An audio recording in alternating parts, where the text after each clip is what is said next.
name, please? A fucking bitch.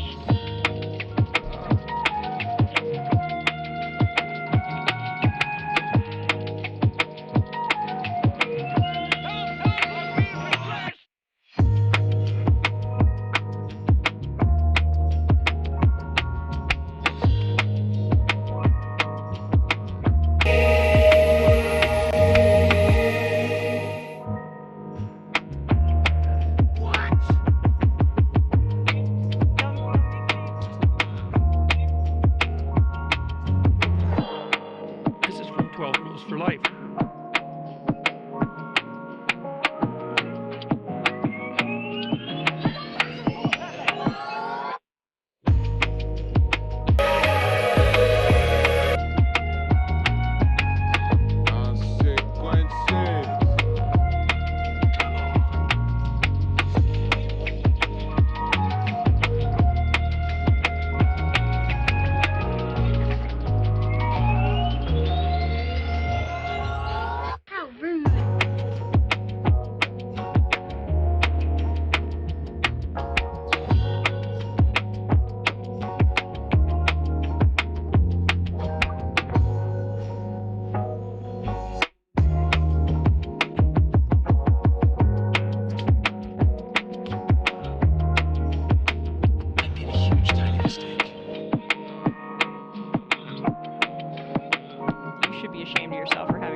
Betraying your future self to gratify your present self. It's a stupid game. Not gonna do it. Wouldn't be prudent at this juncture.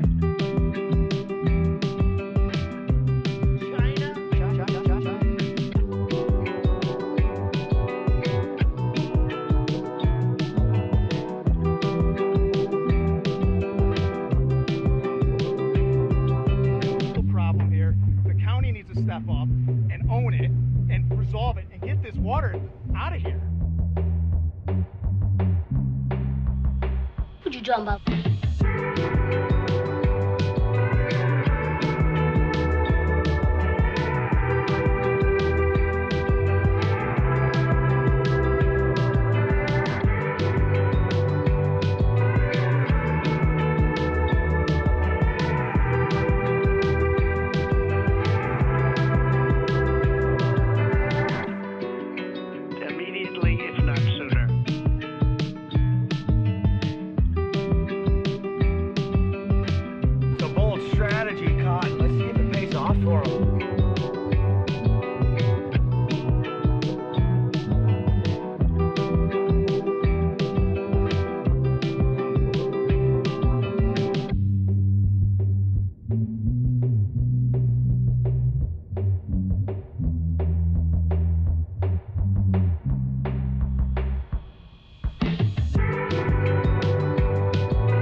pay.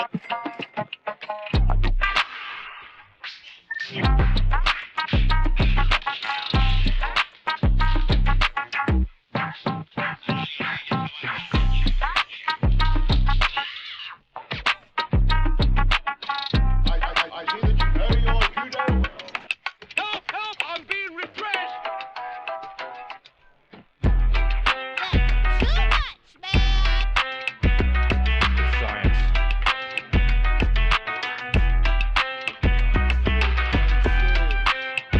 Don't want that now. Phrasing.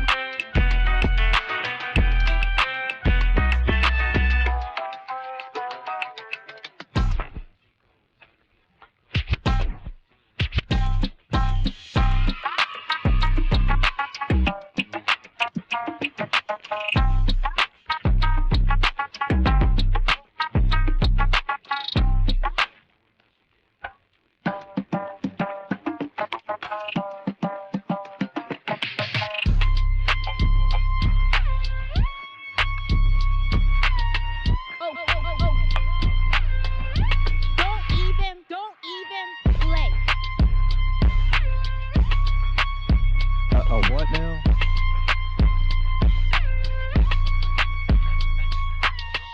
Do you know what we're here for?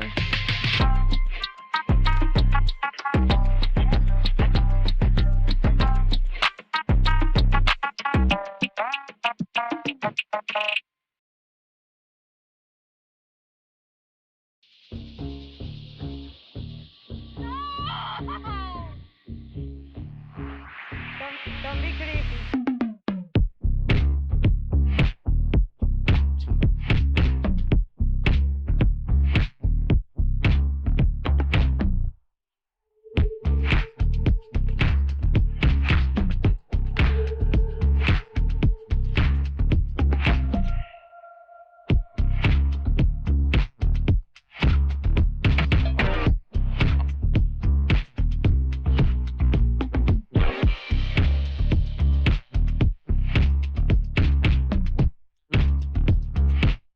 Break now.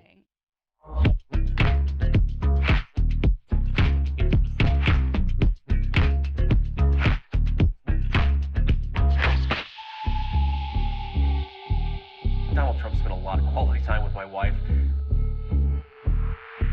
I have to have my China.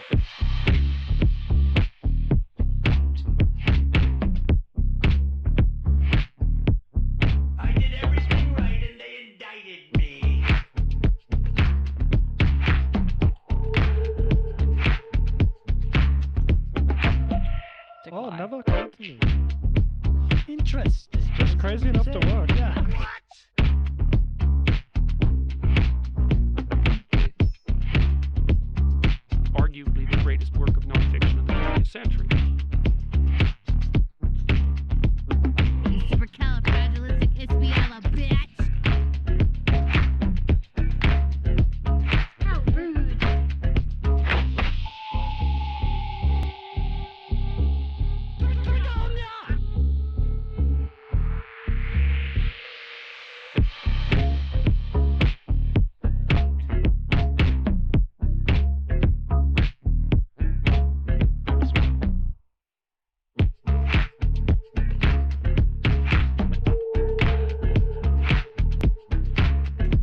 I'm being repressed!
It's my birthday. Unburdened by what has been, and knowing what can be. What we know can be. Unburdened by what has been. What can I don't know if you can hear this, but happy birthday, Looney Tunes. One of our Twitch mods resubscribed for 4 months as well. That's very exciting. It's not exciting being frozen in space. It's the opposite of exciting.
Well, here we are again.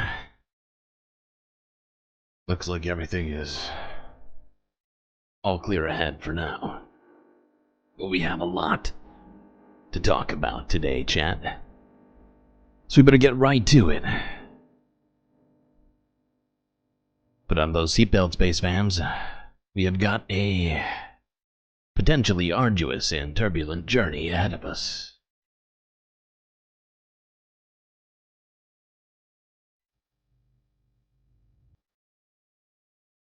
Okay, let's see here. See some shout-outs. Moanoa, Izzy, Sanchez, Disco Wolf, first, second, third in the YouTube chat. First, second, and third went to The Aaron Flies, Moanoa, and The Green New Deal on Twitch. Let's see who else showed up here. I see Philip Blair, Narval by Nature, Tamara Chance, Aaron W, BB, Bad Lefty, Dirk Gently, Jonathan, Bob Carmody, Looney Tunes 9000. Alright, and yes, if you didn't hear it, happy birthday to Looney Tunes 9000, one of our mods on Twitch, who just resubscribed for 4 months at Tier 1. Much appreciated.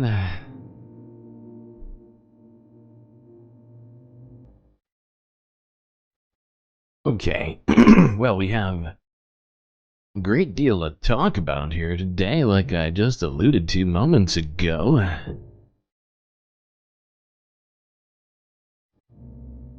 First, we're going to talk about a familiar place known as the United States of America.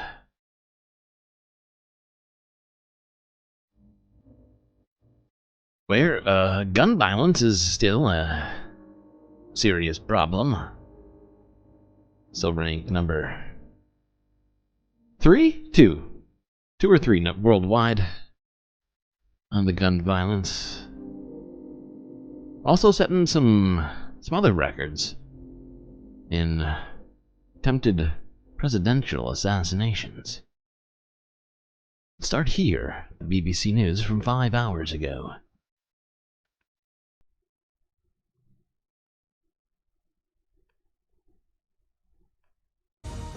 Hello, I'm Catherine Biarahunga. We begin with breaking news out of the US. Donald Trump's campaign team has released a statement just moments ago, saying the former president is safe after gunshots were fired in his vicinity. No other details have been provided, and it isn't clear how close the incident was to Mr. Trump. However, one US report has suggested that two people exchanged gunfire outside his golf club in West Palm Beach, Florida. Security was tightened around the Republican presidential nominee after an assassination attempt at a campaign rally in July.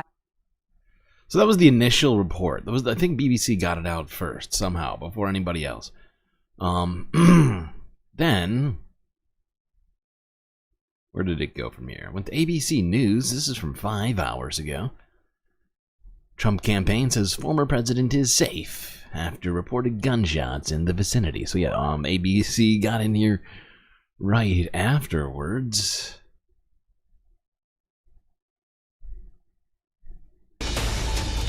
Hi, I'm Phil Lipoff, and we have breaking news to bring to you right now. A spokesperson for former President Trump's campaign says he is safe following, in their words, gunshots in his vicinity. Details are very limited at this moment, but we are awaiting a press conference that should happen at any moment where we will get more information on this shooting. To be clear, we're being told the president was just in the vicinity, the former president, in the vicinity of these gunshots. Mary Alice, I've got to start with you. The latest. So yeah, initially, as you can see, ABC thought that there was just gunshots that happened the former around president being in the president. vicinity of a shooting. Do we know more of what that means? No, not at this time, Phil. Of course, we are asking all of our sources at local law enforcement with Secret Service, but we're really waiting for that press conference by the sort of local sheriff that we're expecting this hour. We're going to learn a lot more, obviously. All right, let's see what we learned since then. This is ABC News from 3 hours ago. Trump safe after apparent second assassination attempt. Ooh, that story changed pretty quickly. Didn't live very long, did it? Oh, maybe not the time to use that metaphor. Breaking news, the FBI is now investigating a shooting in West Palm Beach as an attempted assassination against former President Donald Trump. This would be a second time. Law enforcement officials now confirming they arrested a suspect who fired shots near a golf course used by Trump. His campaign says he is safe and well. We are awaiting a press conference, you can see here, where we are hoping to hear more details about this. And of course, we'll bring that to you live when it happens right here on ABC News Live. Oh, no. In the meantime, we spoke to Martin County Sheriff. Hold on. Is it lagging again? Is it just me or is it lagging again? Am I losing my mind? Hold on. Oh, and the stream's definitely behind me. Oh my god, is the stream behind me? Okay, no, it's not lagging. Never mind. Never mind. It was just paused. Oh my god, the stream is so far behind me. Into custody after they... I'm so sorry, people, but you are thrust back in time by like at least a good 30 seconds, it feels like.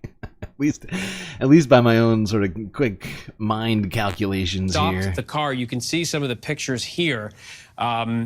The car is stopped. They said they took great care in stopping it. We talked to the Martin County Sheriff, and he told us this.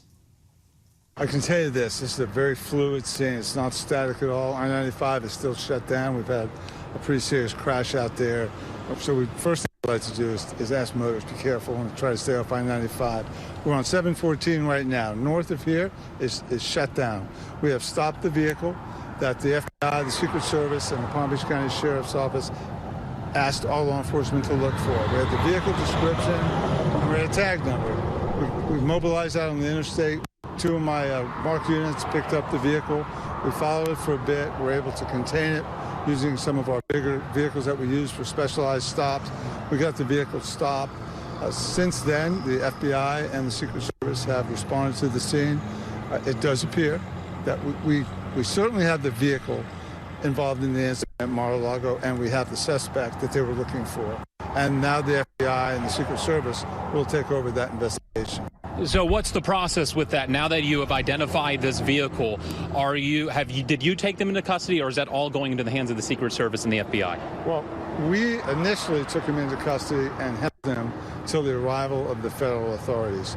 The search of the vehicle, looking for any weapons that may be in there, will now be up to the federal authorities and the U.S. Attorney General. And then at this... Okay. You making space songs over there, Mozart? So what was that like, stopping him? I know you were out on looking for him. Every law enforcement agency around this area was. What was that process like for you guys here in Martin County? Well, I missed the stop. I was on the way from home, of course. It sounded very tense on the radio. We knew that we had a bolo. Be on the lookout for somebody who had opened fire on the President of the United States. I would say there's... Oh my god, the footage from ABC is so bad. We are moving on. This is the worst lag I've ever seen. Let's go to CNN. FBI apparently has gotten involved, and they are investigating an apparent assassination attempt of Trump in Florida. That sounds pretty official.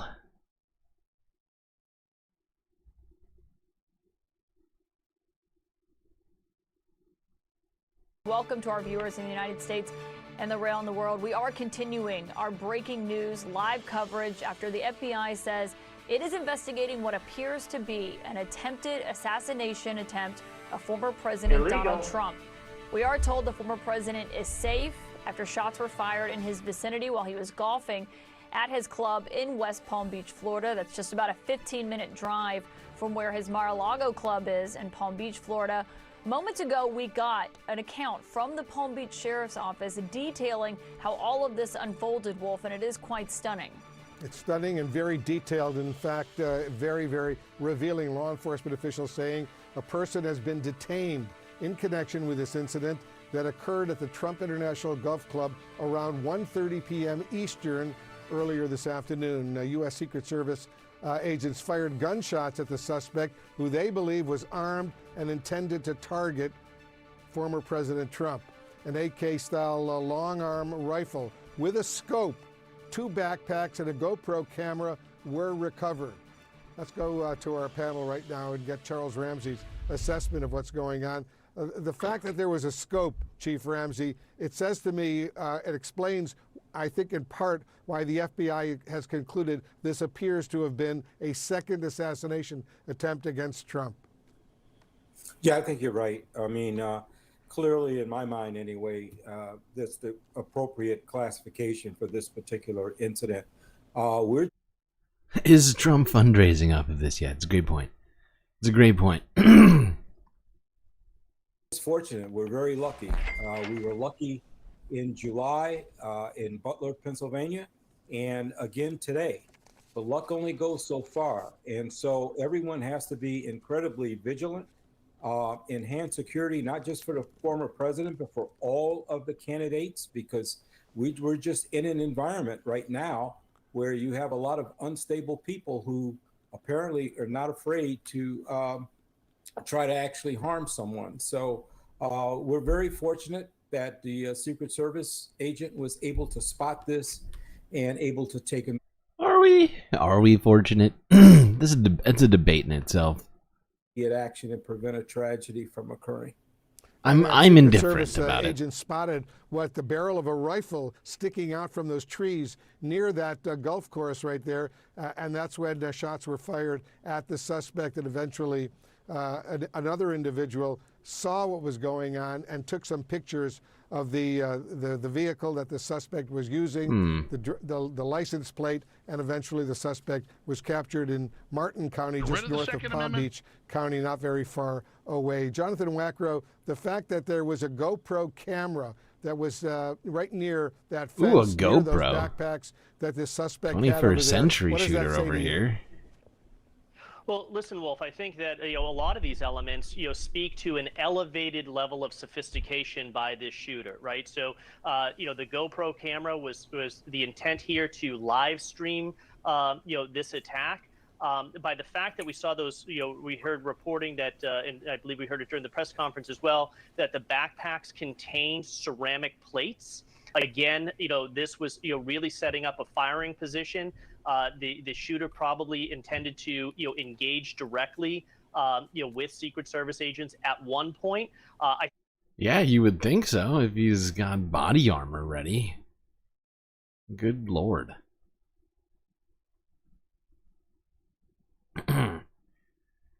Okay.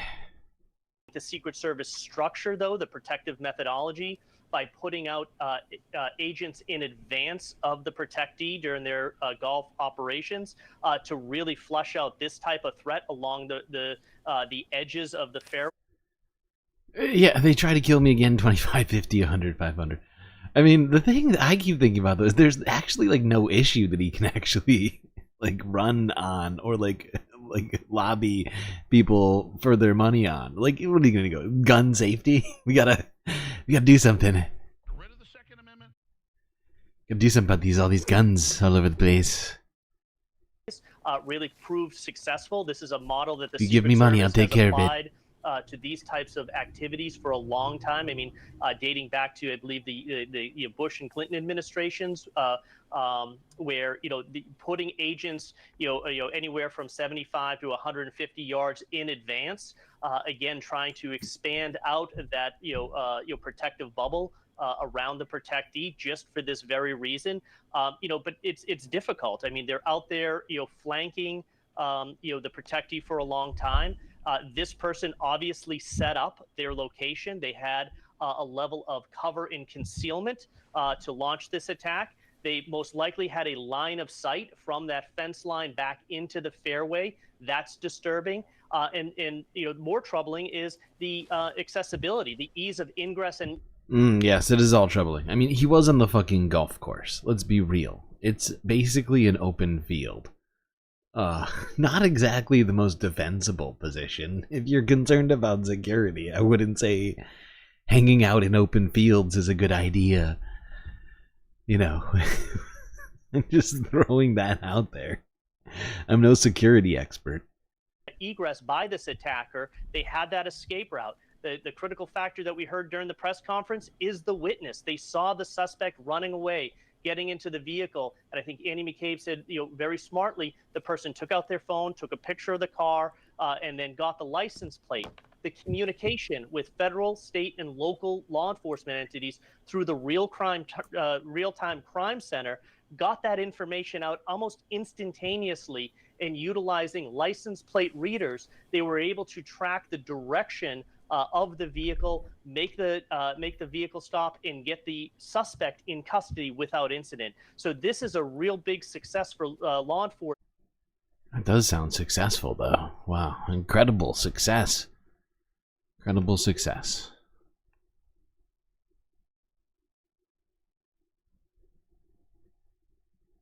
I'm trying to read your comments right now. There's so much going on here. Nightbot's too involved for me to get involved. Too much Nightbot. And it all centers around the coordination, the rapid coordination of information and dissemination to all stakeholders. We heard that during the press conference. It was great to see everybody reassuring the public that there's no additional danger, and that all stakeholders within the law enforcement and prosecutorial community were represented there. And you can see how close this golf club is to Interstate 95, a major highway going all through the state of Florida, all the way up the East Coast as well. Caitlin, go ahead. Yeah, get in there, While Caitlin. we're looking at this, I just want to keep this image up because you're seeing Trump International Golf Course right here. We're highlighting hole 5 and hole 6 because that's where we believe Trump was getting close to when the agents were walking ahead of him. Oh no. Oh, will I get copyright struck for watching that? I feel like almost definitely, but now I really want to watch it.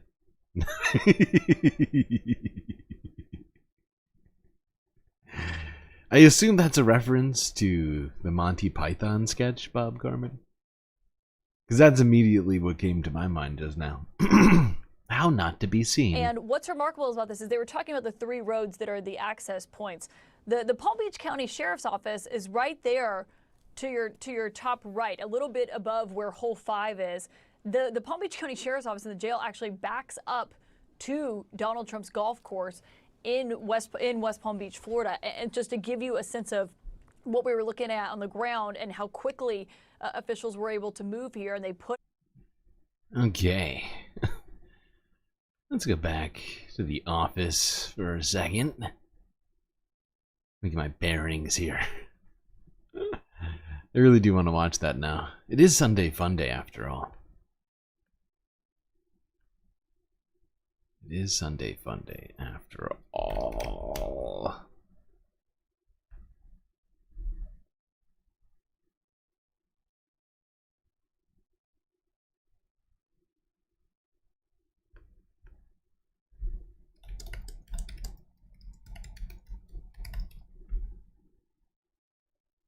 You hear there's an armored golf cart? Like that Donald Trump has an armored golf cart, or that there's just there exists a golf cart which is armored?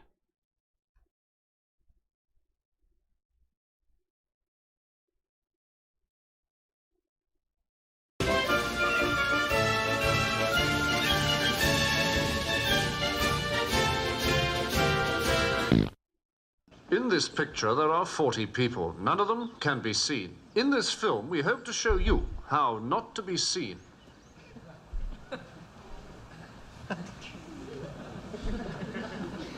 This is Mr. E.R. Bradshaw of Napier Court, Black Lion Road, Southeast 5. He cannot be seen. Now, I'm going to ask him to stand up. Mr. Bradshaw, will you stand up, please?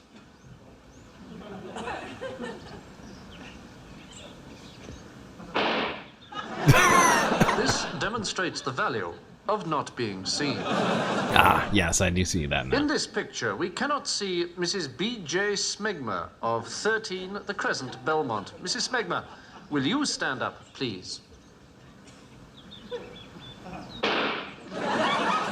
She appears to not have learned Mr. anything. Nesbitt of Harlow, Newtown. Mr. Nesbitt, will you stand up, please?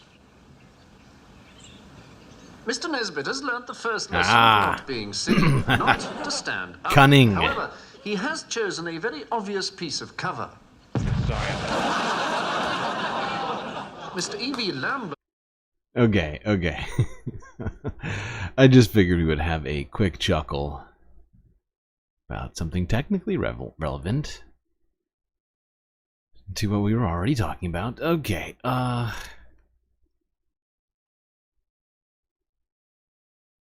give him a clear hamster ball. Oh, like a spherical Pope's mobile of some kind. I see what you're saying. It could work. It could work. I don't know.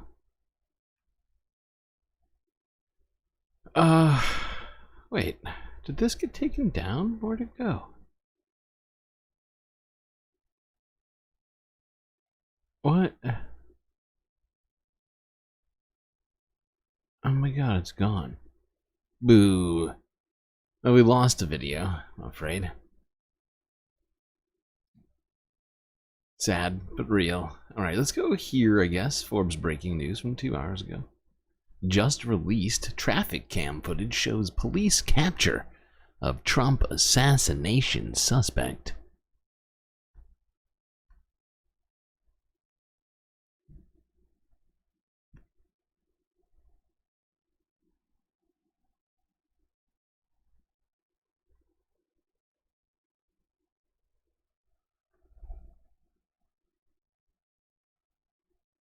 It looks like there was some sort of crash involved here in this apprehension. You can see clearly that the bumper on this car is completely off. And they're blocking traffic here. Got like an entire... Holy shit. Okay.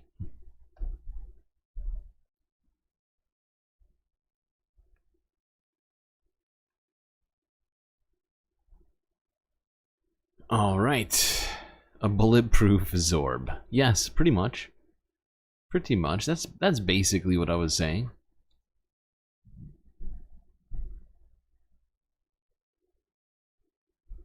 Spherical Pope Mobile, bulletproof Zorb. We're saying the same thing, but in different ways.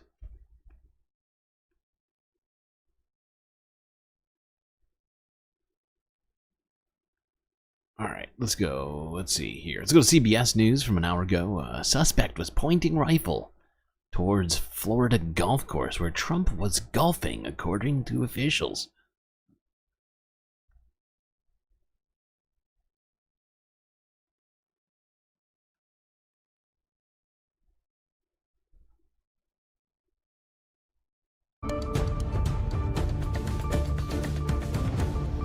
Hi, everybody. We continue to follow breaking news of what the FBI is calling an apparent attempted assassination against former President Trump that took place near Mar-a-Lago in West Palm Beach, Florida. I want to bring in Anna Schechter, who leads the Crime and Public Safety Unit here at CBS News, to just break down the latest on what we know. So, Lindsay, we just heard a press conference in the last hour where we learned that a suspect had been pointing an AK-style rifle towards the golf course about 300 to 500 yards from where former President Trump was playing golf, that a Secret Service agent was a couple of holes ahead of him on the course and saw the was he playing? muzzle of the rifle and engaged the suspect. He ran off, was able to jump. The way that she said it made it sound like the Secret Service was also playing a round of golf, but they were just a couple of holes ahead of the president. Into his vehicle and drive off. Luckily, a witness was able to capture an image of that, share it with law enforcement, and so they had license plates to check. And while he was driving on I-95, that hit law enforcement. Their system where they monitor for that, and he was pulled over. It's unclear if he had any other weapons in his car, but he left the rifle in the bushes at the scene where he was initially seen pointing the gun. He left the rifle, 2 backpacks, some ceramic tile. We are waiting details from law enforcement who are currently carrying out an investigation as to exactly what that was used for. He also had a scope and a GoPro, and the sheriff said that he was intending to film whatever he was planning to carry out, and my law enforcement sources told me his intention was to harm former President Trump. We appreciate you gathering the latest for us. We're going to let you get back to it. I want to go ahead and go to Tom O'Connor, who's back with us, former FBI agent and former president of the FBI Agents Association. So, Tom, given what we know, if you were leading this investigation, what would be some of your first moves, some of your first actions in trying to get to the bottom of this? Well, the first thing, they have a person in custody. I would get the best interviewers, interrogators that the FBI field office in Miami has, and get those people in the box with this person to determine, A, if there is a larger conspiracy here that is involving more people.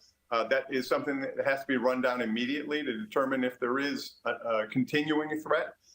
We need to find out what this person's background is, why they did this, and what their purpose was, right? The video, the GoPro, as I said earlier, is very important because the use of that to stream or to actually, document this means this person wanted to do this for a greater reason in their mind. So it's very important for those things to take place: the interview, the search of the vehicle, forensic identification of any explosives, any explosive residue, anything along those lines that can come out of the car, this person's house, interviewing family members, interviewing coworkers and friends, going all the way back, depending on this person's age, to try and determine what makes this person tick. And that is what the FBI, with their partners through the Joint Terrorism Task Force, are doing as we speak. This is something that they do on major cases. Okay, I think that sort of sums it up pretty good for us at this point. Doesn't seem like Donald Trump was never got to being truly under threat, as it seems like the Secret Service got this guy well before that came to pass. And he's been apprehended, and all we know is that he was definitely trying to assassinate Donald Trump. beyond that, we seem to have zero information. Even after, what was that, 35, nearly 40 minutes of trying to unpack all of this.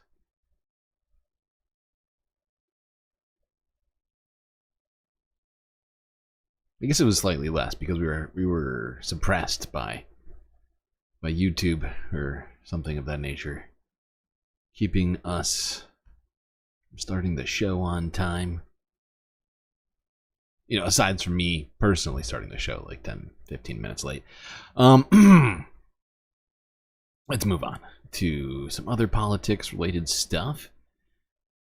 And it is Sunday Fun Day, after all, so I figured we would try to maintain some level of fun throughout all this. It will be difficult today, not gonna lie. A lot of heavy-ish stories, but we'll try and sprinkle the fun in. We'll do what we can. It's not perfect. It's, you know, just because it happens to be Sunday Fun Day doesn't mean it's going to be necessarily the most fun Sunday Fun Day, right? It could be a lower tier Sunday Fun Day, at least on the fun scale. I mean, we might get through some very important stuff, but I don't know. Will it be fun? I got questions on that. We got a few good things in here. I don't know. Maybe I'm being too harsh on myself. Could partly be that. All right, let's go here. CNN, 22 hours ago. Apparently, CNN is trying to break into the comedy genre for some reason. I'm not sure why. Maybe because their brand of sort of liberal, neoliberal kind of journalism hasn't been going super good, I guess, for them. Although it feels like they're fine, but hey, I am not in charge of CNN. I'm not looking at the numbers. But yeah, they got Roy Wood Jr. to host a show for comedians on CNN. Figured we'd try to take a look at this. I honestly haven't even seen all this. I just quickly started watching it. I was like, alright, this seems fun enough. Let's see what they're doing over here. It's time now for odd one out teams. Here's how this works. I'm going to show everybody 4 pictures, and you'll have to guess which one is more out of place than Travis Kelce on Jeopardy. Here's your first group of 4. Tim Walz, Jack Black, Lin-Manuel Miranda, and John Hamm. Who is the odd one out? John Hamm was a teacher at some point in his life. Walz was Rock. a teacher. Jack Black, School of Rock. That's rule of 3. Lin-Manuel Miranda. Not a teacher. Never Taught the world about rap through Broadway. Close, all of you. Jack Black is the odd one out because he only played a teacher. Ooh, burn. The rest of them actually were high school teachers at some point. And of course, we also know John Hamm taught the whole country anatomy at one time. Tim Walz has definitely leaned into the aw shucks former geography teacher thing, but there's one pretty weird fact in Tim Walz's biography. Back in the 90s, Tim Walz did what so much that his wife had to take what from him? I don't know. I do know. Yeah. Oh. I don't know what the console was, but at one point he was playing so many video games that his wife had to take it away and say, Tim, grow up. Too much. Point. Yeah. Are you Wow. stalking Tim Walz? I love it. Was it a Nintendo GS? No, it was worse. It was a Sega Dreamcast. Oh. Who the hell plays a Sega Dreamcast? They only had like 4 games. Exactly. Yeah. Get you a better game system, Tim. All right, well, hey, I mean, it does seem fun, not gonna lie. First 2 minutes there. Seems fun, maybe slightly informative. I don't know necessarily why it's on CNN, it's confusing me. But, it exists now, maybe we'll get to watch it from time to time. When we need a little sort of amusement, politically. Oh yeah, seems fun. Alright, let's go on. Talk about the political race. And I guess we'll start it off with...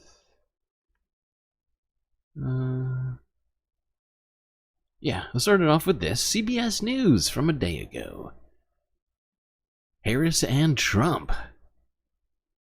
Oh, wait, you know what? I just realized. No, I take it back. We're going to stay with the fun. We're going to stay with the fun for a second. You know what? I take everything I've said back now about the fun of Fun Day today. I think we're going to compete. It's going to be a competitive Sunday Fun Day in terms of fun. Let's go here. Majority Report from 8 hours ago. Let's watch some conservative sitcoms. How does that sound? Well, conservative sitcom. Get your critic hats on.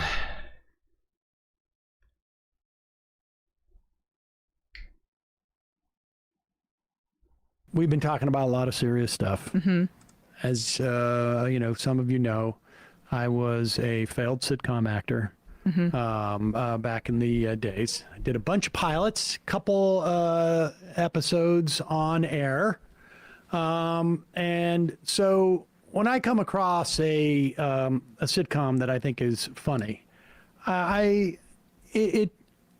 sometimes there's a little bit of like jealousy and resent. I'm not gonna. Yeah, you've told Tim Pool all about this. I talked to Tim. Tim and I talk about Probably this. not the best outlet for that. I probably shouldn't, but I can't help myself. He's got a lot of wisdom. Such a great listener. He's just so full of but these I'm trying nuggets to get of past truth. it, trying to get over the resent and the regret and appreciate funny stuff for funny stuff. And this is a clip of a sitcom I've came across on Twitter, X. Zitter. And I thought I'd share. A right-wing religious activist, Janet Porter, has been working on this sitcom for like 3 or 4 years. Wow. And this is, I think, I'm not sure which episode this is, but it. You had a Dreamcast at one point that was dope.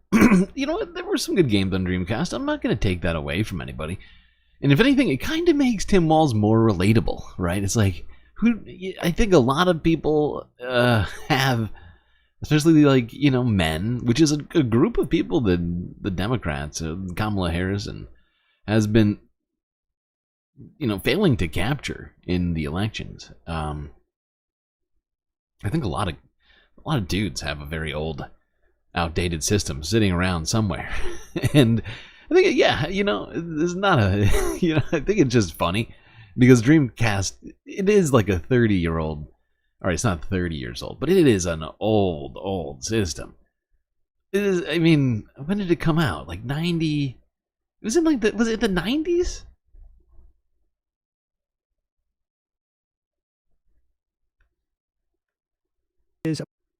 Oopsies.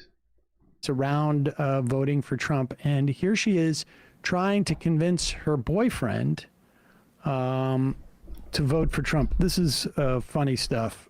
Totally safe for work. I'm what you call apolitical. That's like being neutered, right? Well, don't tell me you're a Trump fan. I like the guy. Well, I don't like what he said about... Watch what he's done. Actions are what matter. He's pro-life. Well, that's great, but that's just a single issue. A single issue? Yes. Right, the right to life is a priority. This is this is already going so good. The dialogue is so natural. Like, this is absolutely how conversations in people's living rooms go. This is very normal. It's a prerequisite issue. It's what makes every other right possible. What good is the best education or free healthcare if you're dead? Shit. Oh my god. Look at like, all right. There's not a lot of props on this, as you can tell. Like, the prop department wasn't working too hard. Are you sure you got a lamp? Got like a coffee maker here. You know, you got your not toilet paper, your paper towel stands there. What is the rest of the stuff they have? Fucking, I mean, at least for a side table, a huge cross. Unnecessarily big. Then I think this is Jesus. I can't be sure. I think that's another. You gotta have a cross and Jesus in the same shot. Then this appears to be an American and an Israeli flag on the countertop. That's basically the extent of the props here. It's pretty. This is a very. This show is not going well so far. Well, don't you think he brags a bit too much? I never noticed. He's got a lot to brag about. Look, I stay out of politics, all right? I don't even think I'm registered to vote. To stay out of politics is to let the Marxists control your life, your health. Oh no. Oh no, don't let the Marxists control our lives. Oh, help, help. Our country. How can you date a guy that doesn't even vote? Look. Trump. Pause it for a second. Now, this is what I find really fascinating about this. Is like, no, I get it. You have a laugh track because you still think it's 1995 or something sounds better like than that. their delivered lines and the microphone The stuff. audio quality is not great. But what is the joke that you put the laugh track in? That is, just go back here. I'm just curious as to like, okay, like I can see like, okay, they put a laugh track in where the jokes are not funny. I mean, you hear that on like a lot of like Ben Shapiro projects, but yeah, I was too busy focusing on the set and not the dialogue. But you're right, Bob. That's the most out of all of the horrific dialogue said there. It is the most ridiculous one. Who cares about healthcare in college if you're dead? And it's the dumbest, but it's like, of course that is the logical argument that comes out of the sort of rhetoric that you hear from the anti-abortion people, right? I mean, it's like, fetuses are people too. Why can't we get those fetuses more healthcare in college? I'm not even clear that it's almost as if they said, like, we need to outsource the laugh track work on this. Let's send it to a different country, maybe where they don't speak English. And just when you hear a pause, put in a laugh track. Or have AI do it based on pauses. Yeah, exactly. Because I'm unclear what the joke is. Oh, you date a guy who doesn't vote? Go ahead. To stay out of politics is to let the Marxists control your life, your health, our country. How can you date a guy that doesn't even vote? Look. Trump is for liberty. He's for Israel. He's for the Second Amendment. They want to take your guns. I don't have any guns. How can you date a guy who doesn't own a gun? What? Okay, that's good. As much as I'm enjoying this lovely little conversation, I'm gonna go. How can you date a guy that doesn't even want to make America great? I don't know. How can you not want to? How can you date a guy who doesn't want to make America great? Oh my God, what an amazing dialogue they have here for this show. It's truly incredible. Right wing, I take it all back. I've had some criticisms of right wing entertainment in the past, but this is a masterpiece of cinema, television, viewing experiences. I cannot think of another comparable in this particular case. Oh, so they didn't even convert him. This is a touching segment of the thing where she's going to have to decide to break up with the guy. So that's Janet. That's the activist herself, and she casts that guy as her boyfriend. Is she the activist herself? Because I just looked it up. Yeah. That would track because she's not. They look like a believable couple too. Great. They got some serious chemistry going on. Oopsies! What did I just do? Yeah. That would track because she's not a great actress. It's called "What's a Girl to Do." Interesting. Yeah, that does sound good. In the freeze frame here. They're holding their scripts, right? I think the guy with his legs up, his feet up on the table is. Oh my God, he is. Hers is on the table. Oh my God. He's probably on the table right there.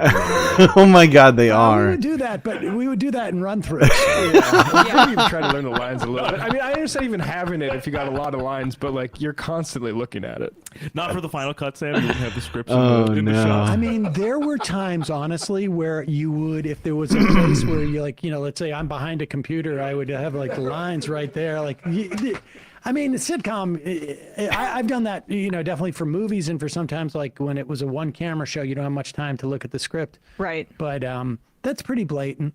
Maybe a little. Okay, all right. Wow, oh my god, I knew I was forgetting something. We have 34 likes. That is so many likes. Okay, so 1, 8, 19, 5. Wait, no, that's too many. That's one too many. That's one too many because we only have 34. In my mind, that was 40. Was it? What did I say? 1, 8, and 19. Wait, didn't we have these yesterday? What's happening?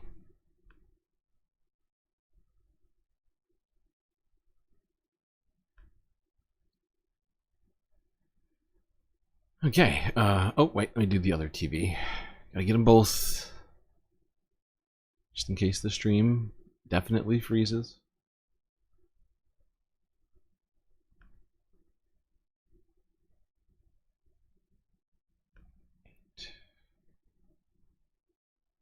Bacula. There we go. Okay. Cool. We did it, people.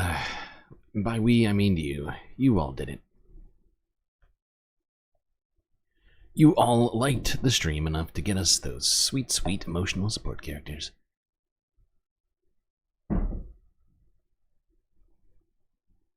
Alright, now let's get to the political race here. And we'll start it off with CBS news, from a day ago. Harris and Trump campaign in battleground states.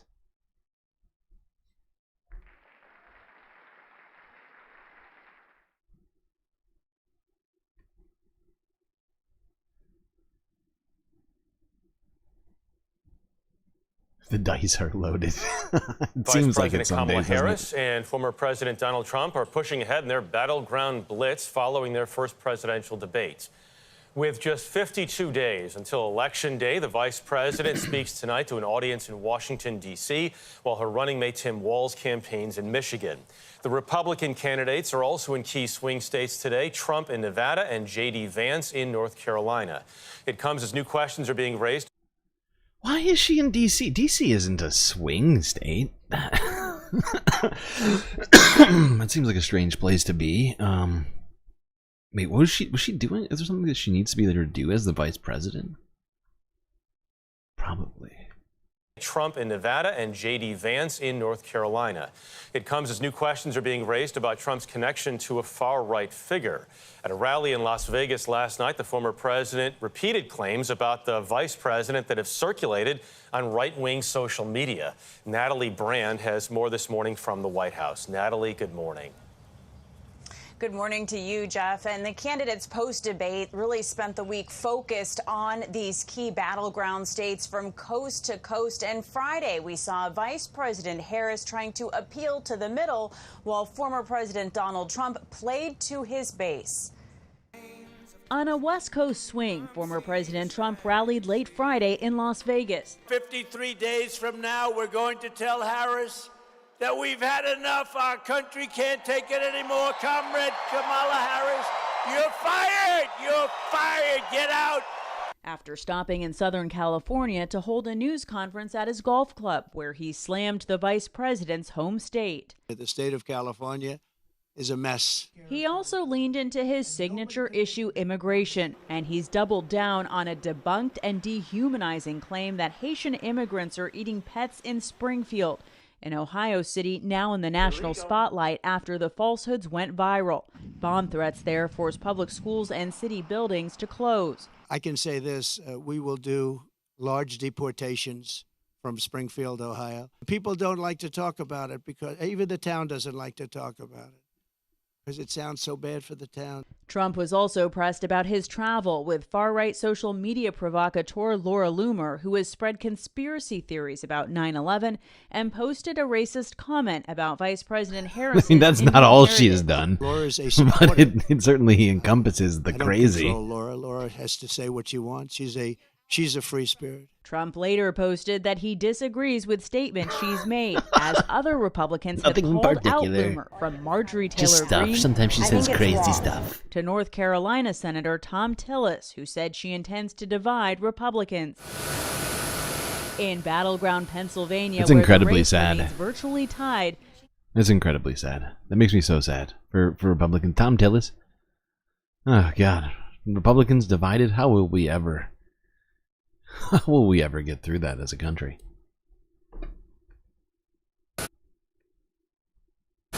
in battleground Pennsylvania, where the race remains virtually tied, Vice President Harris ventured into parts of the state that trend red. I feel very strongly that got to earn every vote. Making an appeal to moderates. We need a president of the United States who works for all the American people. That just stops with all the trying to divide us. Now, during the last two presidential elections, Pennsylvania was decided by fewer than 100,000 votes. Harris scheduled to return to the state next week. Trump scheduled to travel to Michigan and North Carolina, with, again, so much focus on these battleground states in this final sprint to Election Day. Michelle? Okay, cool. That should get us thinking politics, thinking the election, getting us ready for all this stuff we're about to go through here. You know what? Let's go here next. This is from the AP archive from 8 hours ago. Poll: Republicans are more likely to trust Trump than official election results. I don't want reality.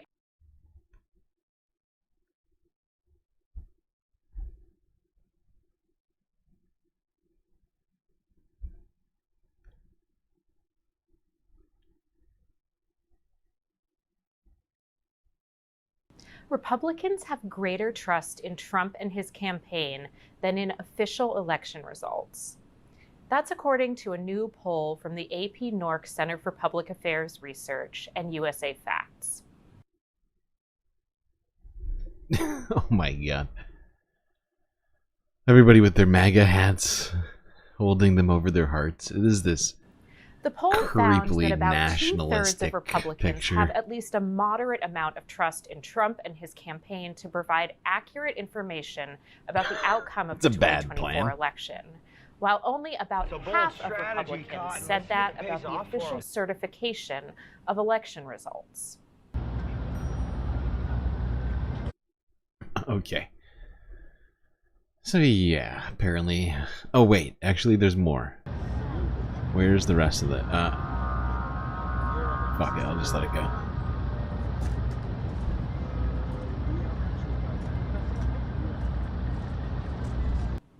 The poll found that most Americans, around 7 in 10, have at least a moderate amount of trust in government certification of election results.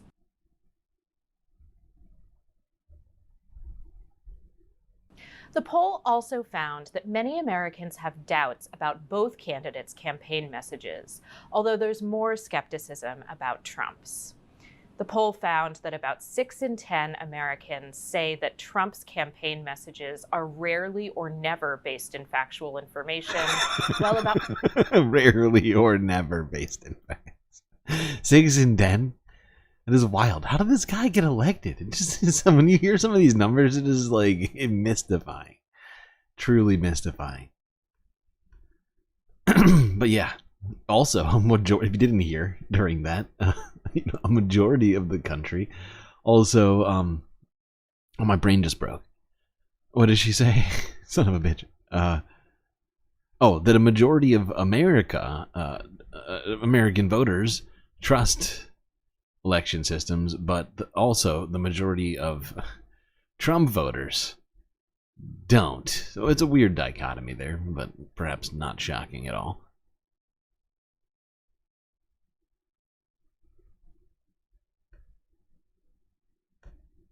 All right. We're gonna keep it going. let's talk about this before we get too far into everything. This is a video talking a little bit about Trump's insecurities, which were sort of put on display directly after the debate, which happened Tuesday. And here we go here.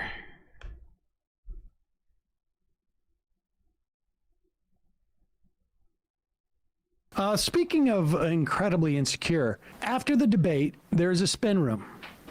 And the spin room is, you basically, if you're a reporter or journalist, you go from one room, which is like a empty banquet room with a bunch of monitors, and you're watching the debate. And people like are everybody at writing home. on their computers. They're writing on computers, and I mentioned this to Weigel. They're also looking at the other reporters to see how they react to what's going on in front of them, and I think that's sort of the way that they determine, you know, how things land.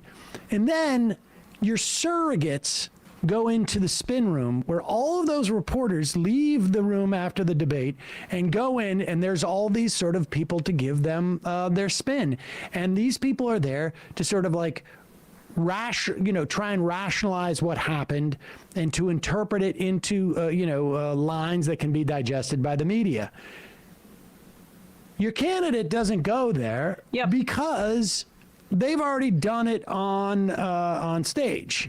And they're supposedly in this time doing a victory lap. That's when they're supposed to be doing a victory lap. And like in 2016, I was on the spin room floor after the Hillary Trump debate, and we spoke to like Boris Epstein, and I think Rudy Giuliani was there at the time too. Like those are the people you're supposed to be speaking to who are surrogates for Trump. But Trump himself, it's a massive display of weakness.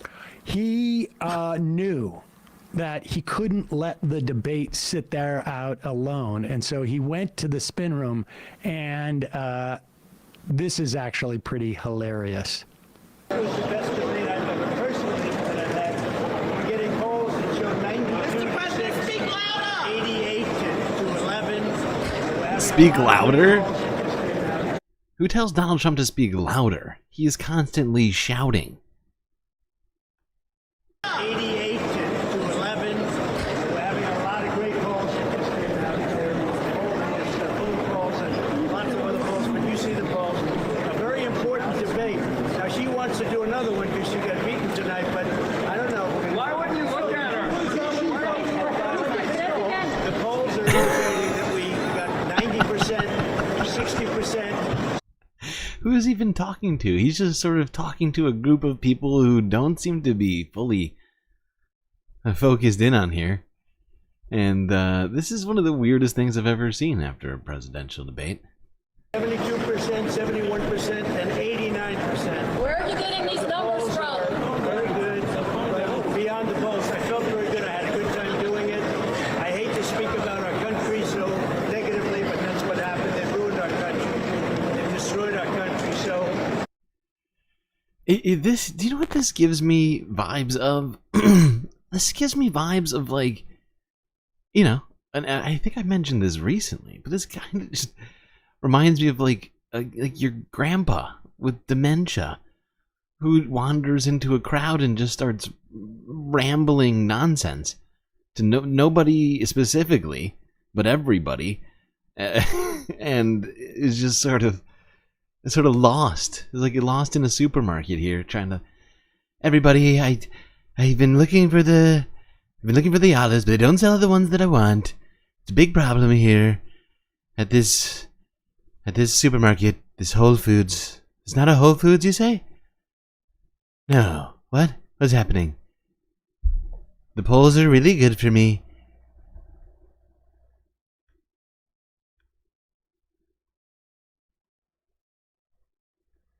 Actually, hold on. I'm sorry. I don't know why I just went back to The Office. I meant to click play on this. Now I'm having a sort of a dementia moment, apparently.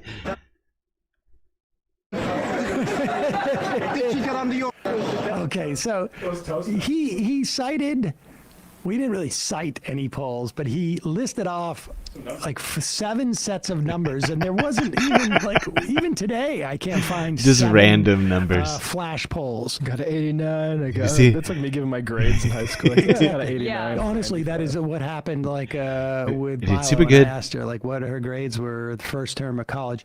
Oh, I think like 82. And like, Got an 82 in we were biology. I mean, I could I got check an it 87 exactly, but pretty much in. I can't. It's on the in computer. mathematics. So I don't know how to forward it to you. Let's look at some of the polls. Like here is CNN. This is a flash poll. 63% of registered voters who watched Tuesday debate say that that Harris outperformed Trump. Pre-debate, it was 50-50. In terms of which candidate they supported or thought would win, and then it was 63-37%. That was me. I was 50-50. I thought it'd probably be a draw, and I think Harris won decisively. Let's go to Yeah, I mean, I had conflicting views inside me. I was like, we had seen her, we'd all seen on this stream. In fact, we'd seen footage of her questioning people in Congress and doing a fantastic job making them look really bad while she was doing it. But Donald Trump has shown that he's, you don't underestimate Donald Trump in a debate. But in that, it was unquestionable. And she smashed him. The numbers say it. The performance that we watched said it, just on vibes. It all just seems pretty cut and dry, honestly. We saw the polls yesterday that while it's nominal, the polls have all ticked up in practically every place that we looked, aside from, what was it, Michigan, where Kamala lost 0.2% from the debate. Not necessarily from the debate, but since the debate. Still up by, I think, 2 points in Michigan, so it doesn't necessarily put her in jeopardy there. Let's talk about Ohio. I held off long enough. It's time for us to do it. For whatever reason, Ohio can't, even though it's usually not in the media, can't seem to stay out of the media in the last week or so. Well, specifically since Donald Trump claimed that they were eating cats and dogs and geese and ducks in Springfield, Ohio. And we talked about bomb threats which have been going into Springfield, Ohio's government buildings. And apparently they are facing even more threats in Springfield, Ohio. Not just the government buildings, but also residents. This is ABC News from a day ago.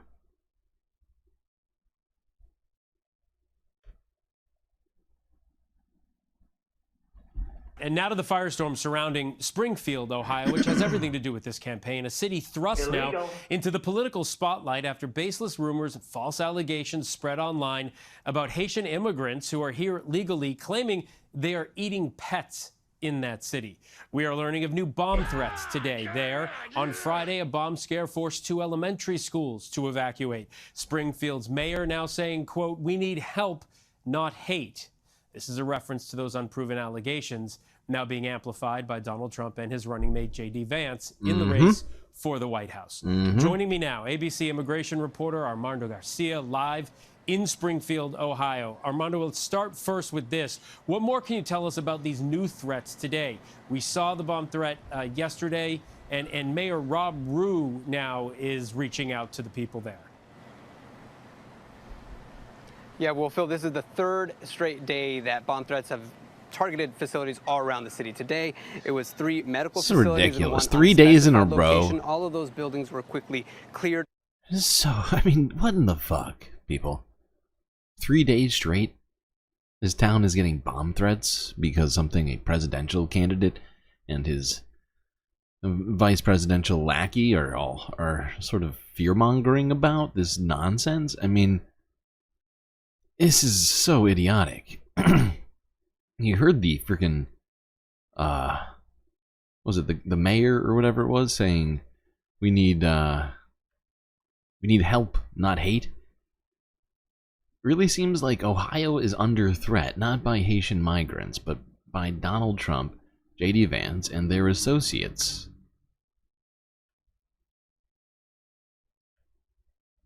And reopened earlier this morning. Yesterday, I spoke with Mayor Rob Rue.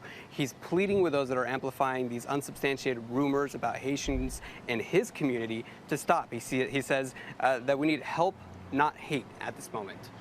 And look, you are in the Rust Belt, very important to this election. How are the folks there reacting to all of this, especially the Haitian immigrants who live there?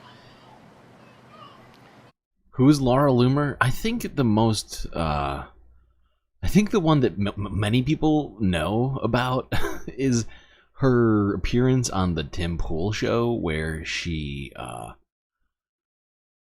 made some very wild suggestions that caused Tim Pool to end his broadcast unexpectedly, just midstream. He just ended the whole stream and then had to come on and apologize and disavow her comments. That Laura Loomer. She's now a big Trump orbiter, apparently, hanging out cozily with Donald.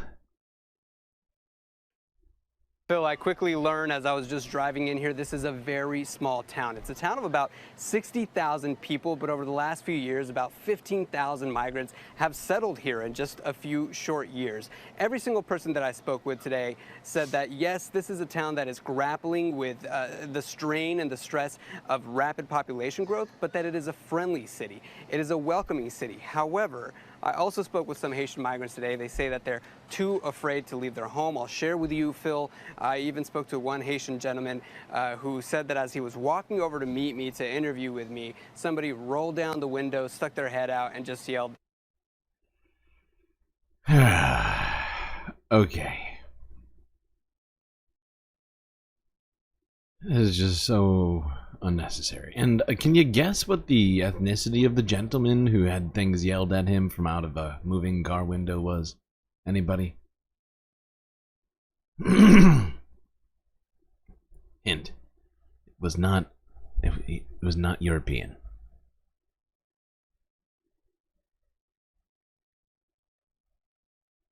All right, I'll spoil it for you. He was black. Okay, so yeah. Not just the government, but people in Springfield being literally threatened, essentially. not essentially, literally. All right, let's go on. Let's go on.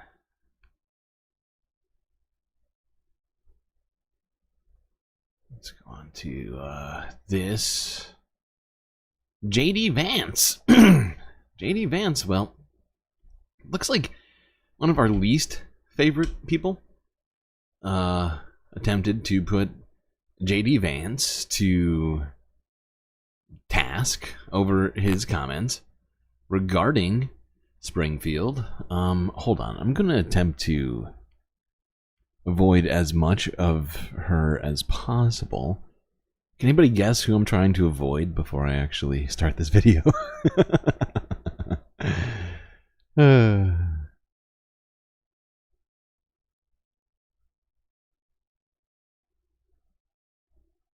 Yeah, fuck it. Aiden Clark, who is an 11-year-old boy who was killed in Springfield last year. It was a car accident involving a Haitian immigrant. You said that he was murdered. His father said that's not true. It was an accident. Here's what he said to you. Politicians, Bernie Moreno, Chip Roy, JD Vance, and Donald Trump. They have spoken my son's name and used his death for political gain.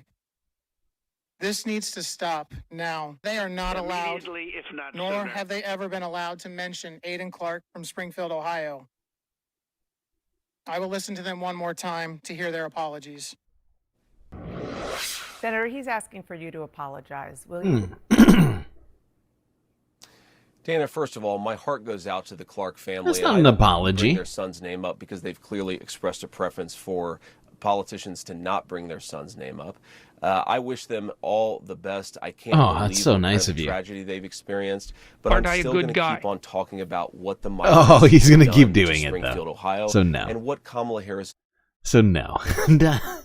JD Vance steadfastly not apologizing to those parents who he clearly caused to be upset by invoking the name of their dead child in his political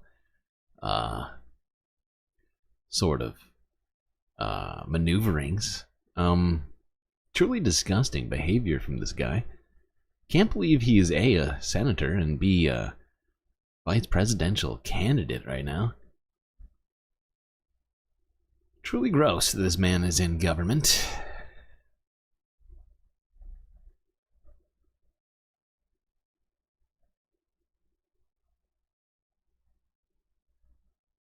It looks like somebody, Mish, I think Mish guessed it before I got that video out.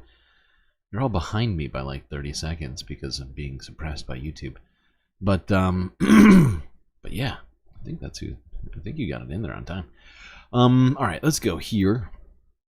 This is Forbes breaking news 8 hours ago. This is the interview of Rob Rue, the mayor of Springfield, Ohio, discussing these recent claims by Donald Trump regarding Haitian immigrants.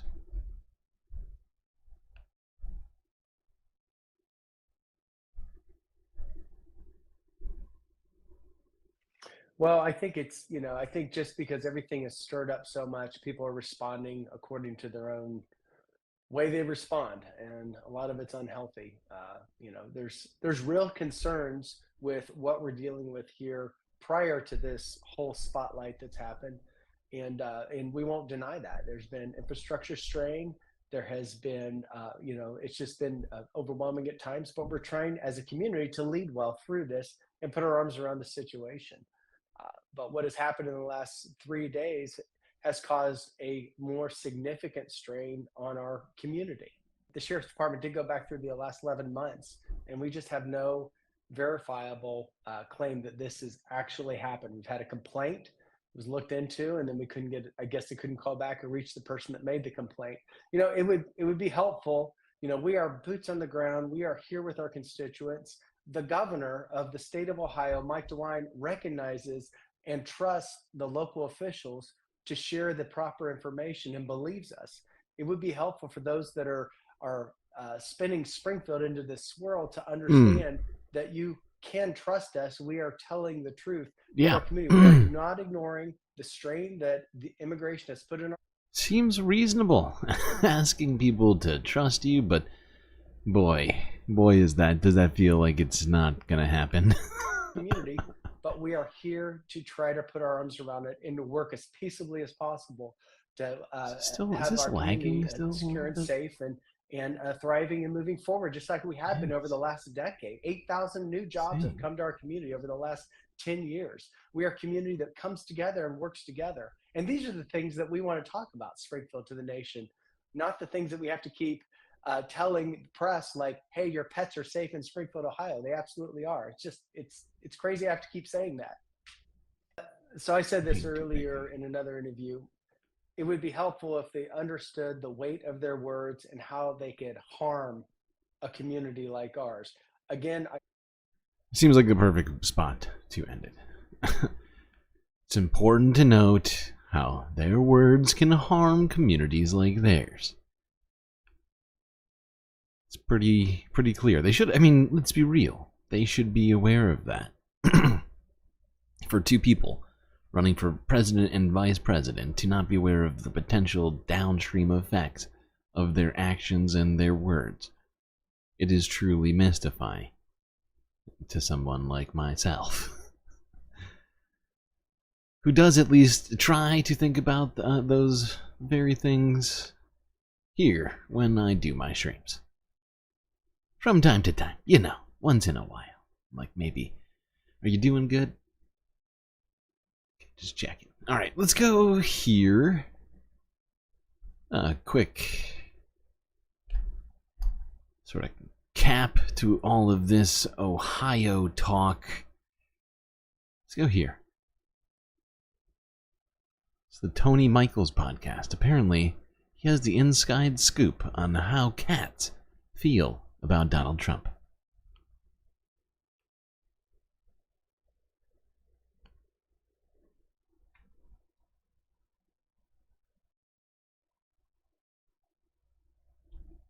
A lot of towns don't want to talk about it because they're so embarrassed by it. In Springfield, they're eating the dogs, the people that came in. They're eating the cats. They're eating the people that... Oh my god. Holy shit. Sorry, we gotta go back and watch that again. That was insane. What just happened? How did this happen? This is breaking news, people. Don't want to talk about it because they're so embarrassed by it. In Springfield, they're eating the dogs, the people that came in. They're eating the cats. They're eating the pets. Oh of the my people god. Apparently that cat takes real offense to this rhetoric coming from Donald Trump. Truly shocking. Cats sticking up for Haitian immigrants. Right here. You saw it here, folks. I mean, what else? How else can it be explained?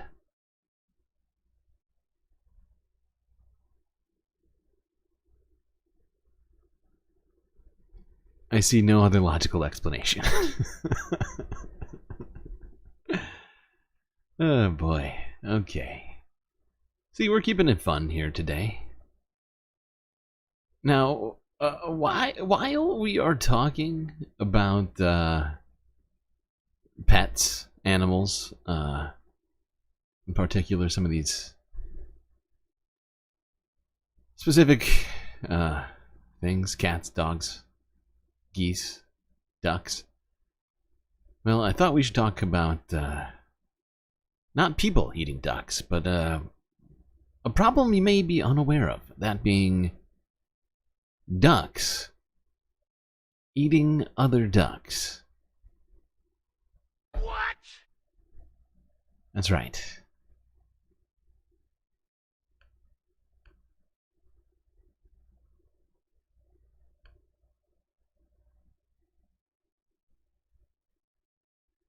And that's why...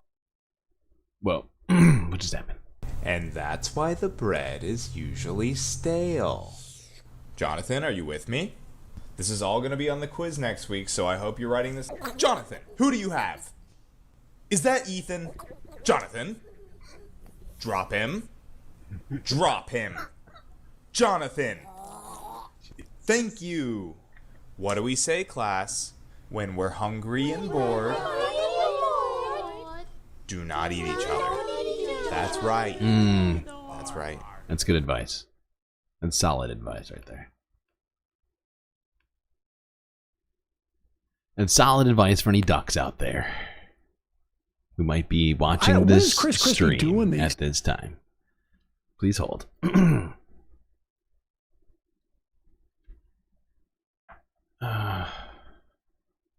on. I need to fix something real quick. So I need to do this. Like that. Okay, and then actually I'm gonna do this real quick. Don't worry, not ending the show. Just trying to fix something real quick, just because I noticed some weird stuff happening I didn't appreciate. Alright. Back to the office. Let's see how... Yeah, that looks fine. Okay, perfect. Duck on duck crime. Exactly. This is a problem apparently plaguing ducks. As ducklings can engage in cannibalistic behaviors due to boredom, overcrowding, or poor ventilation. Truly, just a wild and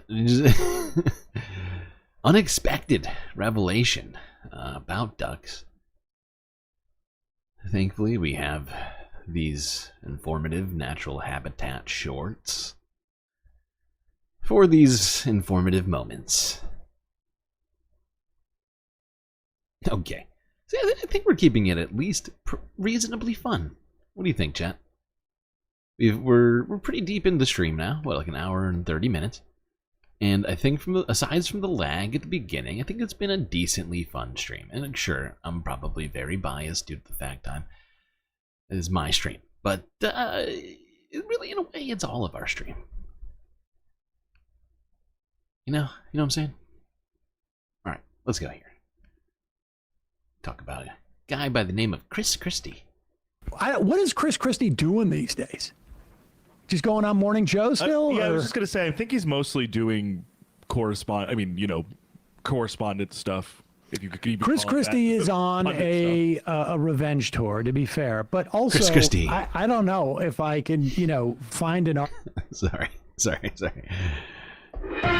Chris Christie, news correspondent on the case. Revenge tour, to be fair, but also I don't know if I can, find an argument with anything that he says here. He particularly seems to have an issue with Matt Gaetz and Tulsi Gabbard. Mm-hmm. People, talk about how Tulsi Gabbard supposedly, really handed it to Kamala Harris in the debate. And I think, are we talking about this? Well, we were, and it's just 4 years ago? Tulsi Gabbard picked another woman to go after to differentiate herself. She was polling at 1%.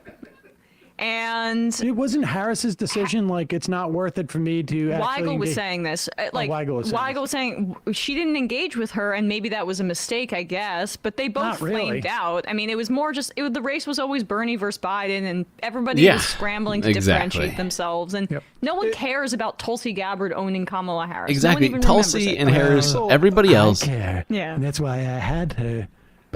Like of the entire Democratic field at the time. Emma's completely right in her estimation of all that. Bernie and Biden, Bernie was the people's choice and Biden was the money's choice. And, we all see how that turned out. But, yeah, nobody was talking really about Kamala Harris or Tulsi Gabbard or Jill Stein or any of the other people that were attempting to get their foot into the race. People took the wrong lesson from that. They all had like 3%. Harris wasn't playing her true self there. She was playing the social justice activist progressive. She's a prosecutor, and she doesn't have to pretend now that I'm that little girl who's like breaking civil rights things. I'm a prosecutor. I prosecute transnational criminal organizations. Trump is a criminal. So like it's actually like a much better setting than the primary in 2020 was. In the primary, that's how she had to approach it, especially, by the way, because this was police brutality was like at the forefront George Floyd of things, and her prosecutorial background was a real liability in that primary. Now it's an asset for her against Trump. Yeah, so it's the exact because Tulsi's attack because the climate of it and everything else, the political conversation is completely different right now than it was back then. On her make no sense in this year of our Lord 2024, but I'm happy Trump hired her because it went so badly. Well, here is Chris Christie commenting on that. So, Governor Christie, you heard the debate, remarkable debate. Bottom line, what'd you think? She was exquisitely well prepared. She laid traps, and he chased every rabbit down every hole instead of talking about the things that he should have. And there's something about Chris Christie saying the word exquisite that is it's truly incredible. I might need to clip that. She was exquisitely well prepared. She laid traps, and he chased every rabbit down every hole instead of talking about the things that he should have been talking about. This is the difference between someone who's well prepared and someone who's unprepared. Whoever did debate prep for Donald Trump should be fired. He was not good tonight at all. And what Harris did was what she had to do, which was to prove that she belonged on that stage. She has a voice that wants to try to unite the country. And Donald Trump spent more time talking about people eating pets. Yeah, people eating pets and Joe Biden. people at his rallies and whether he had more or less than he did about the economy. And that is a huge fail tonight. I think what we're going to see is that Kamala Harris is now being seen by a lot of voters as a potential president. That's what she needed to accomplish tonight. Trump better get to work or he's going to lose this election. Characteristically blunt assessment from Governor Chris Christie. Thank you, Governor. Well, he's got no other option. Let's face it. I mean, but yeah, totally accurate. Totally accurate in this instance. Yeah, it's shocking that I would be in agreement with Chris Christie. Not the sort of guy who I usually have anything in common with.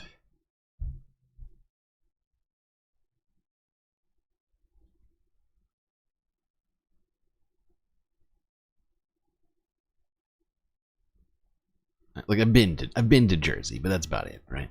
Okay, let's go here. Forbes breaking news from 6 hours ago. And how are we doing on time right now? I've got 1, 2, 3, 4. Doing okay. Yeah. Let's see Elizabeth Warren here, talking in, I believe this was in the Senate. I think this was in some sort of hearing. I don't know. It's like a committee. I don't know 100%. I'm sorry. Right? Wasn't this at a hearing? Since my name was thrown around a little bit here in the last 15, 20 minutes on the issue of gains, I just want to present to my colleague that the real question is, are the very wealthy going to be taxed on the income they actually enjoy? And I think we're going to have to work through those issues, and I want it understood that I'm going to work with colleagues on both sides of the aisle to do that. Senator Warren. All right. Thank you, Mr. Chairman. So our tax code is built on a very simple premise, and that is if you make it big, I mean really, really big, then you can afford to chip in a little more to keep our country going, to help pay for roads and bridges and child care and housing and the things we need. Today, that premise has been turned upside down. The wealthiest of the wealthy have figured out how to get richer and richer and richer and richer in ways that just don't show up on a tax form. The result, the top 0.1% pays about 3.2% of their wealth in taxes every year, while the bottom 99% pays more than double that. It's just not fair. So next year, Congress has a chance to unrig the tax code. Democrats have proposals to stitch up the loopholes that ensure, so that we can ensure that the wealthy pay their fair share. But, no surprise, the mega millionaires and billionaires are whining that they cannot possibly afford to pay taxes. So, Mr. Lord, you practiced tax law for nearly 40 years. You've advised wealthy clients on how to cut their tax bills. The richest Americans are now paying little to nothing in federal taxes. So tell us, are they not making any money? Senator, they're making plenty of money, but the way they're making it is by holding assets that grow and grow and grow in value, you know, buildings, stock portfolios and such. And while that wealth is growing, the growth, which is economic income, is not subject, it's not even considered income for federal income tax purposes. Right, but it's still good collateral for borrowing money. Oh, it is, and actually they're able to borrow typically at very favorable rates because they have relationships through their business operations with lenders. Okay, so let's go to that. It sounds convenient. Wow, just, jeez. You know, you don't even have to take the money out. You can just go to a bank and say, hey, look how much money I have. How about you give me some money? We're friends. We're pals. We're compadres. How about you give me a couple $1 million? I need to buy a condo in the Upper West Side.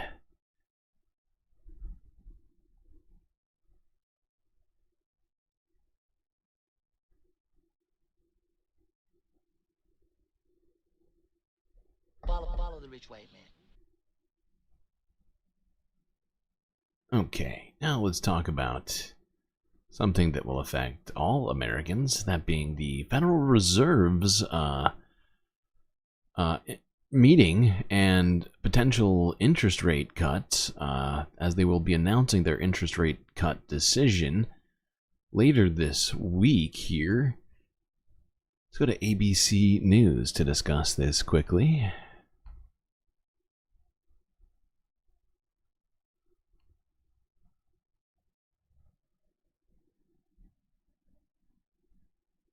Now to the Federal Reserve's meeting this week and what analysts expect will be the first interest rate cut in about 4 years.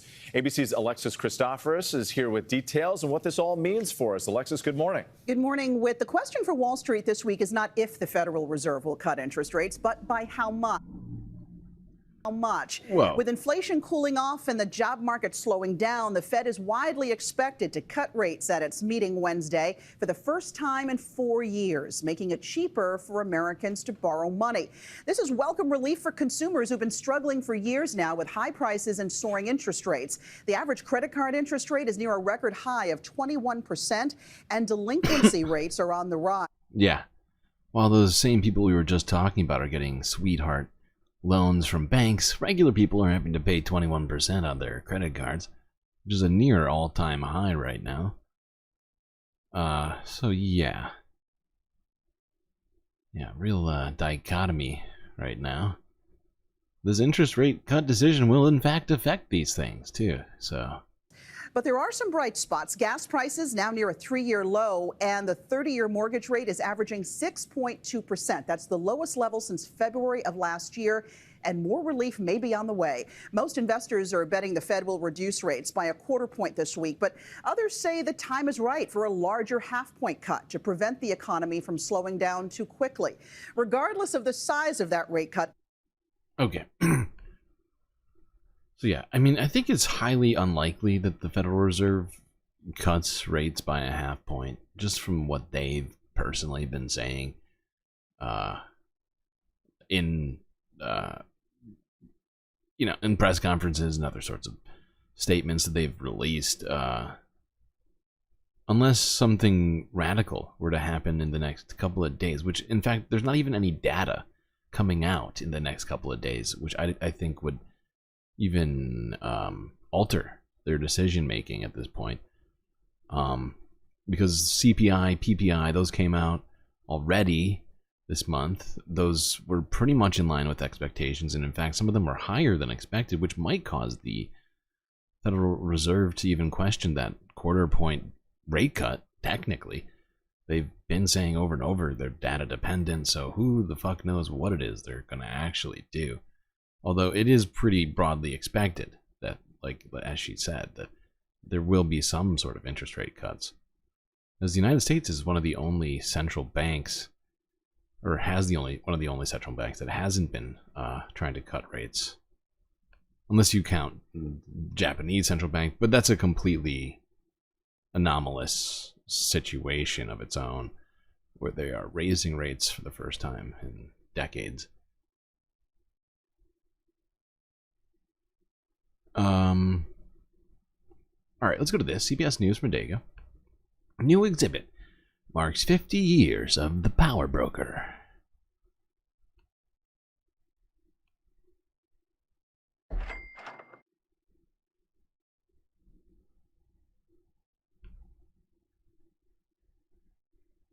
This morning, a new exhibit marking the 50th anniversary of a life-changing book, what may be the book about New York City. Robert Caro's The Power Broker came out this week in 1974.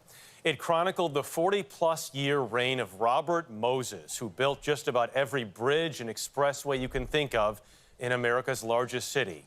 Though he was never elected to public office, he reigned like a king until his career was given a whole new assessment by Caro. This is the first time you've seen this exhibit? Yes. At the New York Historical Society, Robert Caro is getting a new look at the old notes that produced a masterpiece. Oh, wow. Oh, wow. The Power Broker, Robert Moses and the Fall of New York. How many people can read your note-taking? Oh, the handwriting? It's not. I mean, it's not terrible. It's readable.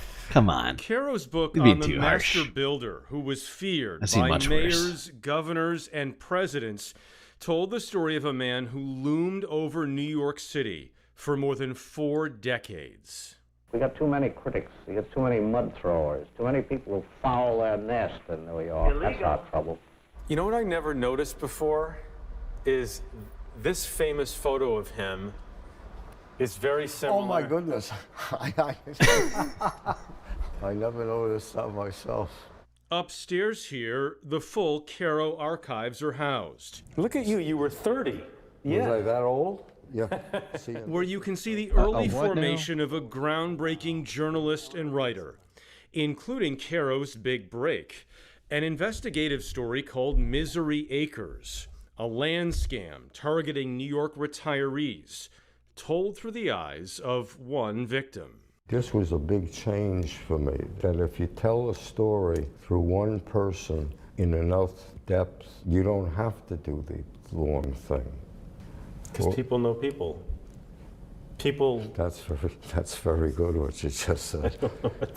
Following his early days as a Newsday reporter, Caro decided to document Robert Moses, an unelected official who controlled New York City's roads and parks, and made no apologies for it. New York has too many critics. We ought to get rid of some of them. I started out, I thought the Robert Moses book would take a year, you know? I had no idea of what I was, getting into. 7 years of research and writing later, Caro brought to light the scope of Moses' spectacular achievements, which, while unprecedented, were only possible because Moses ran 500,000 people out of their homes to make way for highways, favoring car owners and the wealthy at the expense of the less fortunate.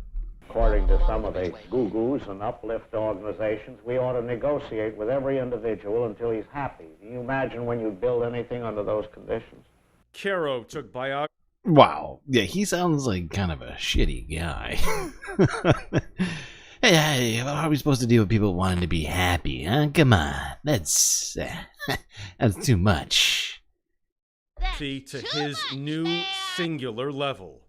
The Power Broker is on its 75th printing. I think about... And of course, you can easily get a copy of this book, I think, out there in the world, or find it on the internet somewhere, as it is that old. But it seemed like a good thing to talk about today. Historical stuff right now on Sunday FUNDAY.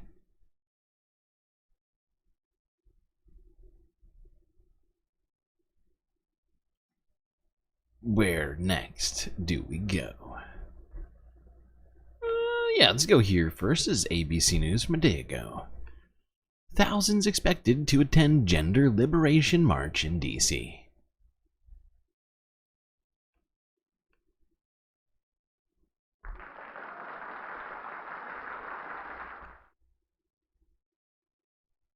You're taking a live look at Capitol Hill, where in just a few hours, the first ever Gender Liberation March will take place in D.C. The event comes as the U.S. Supreme Court has agreed to take up the case challenging Tennessee's ban on gender-affirming care.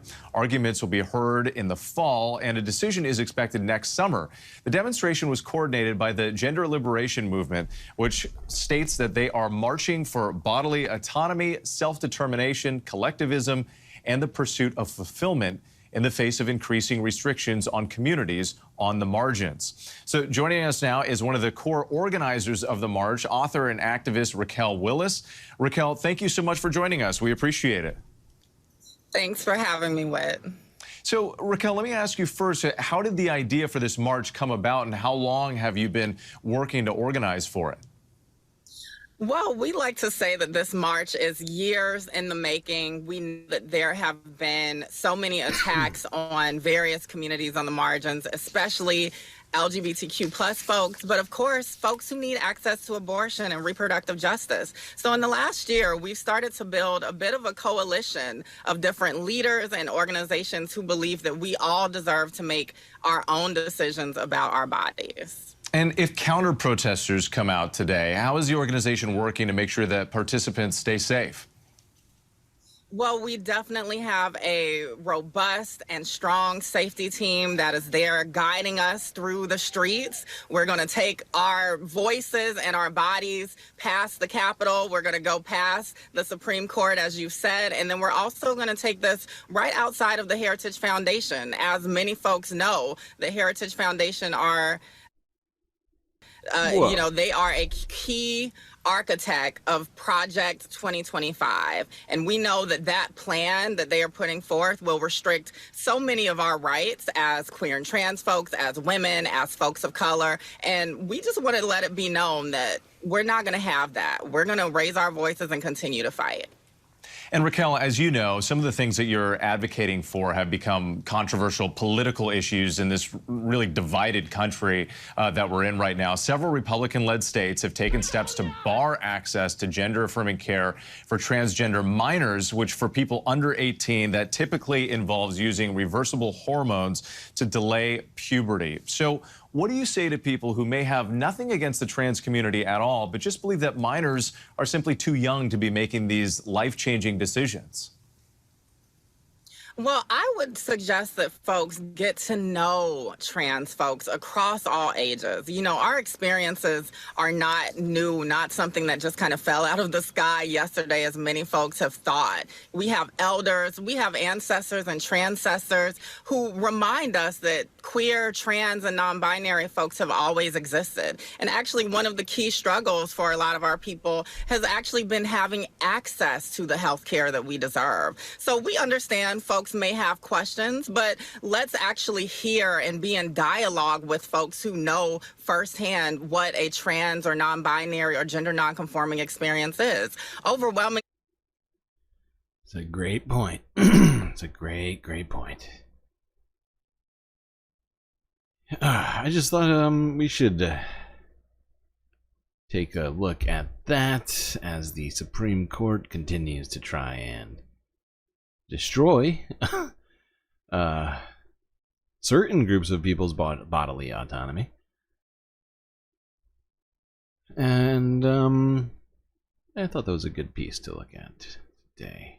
Let's go on to this now. ABC? Right after another ABC? This is crazy. Too much ABC. Too much. That's too much, man!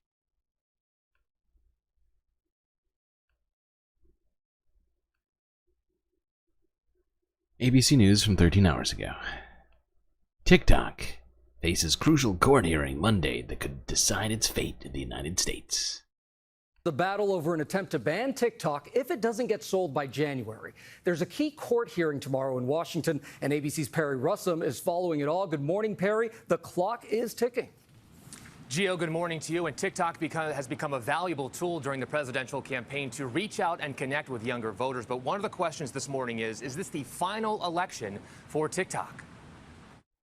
This morning, TikTok and its parent company ByteDance facing an ultimatum: sell the app or be banned. TikTok's lawyers are scheduled to argue in court tomorrow that the law that could ban the app is unconstitutional. There's no denying that this app has huge cultural influence today. It comes less than 5 months after President Biden signed a bill into law giving ByteDance until January to find a new owner for TikTok. With more than 170 million users, TikTok has become a place to unwind, influence, and even try to win a presidential election. Hey, Kamala, what are we going to say to Donald Trump in November? Bye, bye, bye. Both Vice President Hey, Kamala was that- Harris and former what's his President name? Trump are on Is it in- TikTok, posting is it videos to NSYNC? appeal to voters. The president is now on TikTok. It's my honor. Even as the Justice Department Very calls TikTok honored. a national security threat. Here, See TikTok both is very big with the campaigns kids. on there, regardless of how they even feel about TikTok's future. they're using it. Aaron's now to always harness talking young about the people. TikToks. U.S. officials say user data can be handed over to the Chinese government. TikTok denies the allegation, calling the attempt to ban it a radical departure from this country's tradition of championing an open internet and sets a dangerous precedent. And Pew Research finds public support of a TikTok ban has been falling in recent months. It was at 50% back in March. Now it's at 32%. Oh, wow, Perry that's a lot. Russell for us. Thank you.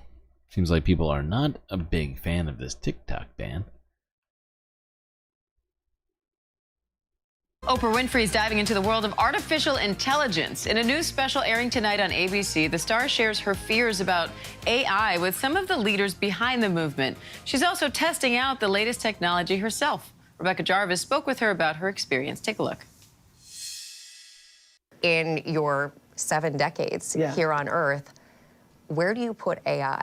Rebecca, we are in for the ride Lance of Bass. our Yeah. lives. Thank you. In an all-new primetime special, AI and the Future of Us, Oprah Winfrey is taking a deep dive into artificial intelligence.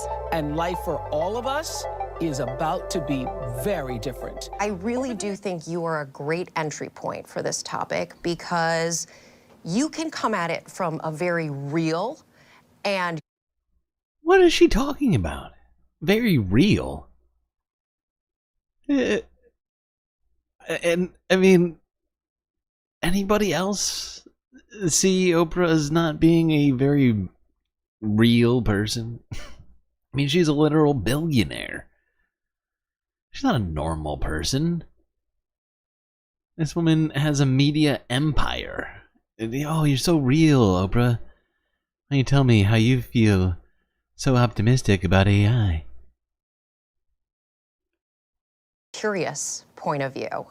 Well, I've always seen myself as the surrogate viewer. I know if I am curious about this, if I don't know the answer, I know that the other millions of people who are watching are feeling the same. What was your first encounter with AI? Well, I have to... That is hilarious. Oprah thinks she is the surrogate viewer and that she is somehow, you know, she's the people. You know, she's just living a normal life. You know, she's just, you know, she's like just a regular lady. Just, you know, if she's thinking it, somebody else has to be thinking it. Like, I wonder how I should replace my chef on my yacht. Or, oh, I really need to resurface the blacktop at the compound. Stuff like that. Relatable shit. It's just normal stuff people are always thinking about. I can't stop thinking about that kind of stuff. Just every day. It's like... Okay. Yeah, we're not gonna actually listen to what Oprah thinks about AI. Point is I mean, she's essentially like all of on board the AI train. I assume she's also partially invested in AI at this point. With all that money, gotta put it somewhere. But no, I don't think we'll be listening to Oprah for her very real take on AI.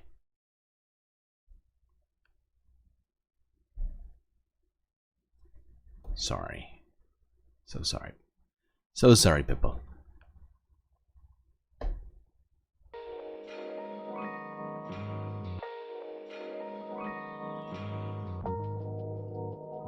Hope you've all been enjoying the show so far. If you haven't already, hit that like button and don't forget to subscribe. Turn on those notifications too so you don't miss any of that sweet, sweet galactic content.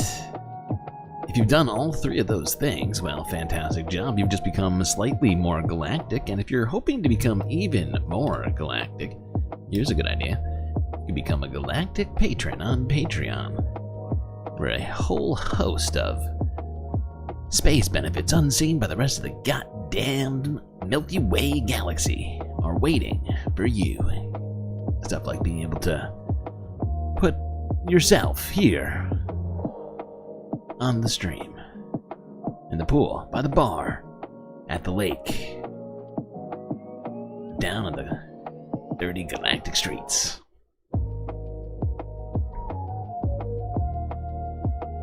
That said, just a few dollars a month for that patron membership. Link is in my YouTube bio and Twitch bio. Of course, there's other ways that you can contribute to the Galactic News Network, help keep this show alive.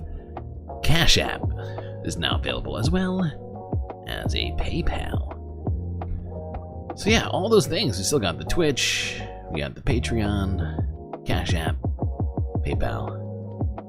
But YouTube is still not monetized because, as I've noticed recently, we have more new viewers than we have returning viewers. So that's a problem, because the sub numbers aren't going up as fast as the new viewers are going up. So some of you right now who are currently watching the show have not subscribed yet. And that's why we're not at 500. And that's why YouTube's not monetized. I'm not blaming you. I'm just laying out the facts. All right, well, space break incoming. Grab yourselves a drink, a snack, bathroom break, whatever else you might need to do, and I will be right back.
All right, chat.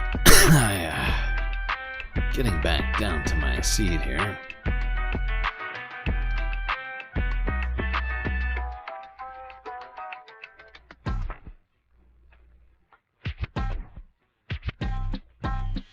Which means, of course, it's time for the second half of the show.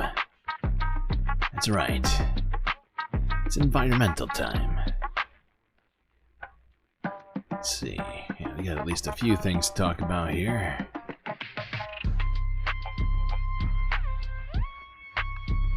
Alright. Alright, Space Vams. Why is that sound not working? Oh.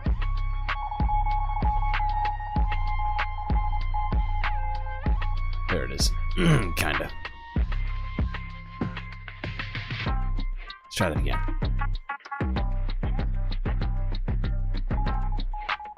Get back to your seats. Get back to your seats. Fuck it. Just watch the content or whatever. Do your thing. Double fail. That's when you stop. At least in my book. Then you just move on at that point.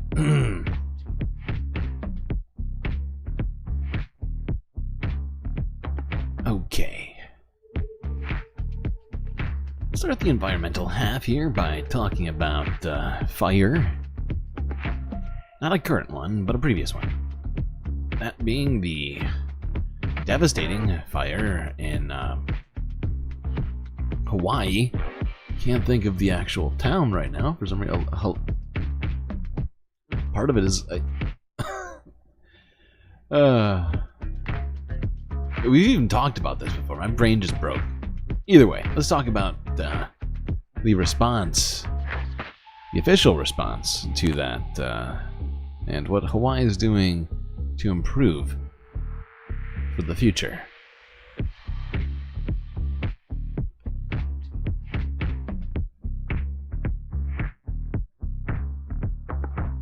The events of August 8th underscore the importance of addressing the well-documented fire risks that exist in the state of Hawaii. Like Lina, right? Or This something situation highlights opportunities to bolster resources and refine implementation strategies.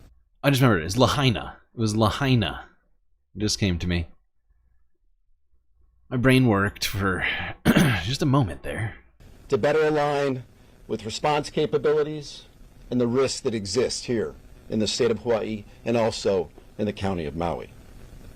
So I think the risk is real and it's a present danger, and climate change will only continue to make these things worse.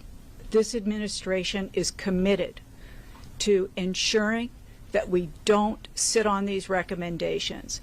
We have to act, and we have no excuse to not act with the findings and the recommendations that are in this report. We have an obligation to every person in Hawaii to do better and to be better and make sure our communities grow and are built better.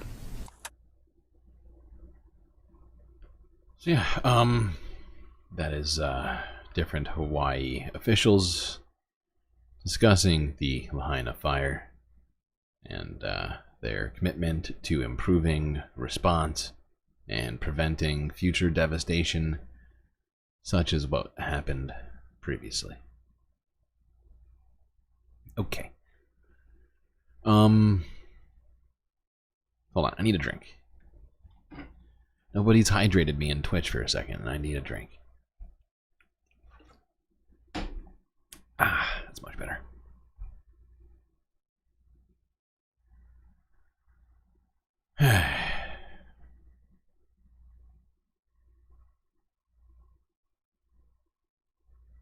All right, let's go to current wildfires. That being the ones happening in Southern California still, although there has been some improvement in the situation. There's still some ways to go on this. This is a Today show from a day ago.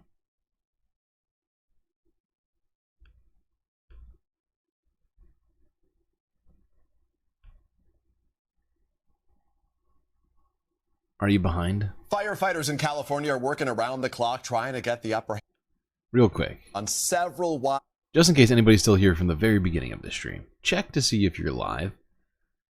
Jerry mentioned that she was behind, and we've been having some issues, and we had some issues at the very beginning of the stream, which caused people to be sent back. But, yeah. Just check that out.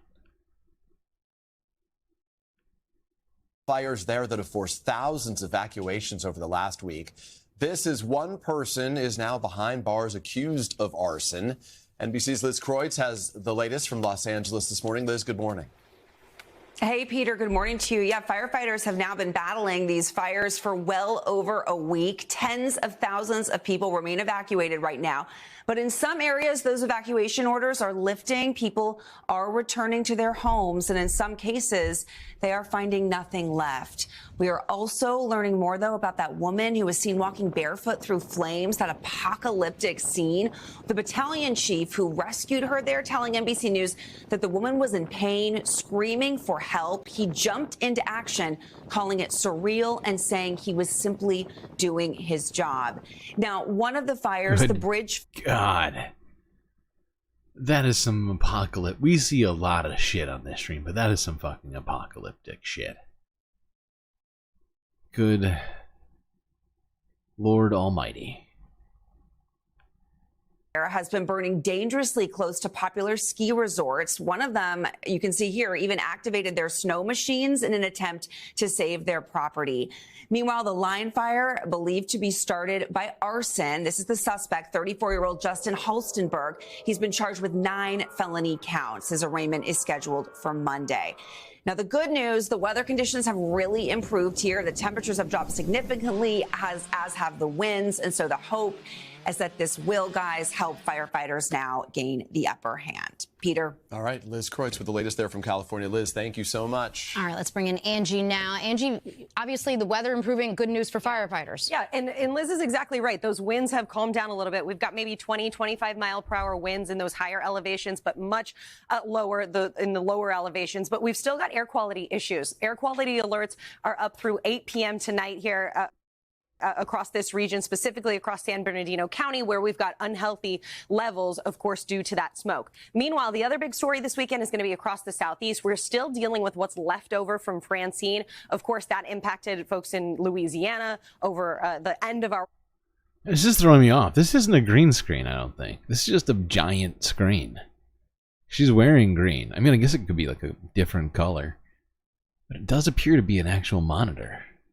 Last week, but we're still dealing with some of this rain, and the flood alerts are up for 6 million people, stretching from Nashville basically down to Jacksonville. This is going to last through the day today as the system kind of just meanders around. So still the flash flooding concern, still the heavy rain. I feel like she's wearing green just to like flex on other like weather reporters right now. Am I wrong? Over already saturated grounds. This will be something that lasts into tomorrow too, and kind of a gloomy pattern will persist with more of that heavy rain. Then we turn our attention to kind of parts of the southeast where we'll see another area of low pressure develop. Okay, that's enough. I don't know why I'm talking about this. I just I got distracted by the fact she was wearing green and totally glossed over the fact that we weren't talking about fires anymore or anything like anything that I had planned to talk about. I was planning to move past this point. This is what happens when I just listen to stuff. I just like skip past it. I'm like, okay, this is good enough. But then when I'm watching it, I personally have a completely different experience.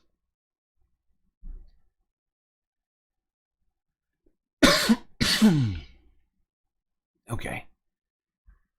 You think it's a flex? I'm glad somebody agrees with me.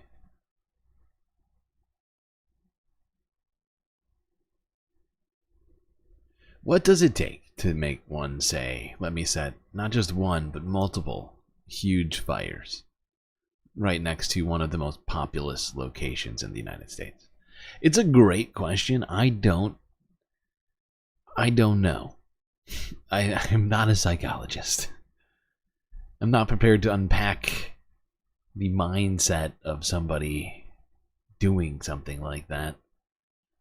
Unfortunately, not my forte.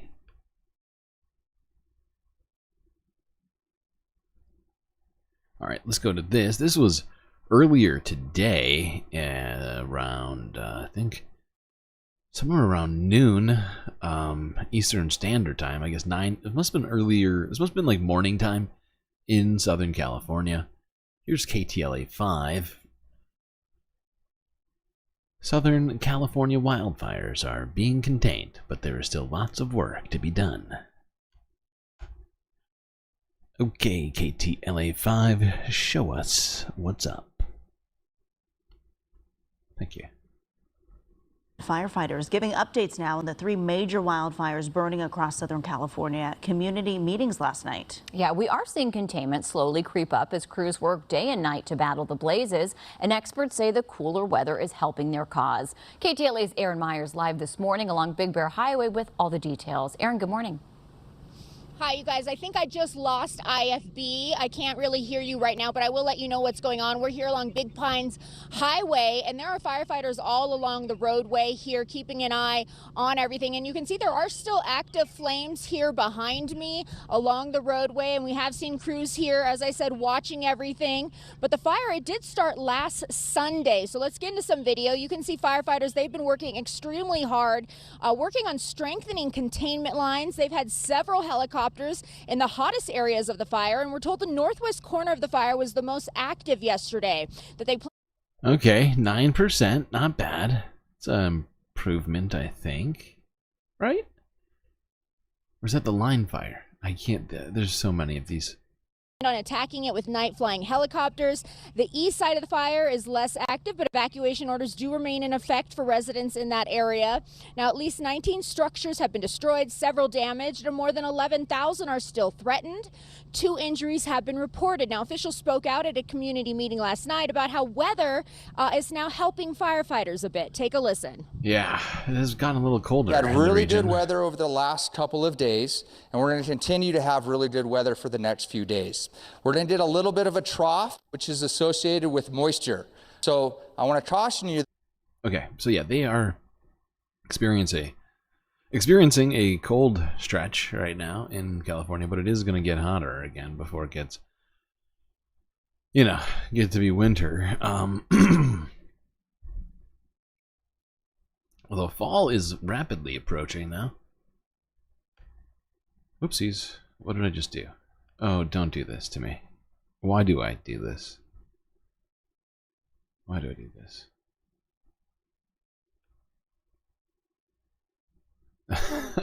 Good job, me.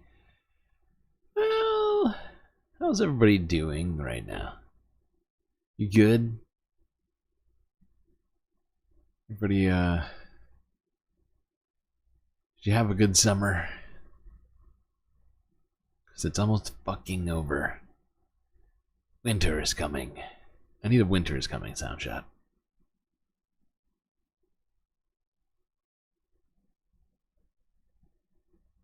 Wait.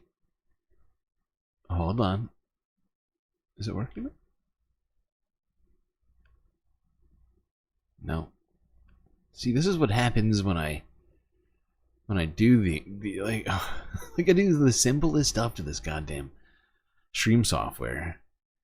But if I happen to be 2.5 hours into a stream, it has a fucking just a complete meltdown. We just wind up sitting here, staring each other uncomfortably in the eyes, not doing what we're supposed to be doing. Well, all right.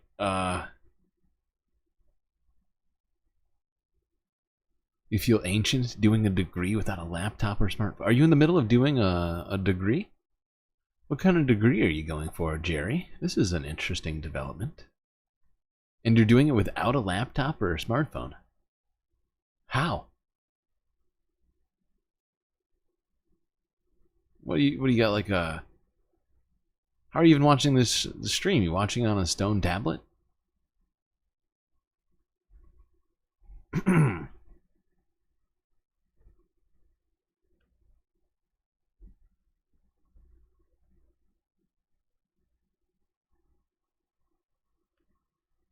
Oh my god. Would you please, for all things holy, just switch. Back.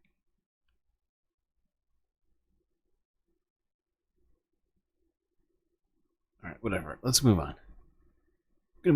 Just gonna move on. Let me pretend like I don't always. And the fact is I always try to split these up with the office shot because it makes it easier to know when I'm changing topics and stuff for clipping later. You have 50 likes now. What in the actual fuck? How do we have 50 likes now? Okay, that's crazy. Wait, is it working? Please hold. It just did it. It just refreshed. I saw it refresh.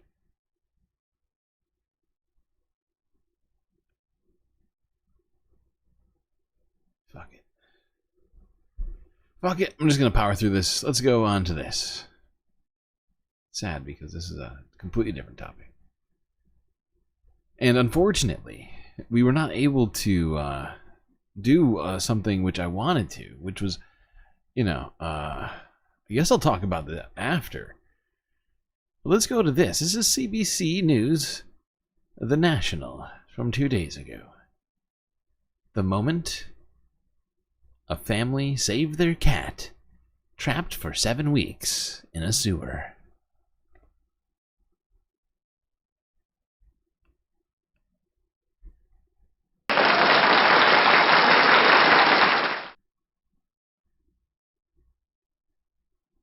Thank you for the applause. It was very supportive. We were all really sad that Drifter had left us. Our stepdaughter April was walking behind our house because it had been about 7 weeks since he'd gone missing. Yeah. She and the neighbor kids heard some meowing under the street and called for us to come outside and check in on things. We needed to prop that big kind of metal piece you see in the video up so that we could get a little further down in. And then there was like a fabric mat that was underneath all this, and there was a little hole in it. So as soon as we got that up, you could see that's when the little tabby. Oh my god. He kind of pulled himself halfway out, and we were able to pull him the rest of the way. And he emerged into the sunlight.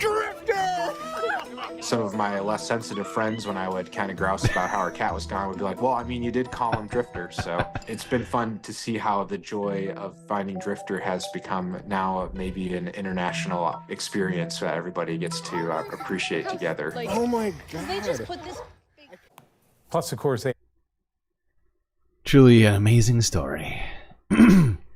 Now, we actually have someone in our community, in our Discord, who happens to know this cat personally, but unfortunately was unavailable for a live interview today. Would have loved to get that segment in here, but you know, not everything works out according to plan.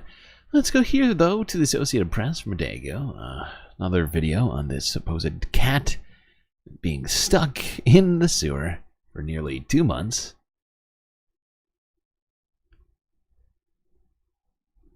When I lift this up, can you just set this rock endways? Oh yeah, and hold it up. So it holds up. Wait, it's moving. Okay, ready? I don't want to. Okay. Right underneath where my hands are. Okay. Between There. them. It's there. A little further in, because there's a... I'm trying. Okay. Good? Okay, can you see him any better? No, he's still under. Let it out. Okay, bud. Actually Come on, buddy. under it.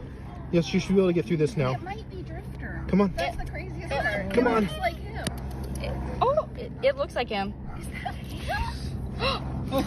Drifter! Wait, can I get it? It's just such a great image. It's worth watching twice. Well, there was a tiny bit of extra footage showing their efforts there. My god. What a triumphant moment. I'm glad that cat's... honestly, I'm not just glad, I can't believe that cat's alive. Hey, look at that. And now it's working again. Good job, Stream Software. Yay, Streamlabs. Whoops. Actually, That's hilarious. I tried to give Streamlabs applause, and soundboard had it turned off. No, it's too bad, Streamlabs. I guess you just, that's just how the cookie crumbles. All right, now I just figured we'd throw that in here during the environmental portion.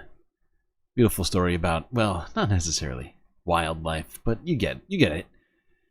Still Sunday fun day, after all. Let's go here and talk about the fashion industry, as it, if you're not aware, has some real problems with waste. And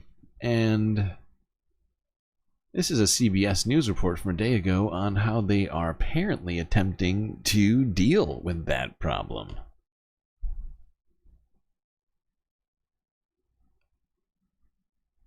This week, fashion designers gathered in New York City to showcase their upcoming collections for next spring. New York Fashion Week is an event that happens twice a year, highlighting the trends in the industry. But beyond the runway, there is a growing awareness of an issue that hasn't always been in the spotlight. It is called dead stock. And Elaine Quijano is here to educate us on this. Elaine, it's always good to see you. Good morning. Oh, good morning. Great to see you, Dana. Well, you've most likely heard the term overstock when it comes to inventory, but there's also what's known as dead stock. Now, that can be anything from unsold products to the raw materials used to create them. It happens in all manufacturing streams, but the fashion industry is one of the largest contributors to this problem. So we got a first-hand look at the issue throughout one of the fashion capitals of the world. We're on 7th Avenue in Midtown, Manhattan's garment district. Initially, this was the epicenter for a lot of fabric. Courier Lawrence Murphy's route includes pickups at some of the most esteemed fashion houses in the world. One location had garments for over 40 years. Today, we're stopping by Carolina Herrera's workshop. Inside, fabric is cut into patterns, sewed, and carefully pinned into place in preparation for their New York Fashion Week Spring 2025 runway show. But we're not just here for the latest collection, we're here for the scraps. The fabric that doesn't make the final cut here gets placed inside these reusable bags and delivered to a warehouse space inside the Brooklyn Army Terminal. Good, all right. Ultimately making their way to the nonprofit Fab Scrap. Fab Scrap's mission is to eliminate textile waste from the pre-consumer waste stream, which means the textile waste that businesses are creating. Jessica Schreiber co-founded the nonprofit in 2016 along with Camille Tagle. Tagle used to work as a fashion designer. She left looking for a solution to the amount of waste created during the design process. Schreiber started as an intern at New York City's Department of Sanitation. So this is our public warehouse. Eventually, as head of the clothing recycling program, she noticed a need when it came to recycling textiles from businesses. Is there not a mechanism officially in place or infrastructure in place to recycle these unused materials? I was surprised too when I started to look into this problem. There hasn't really been a good collection or recycling infrastructure in place for all of these companies until we started. They're tackling an issue known as dead stock. The term has yet to be officially defined, but is understood as inventory that's unlikely to sell. Okay, cool. I just thought that was an interesting story, as it's different than often the thing that we talk about with relation to the fashion industry, the clothing industry's wastefulness, right? I think oftentimes we talk about the sort of what the practices of what they do with overstock and other stuff like that, right? And practice of throwing away clothing. That's a whole other venue of wastefulness going on in that industry. Good to see somebody trying to deal with it. Hopefully that does something about it. While we're talking about the fashion industry, I thought we'd go to this. I believe this one was recommended in the Discord. I also had it recommended to me on my feed on YouTube as well. So let's go to this PBS NewsHour from 2 days ago. One button at a time. Beau McCall makes his mark on the art world.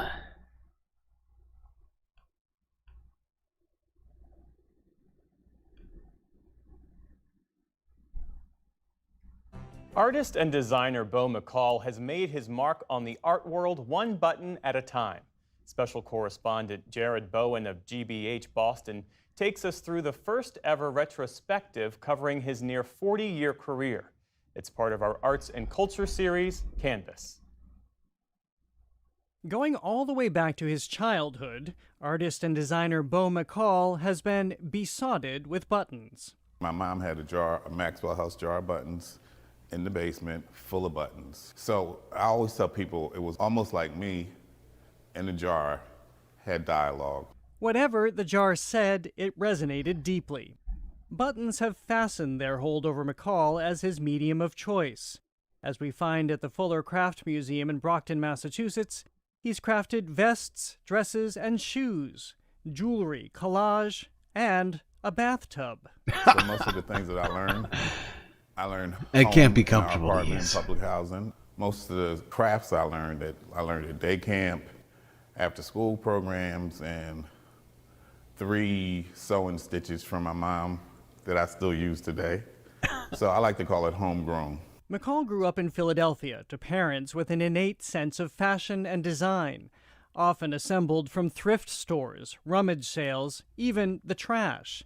It was upcycling before upcycling was a thing, he says, which was the impetus for him to see a creative bounty in buttons.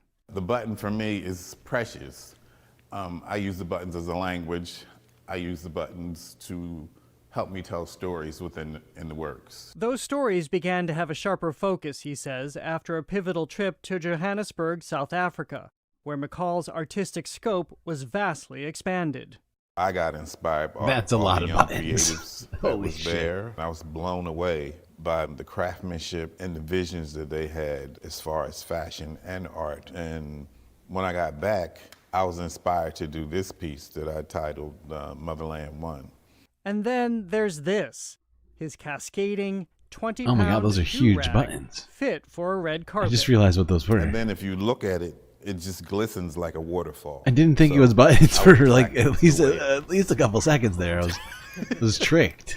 And then I had buttons commissioned about hair care. So there's an Afro pick, you have an Afro comb, you have the Afro silhouette. So you have different variations of how black folks wear their hair. McCall. Okay, cool. I just thought this was an interesting piece as well. Pretty fun and discussing still an interesting way to upcycle, reuse products rather than use brand new stuff. And yeah, so yeah, I think I just thought it was a good video here for Sunday Funday. Let's keep it going. What else to talk about? How are we doing on time? Actually, we're doing great on time. Doing really good.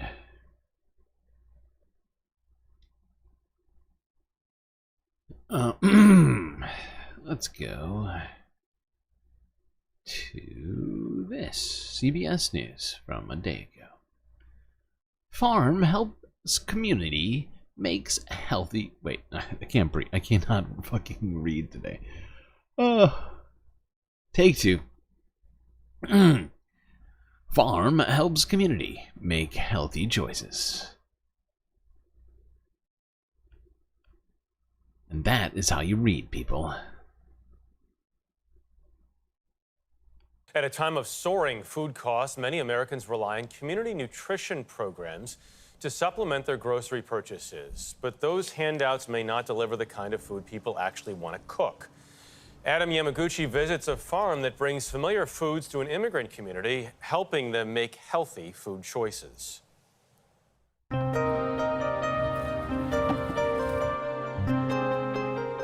Across New York Harbor from the Statue of Liberty, this rooftop farm offers immigrants a taste of home. Residents shop for vegetables at the Brooklyn Grange Weekly Market, part of an effort to improve the health of older Chinese Americans in the Sunset Park neighborhood.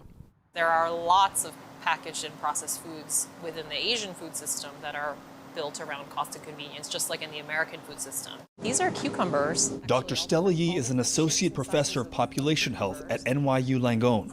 There is a myth about Asian Americans being healthy. When it comes to obesity, Asian Americans are always the lowest obesity prevalence. But when you actually start to look at some of the outcomes at smaller body sizes, Asian Americans tend to be at equivalent risk for some of those cardiometabolic conditions as other racial ethnic groups. Dr. Yi partnered with the Brooklyn Grange to offer subsidized, heart and gut healthy local produce.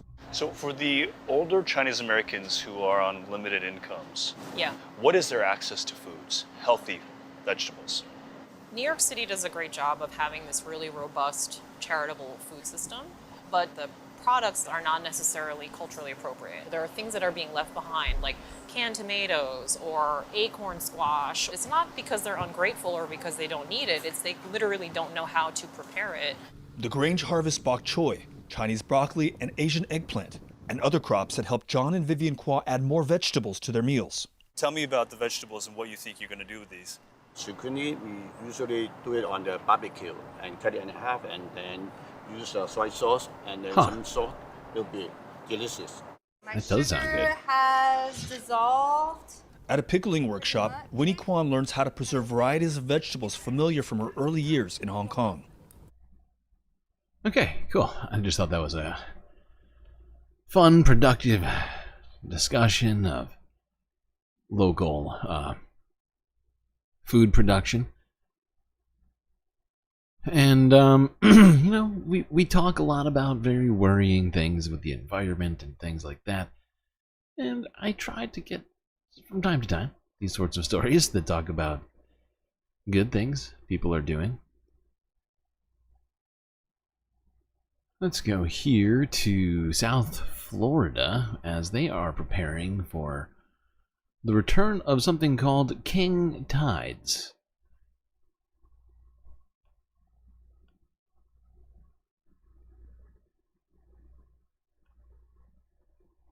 King tides are set to return starting tomorrow, and we can expect higher than normal tides until next week. Coastal cities are preparing for a total of 33 days of king tides happening between now and mid-December.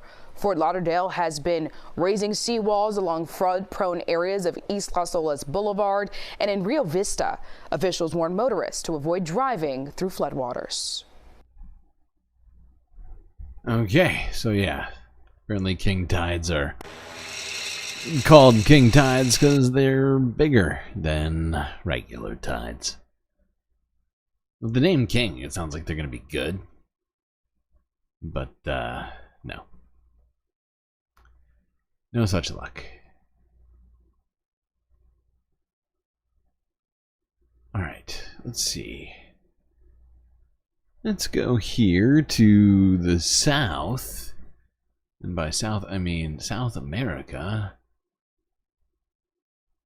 In Brazil, Rio de Janeiro is using drones now to plant trees in an attempt to combat global warming and the effects of over-logging in the country. It's an interesting strategy. It certainly makes it a lot easier to spread things fast. I think we've seen places all over the world attempting to do this in similar fashions. Drones are honestly very useful technology, you know, in multiple applications, not just planting trees. But let's stay in Brazil. This is AP Archive 3 hours ago. Brazil enduring worst drought in over 70 years. And rise in fires mostly linked to deforestation. See what I did there? Went from tree planting to that.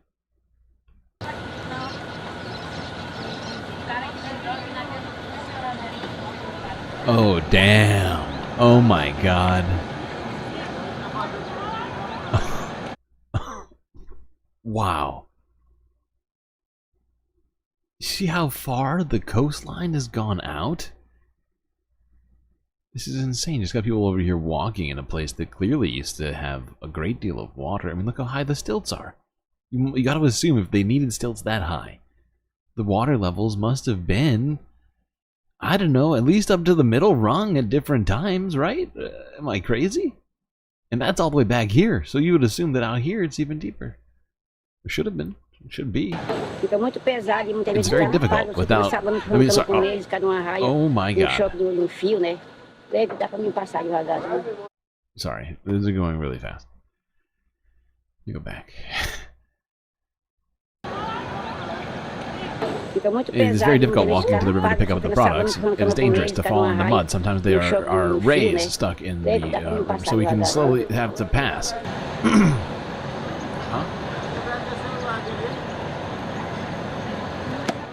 This drought is really harming us. We can't get here in the boat at dawn when they used to set up the tents. We can't see anything in front of us with all the smoke. Look at it. We can't see anything. It's dangerous to crash the canoe, sink, die. It's difficult.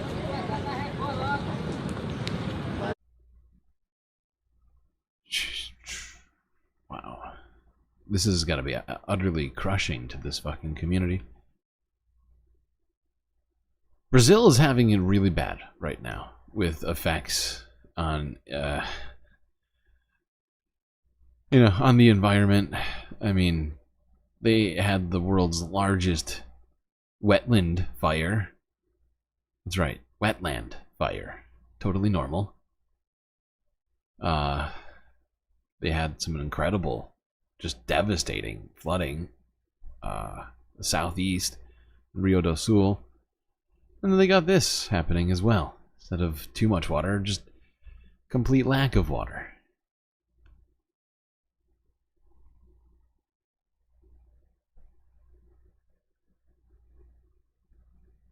All right.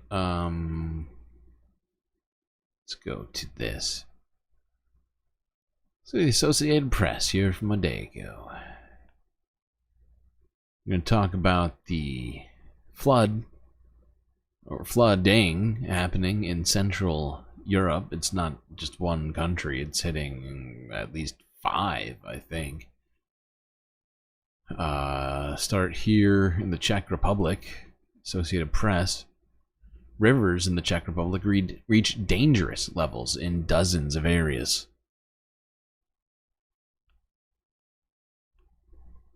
Help! Help! I'm being repressed!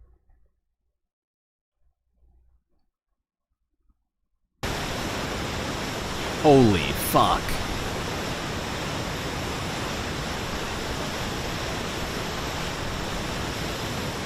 It's almost running into this bridge right now. This bridge is in danger of collapsing.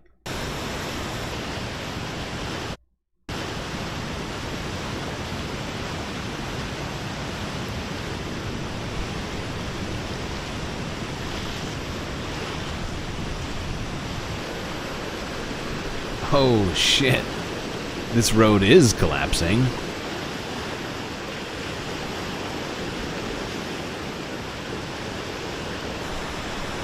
Jesus Christ. Look at how much water that is. Well, not that. Okay, I assume that's a pipe intended to relieve flooding somewhere else.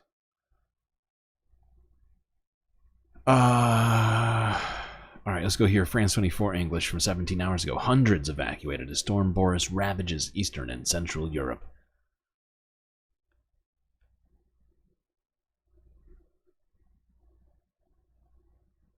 They need to act fast. These residents in southwest Poland are rushing to block a fierce flow of water from entering their homes by lining up sandbags.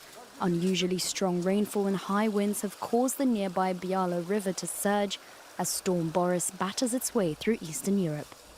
It's disrupting other countries like Romania, particularly in the east, where hundreds of people have been rescued from villages like this one, where water levels rose up to 2 meters, flooding houses. I tried to save a maximum of stuff in my house, but it was all lost as the water came too quickly. Storm Boris has also raged through the Czech Republic, where almost 50,000 homes were left without electricity on Saturday, as river waters reached dangerously high levels, prompting the evacuation of hundreds. We were ordered to evacuate, so we don't want to complicate things like getting stuck and then mobilizing someone who could be more useful somewhere else, rescuing people or something like that. What are those down there? Those potato skins or something? Those look really good. I got distracted. Not gonna lie. Not gonna lie. I think I forgot to eat dinner. I think that's part of it. Austria, Slovakia, and Hungary. I know, it's very insensitive. While we're listening to this woman's harrowing story, I'm thinking about potato skins.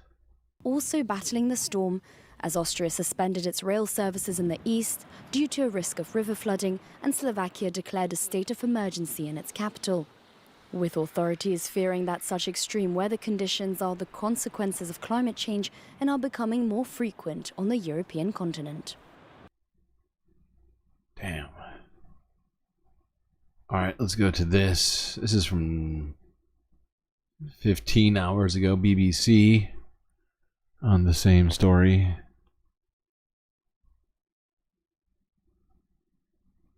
Let's turn our attention now to the floods in Central and Eastern Europe following torrential rain. Emergency services are shoring up flood defences in Central and Eastern Europe after thousands of homes were damaged. We can show you now these pictures from the city of Ostrava in the northeast of the Czech Republic.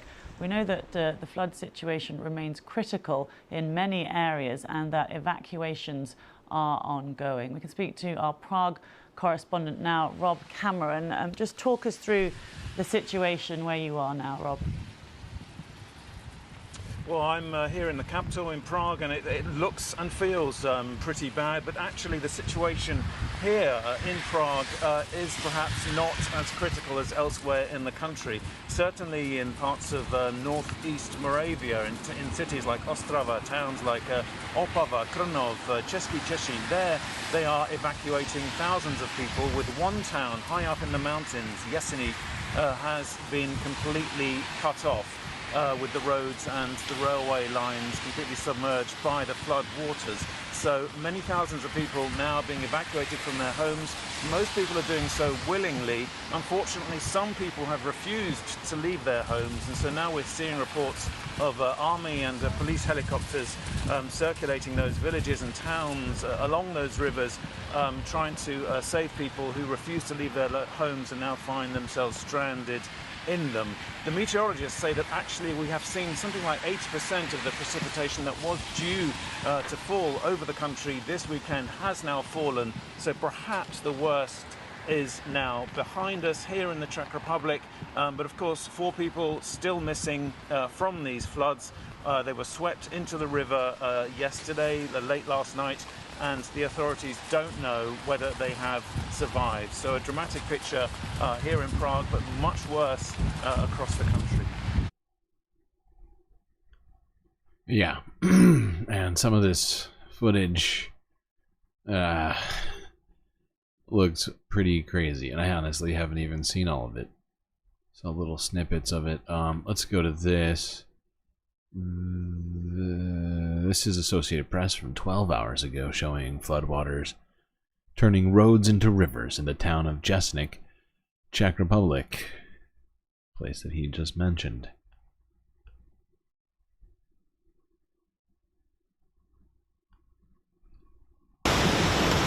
Jesus. That's a road? That's a fucking road? You're shitting me. Good God. Oh.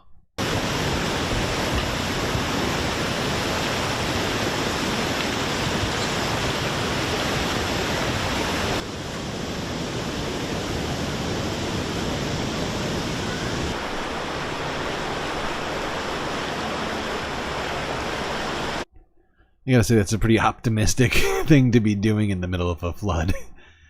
I mean, you do the sandbags before the flood, but in the middle of a flood, being out there filling up sandbags seems like a sort of an exercise in futility.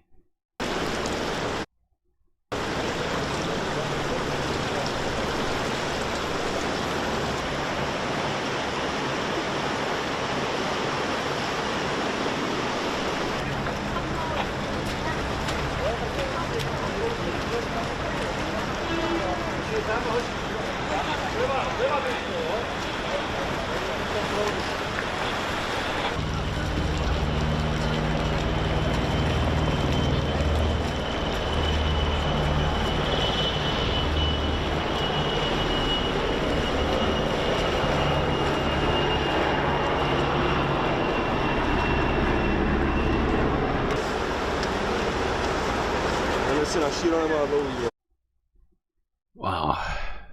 Some of this footage is fucking crazy. Alright, let's go here. This is Forbes breaking news. Let's see what kind of footage they have. This is from 12 hours ago as well. Oh, they got drone footage. Oh, this is aftermath footage. Oh, fuck. Yeah, this fucked some stuff up.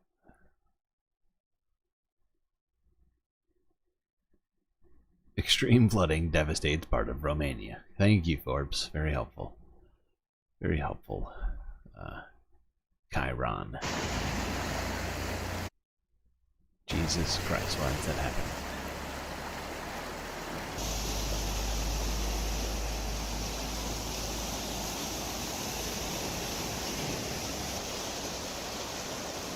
Oh my God.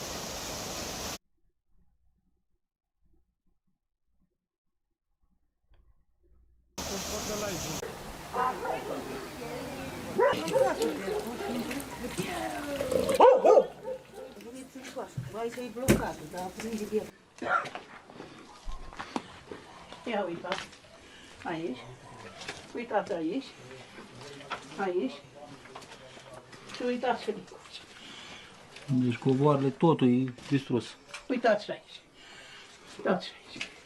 Now, I don't speak Romanian. I assume she's saying, this sucks, house is ruined.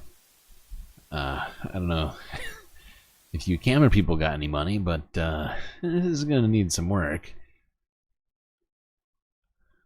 It's just a guess. I really, like I said, I don't speak Romanian. She could actually be saying, this is great, this is exactly what I was hoping for. Thankfully, this flood came just in time for me to redecorate. Okay, let's go on to this. Oh, is there more? I thought that was the last one. Whoops. Let's go to Poland. Apparently Poland also got hit.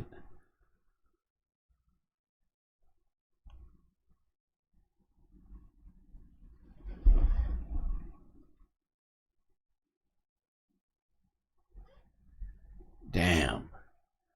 This looks like fucking Brazil, dude. This looks exactly like those those images we saw of we were just talking about. We were literally just talking about Rio do Sul in Brazil. Or at least I was talking about it for a second. But this, oh my god. Well, people, the water world is coming. And by coming, I mean basically here. Almost here. Not quite. We can still walk around for now. Seems fine. Hold on. Just in case anybody didn't see these pictures, I just want to show you these pictures. This was from earlier this year. This was... Click. Why won't you click? Why won't you click? This is incredibly rude.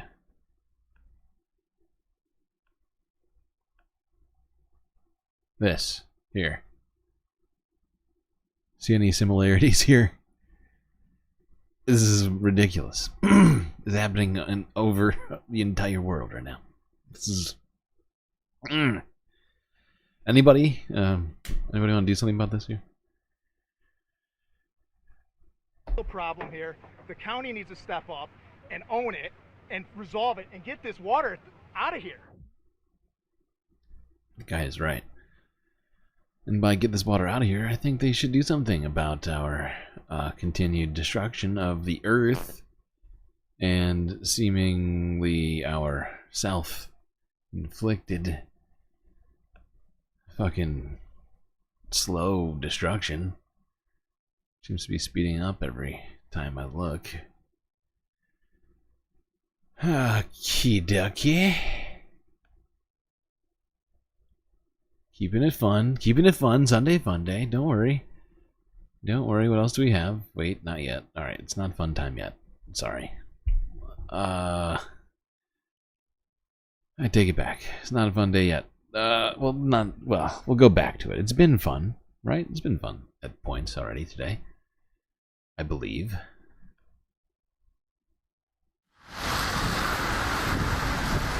This is in Slovakia.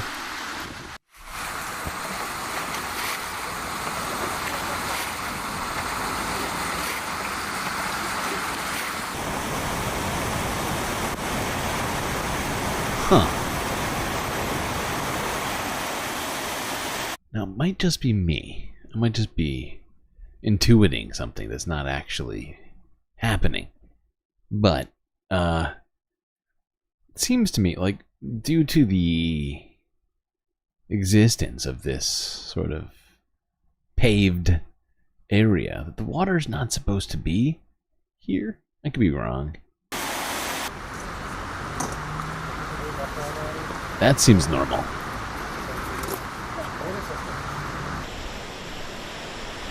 All very normal. That trees grow in water.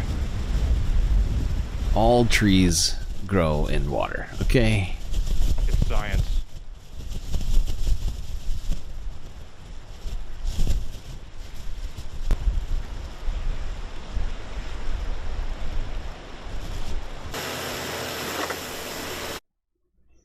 Okay.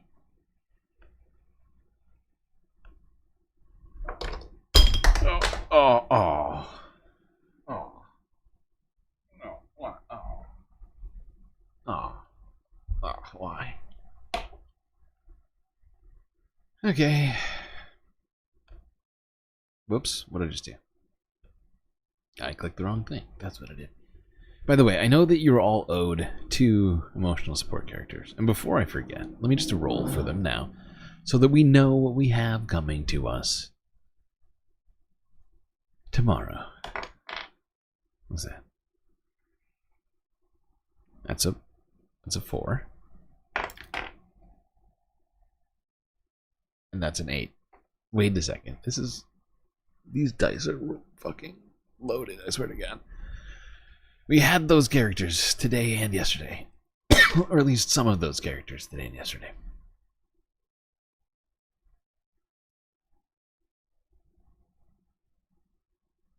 But that is I believe, an Astrid Farnsworth and a Jessica. As a just a continuation of these sort of rigged dice. It's not my fault, okay? I don't make the dice, I just roll them. Alright, let's go to... how are we doing on time? 3 hours now. Okay. Alright, let's go to Africa real quick. Discussing some different flooding. Here's Al Jazeera English. 2 days ago. Africa dam bursts. Experts say dams are no longer fit for purpose. Huh. I don't want reality.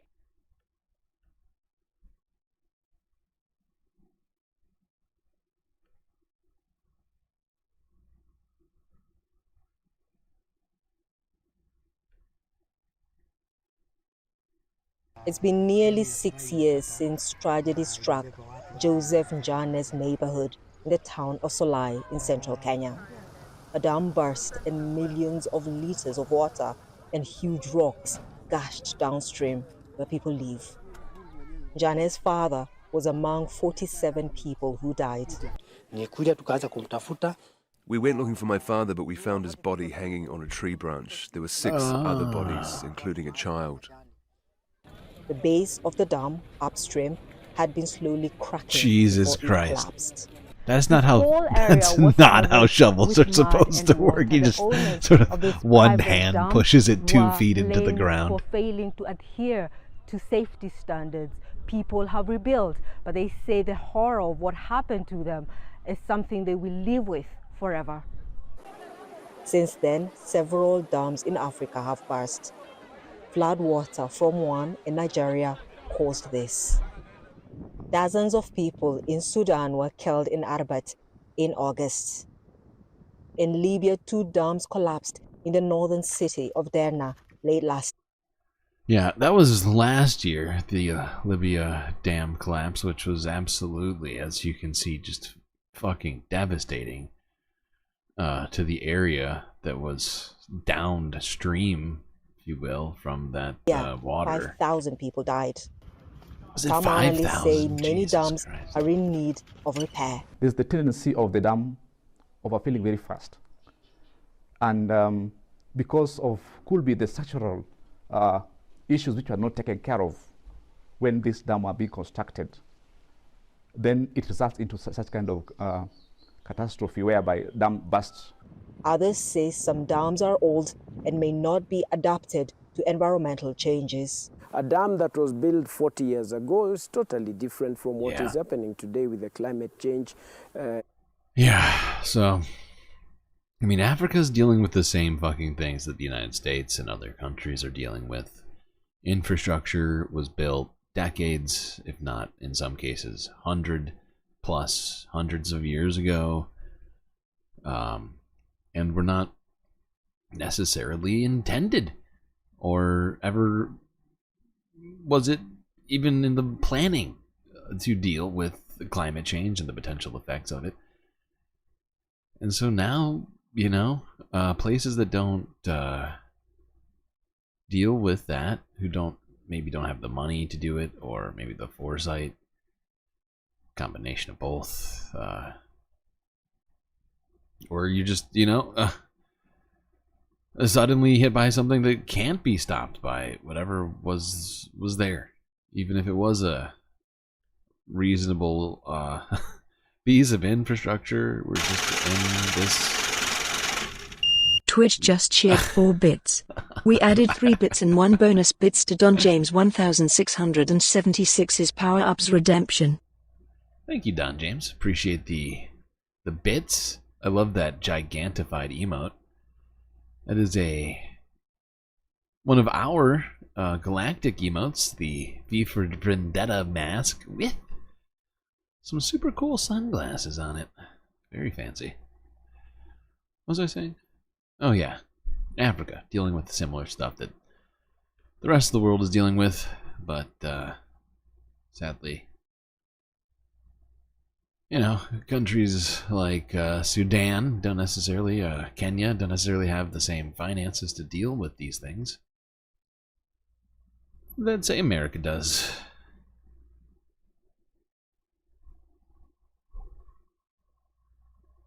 Alright, let's go here to Zimbabwe, where apparently blueberry farmers are now chasing booming demand.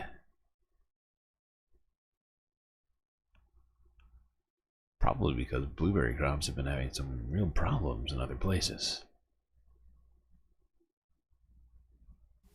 In fact, I'm going to pause this before we even go, because just in case you've forgotten, or you were not either watching the stream, or you missed that stream, or you whatever, you didn't even know about this channel when we did this show, but we actually talked about a disease that is ravaging northwestern American blueberry crops, most specifically in Canada, which is just literally devastating an entire farm's worth of blueberry crops, which is causing a rise in demand for blueberries in other places, and Zimbabwe happens to be one of the places that actually grows blueberries. Zimbabwe's farmers are betting on blueberries. The country is one of the fastest growing producers globally, with demand for the fruit booming. But farmers are running into a problem finding financing for their operations. Self-funded growers, like Willard Zireva, cite a lack of finance and minimal government support as barriers to success. If funding is available, it is a massive growth opportunity. Zireva cultivates about 30 acres of blueberry crops at his farm. After a local bank denied him funding, he relied on personal savings to plant his first crop. Now he says the demand far exceeds his ability to supply. Zimbabwe's horticultural exports, driven in part by blueberries, exceed $100 million annually. Despite the sector's recent growth, banks remain wary of financing agriculture. due to uncertain land tenure, making it hard for black farmers like Zireva to expand. Yeah, because they've been, oh my god. Twitch just cheered 8 bits. Whoa, I We wish added YouTube 5 could bits be and seeing 3 what's bonus happening bits to right Don James 1666's Power Ups Redemption. Wow, that's amazing. That's beautiful. On-screen celebration. I forgot you could do that.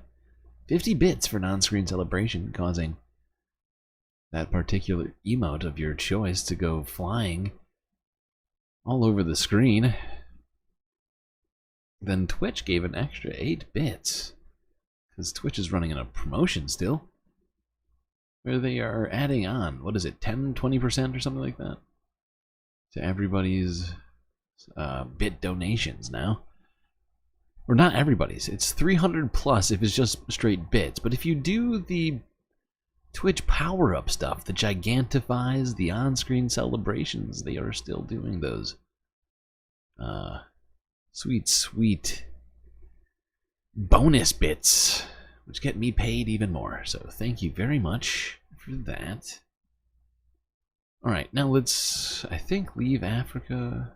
Yeah, let's leave Africa, go to Asia, quickly talk about this situation, because Typhoon Yagi, I thought it was over, but apparently it's not, as it's like circled back and hit Myanmar, or curved down, I guess would be a better way of putting it, and has, I mean, the devastation is truly incredible. It seems like practically every spot on the planet is getting hit by flooding right now, almost, and this is no exception here, and apparently at least 100 people have died so far in this flooding from Typhoon Yagi in Myanmar, at least as of my most recent sort of reports that I've seen.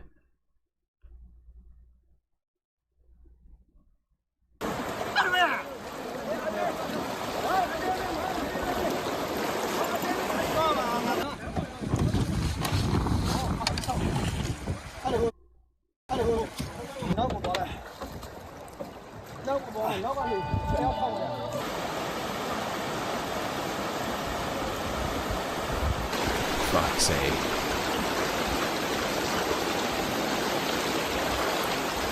I mean, this is insane. It's like half of the globe is, you know, just getting hit by incredible, just wild flooding. You'd think this kind of stuff would be waking people up to the effects of, you know, climate change, human-induced,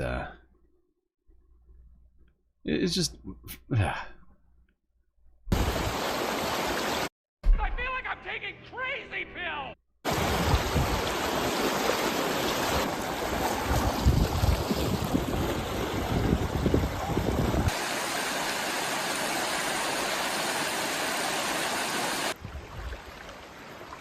totally normal. They wanted those houses in the water, of course. It's a Myanmar tradition. Water houses.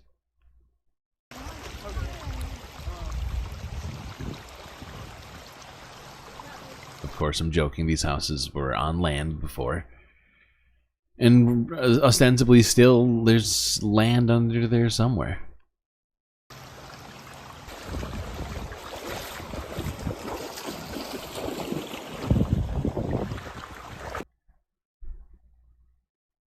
Alright, this is from 7 hours ago, from the AP. Holy fuck.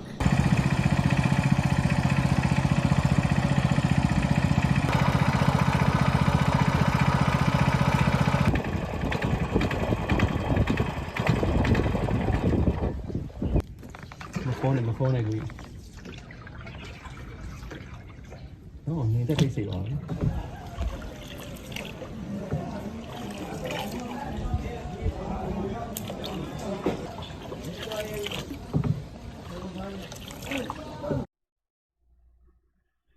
Yeesh. Okay. Now, let's go, wait, hold on. Hold on. Sorry, I just got... What's happening?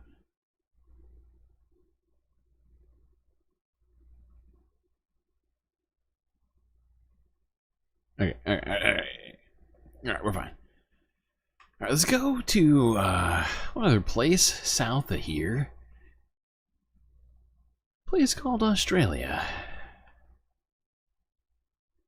And talk about some of the wildlife in Australia.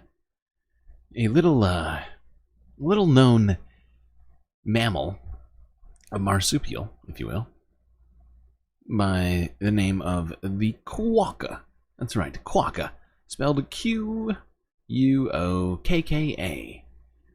A tiny... It looks like a chinchilla, not gonna lie. It looks like a chinchilla crossed with a... I don't know, like a chipmunk?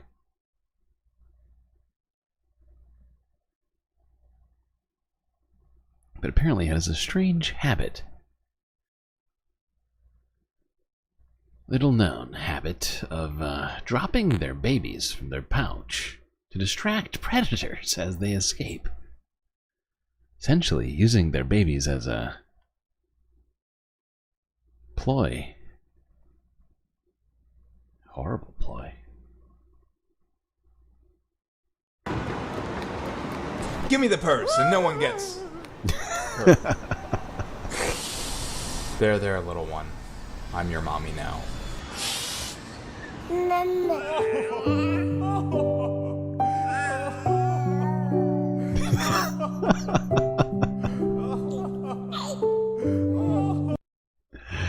Okay. Okay. That's enough of that.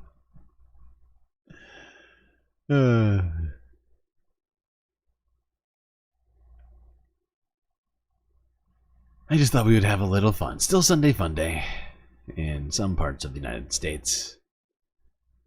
What, Guam and Hawaii, Canada. Places. It's still technically Sunday Fun Day, so we're gonna still keep trying to have fun. What did I just do with my hand? Why did I touch that? That was stupid. That's what a stupid person would have done. God damn it. Okay, whatever. Alright, let's go here. Actually, whoa, what am I doing? What?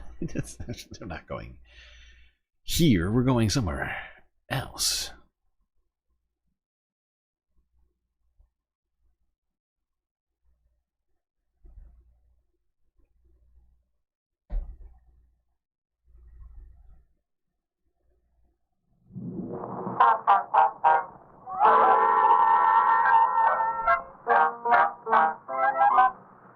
That's right.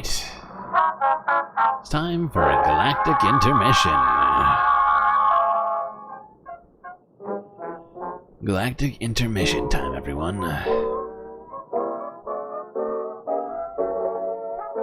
Before you take that break, though, hit that like button and don't forget to subscribe on YouTube, because we still need to get this goddamn YouTube channel all the way up to 500 sweet subscribers. Because sadly, we're still not there. 286 according to my count, which is 214 less than 500. And, well, we need to get there. So, if you're not already subscribed, as I'm afraid some of you are, hit that button. Just hit it. It's gonna help. Galactically. Now, once you've done all those things, you're gonna want to make sure that your notifications are turned on so that you can get all the latest galactic news all at your fingertips. And once you've completed all of those tasks, I'm gonna give you one other. And that being considering becoming a galactic patron on Patreon. For the sum of $3 US a month, you gain access to a whole host of sweet space benefits. Stuff like shoutouts at the end of every show. Being able to get your avatar here at the pool or the bar. You could even put a boat in the pool. Well, I guess you could put a boat in the pool. It'd be a small boat. You could put a boat in the lake, though. Or you could hang out in the galactic streets. It's all up to you. GIF, pick. Just like you see here. Like other patrons before you. Using their Patreon benefits. But it's not just that. That's right. Galactic shoutouts. Sweet, sweet unseen content. A secret Discord channel. And much, much more. Also, if you're not a part of the Discord already, get in there so you can be part of the galactic conversation in general. You don't have to be a patron to be in the Discord. We have tons of sweet conversation happening in there, but there is secret stuff happening there just for the patrons. Alright. Well, grab yourselves a drink, maybe a snack, and I will be right back.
still got a lot to talk about here, chat, so I suppose we better get right to it. Global news it is, final half, so better get back in those seats, Bates fams.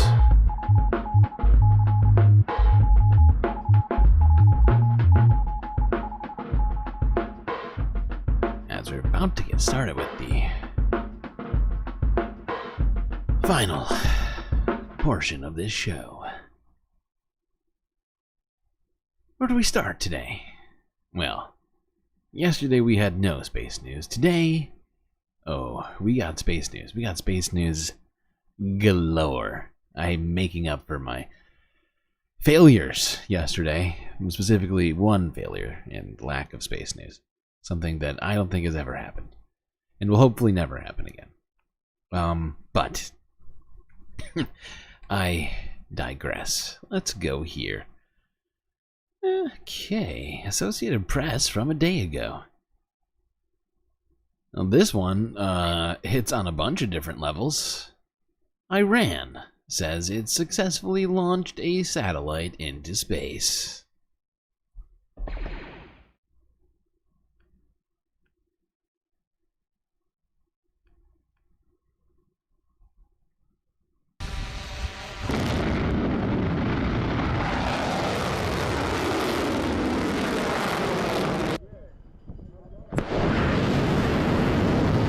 They gotta get the drone flyby video. Gotta get the drone flyby for Insta, of course. Wow. Apparently Iran knows what's up with social media. Yeah, there's one piece of space news. Let's go here to CBS News from a day ago, discussing an interesting thing which took place in space. That being a violin performance. Hold on. Gotta line this up, or is it? Yes. This Dawn mission. 2 astronauts completed the first ever spacewalk outside a private commercial spacecraft. And on Friday, one of those astronauts made a special connection back on Earth. Mark Strassman shows us how it was all strung together. Back in May, we found classical violinist Sarah Gillis rehearsing for a featured solo unlike any in music history. Gillis works for SpaceX as an engineer, and she's now a civilian astronaut orbiting the Earth aboard Polaris Dawn.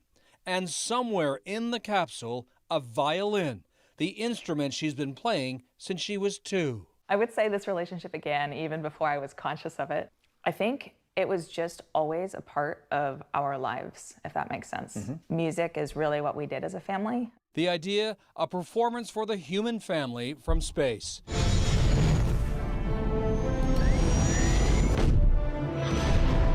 She'll play Rey's theme from the Star Wars series. It was composed by Hollywood legend John Williams. What about this piece of music speaks to you in this moment?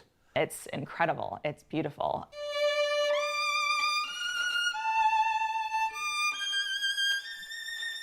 It was not only the piece that I love, but then Rey is also one of my favorite characters in Star Wars. She's kind of this problem solver, engineer. Electrical.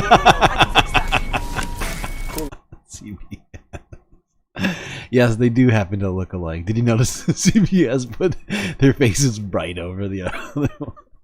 Leaking. Try transferring auxiliary power to wow, subtle. Do you see a little piece of you in Rey? Or a little piece of what you want to be in Rey? Certainly what I would want to be, yeah.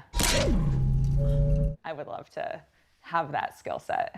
At this rehearsal in Los Angeles, Gillis brought her own formidable skill set to meet composer John Williams.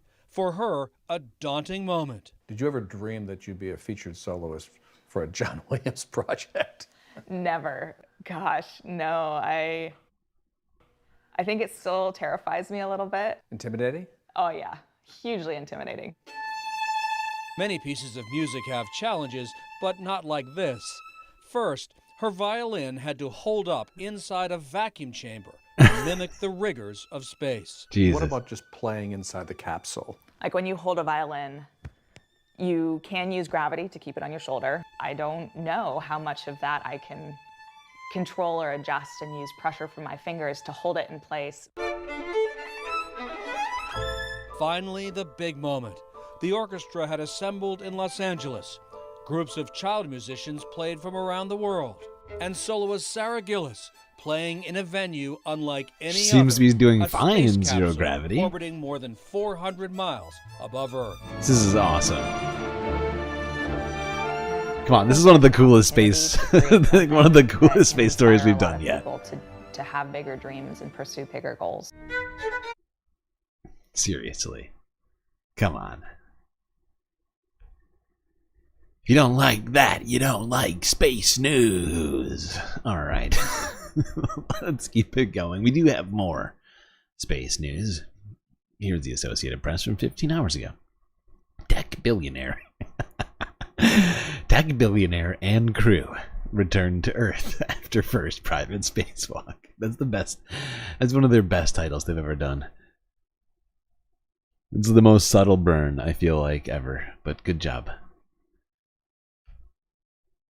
Tech billionaire and crew coming down. Oh, that's an incredible view from the recovery ship stationed out in the water. That is a sight to see for the people that are watching this live. Yeah. It's not a comet. It is just the Polaris Dawn crew coming back to Earth. Wow, that is an amazing view. There we can see that the drogue chutes have successfully deployed.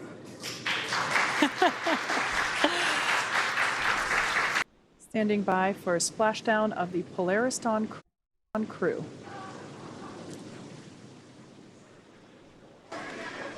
And there you can see. Status copy, PC squad. As you can see on your screen, and by the cheers behind us, the Polaris Dawn crew has successfully splashed down. Now the recovery team, just like the Polaris Dawn crew, The recovery just floating in the middle of the ocean in a completely unpowered capsule. Just a tin can. Literally. perform. The capsule is translated and secured. We'll see them begin to hose it down. They just do a Grant Napier-esque take, former announcer from the Sacramento Kings, who used to say, if you don't like that, you don't like NBA basketball. Yes, that's what I did. But I changed it to space news. If you don't like space, if you get what I'm saying, I did a little. It's like a, and I'm glad you picked. I'm glad somebody picked up on that. With fresh water. It's heard cheering from a distant part of the building. I have a feeling that came from the Dragon teams at their computers. Twitch just cheered 3 bits. We added 3 bits to Minoep's Power-Ups Redemption. And there is our Polaris Dawn crew. Okay, what a perfect time to do that, Mono. Mono just gigantified that awesome Fry, animated Fry on a Scooty Puff Jr. emote on Twitch. Thank you for the bits. Okay, do we have more space news? Damn right we do. Let's go here. Here's a group of astronauts that are still stuck in space. This is the Associated Press, again, from 2 days ago. NASA astronauts stuck in space reflect on being left behind by Boeing capsule. Oh, wait.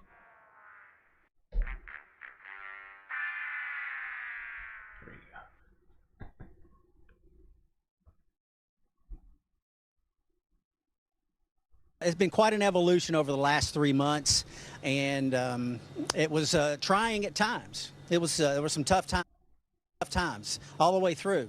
You certainly, as the commander and the PLT of your spacecraft, you don't want to see it go off without you, but that's where we wound up.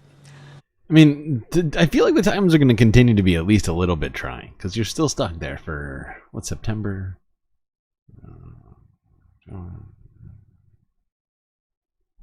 Still stuck there for like another 5 months. I think, like you know, this was not the very first option. We wanted to take Starliner to the completion and land it back on land at home. But, you know, you have to turn the page and look at the next opportunity and, you know, do good for the agency. You asked what we miss, right? Of course, you know, the things that we always miss, our families. I miss my 2 dogs. I miss my friends. But you know what? Like Butch said, there are so many people on Earth that are sending us messages, and it makes you feel just right at home with everybody when we're able to have those conversations with our friends and family at home. So I know. Okay. So yeah, these two are still fucking stuck. They look, and honestly, like he's starting to look like he's about on the edge right now. Like, I know he's saying that, hey, you know, they're getting through these trying times, but he seems to be right there on the cusp of like losing it. And I hate to be ragging on this guy so much, but I mean, like, goddamn, like he's been stuck up there for what now? 3 months? I think they've been up there 3 months so far, or close to it, and they still got another fucking 5 months to go. But he's already losing his patience. You can they both, and she appears to have lost like some amount of weight. And I know that that happens when you're not doing as much and you're on a completely different diet up in space. So I'm sure it's taking a slight toll on both of them, one way, physically or mentally, or both. It's a difficult spot that they happen to be in right now. And I can imagine watching that the thing that was supposed to take them back to Earth, leaving them behind and going to Earth, would be a very difficult moment in itself. Just kind of knowing that it was like, you know, like I feel like even though you know that they aren't planning on taking you back, because they already said that they're not doing it, and it had been that case for last couple of weeks now, at least, before they had sent it back. During that time, just thinking, maybe we'll be able to go back on it, you know. Just sort of in that sort of denial stage, at least for part of that time, you would think. No, we're not done. We're not done with space news, technically. Although this one's more Earth news.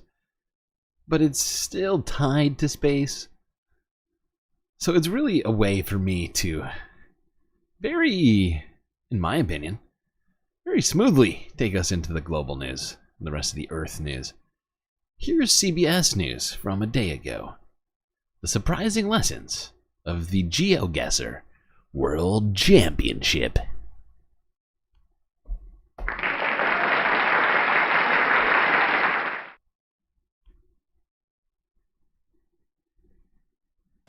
Imagine landing nearly anywhere in the world without being told where, but you can still pinpoint your exact location from only a few seemingly nondescript clues. A dedicated group of online players can do just that, often within seconds. Nancy Chen is here with more. Nancy, tell us all about it. Hey, good morning, Michelle. The game is called GeoGuessr, and this weekend, its best competitors are duking it out for the top spot at the World Cup in Sweden. As we learned, it not only gives players a challenge in memorizing landscapes around the globe, it also helps them see things around them in a more thoughtful way. I only ever pay attention to sidewalks if they're really strange or distinctive looking. Like what, yeah. in Kazakhstan? Portugal, for example. As we climb the hillside of Berkeley, California, it's clear that for Jake Lyons, life is a giant game of I Spy. If we just got dropped here, what clues would you be looking at to know where we are? Well, there's all kinds of stuff. I can tell we're in the U.S. just from the general architecture, the houses that I'm seeing here, the road lines, the double yellow road lines are very, very common in the U.S. But I think the best clue here is this electricity pole here. You can see these 3 horizontal yellow stripes. 99% of the time, if you see these, you're in California. The devil is in the details. and Lyon's attention That's to very them has made the specific shit. 24-year-old Ladies and gentlemen, one of the top geoguessers in the world. notice I was 16 points from rank 1. Are we in I think it's in. With fans I was tuning gonna in say it's to in watch him Netherlands tackle or one something like that. challenge All right. after another. Could be Accra, but it doesn't feel right to me. This guy's good. Players are placed anywhere in more than 100 countries through Street View on Google Maps, leaving them to guess their location using only the images around them. Suddenly, street signs, flora, and road surfaces, even the sun angle, become valuable clues as the clock ticks for the site's 15 million monthly visitors. It's a way to... Would people watch me play this game? I've considered playing this, and I've wondered to myself whether or not people would, who currently watch me do what I do, watch me in, I don't know, my off time play this game. Off time. But yeah, I don't know, I'm just throwing that out there. Alright, I just always thought this looked like a really cool, fun game to play. Sort of test your world knowledge and whatnot. Nodding off, have a good night. Have a good night, PB.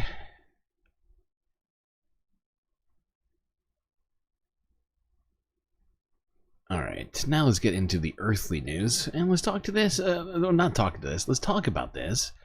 That being the survival of the collapse of capitalism. Here's Navarra Media from a day ago.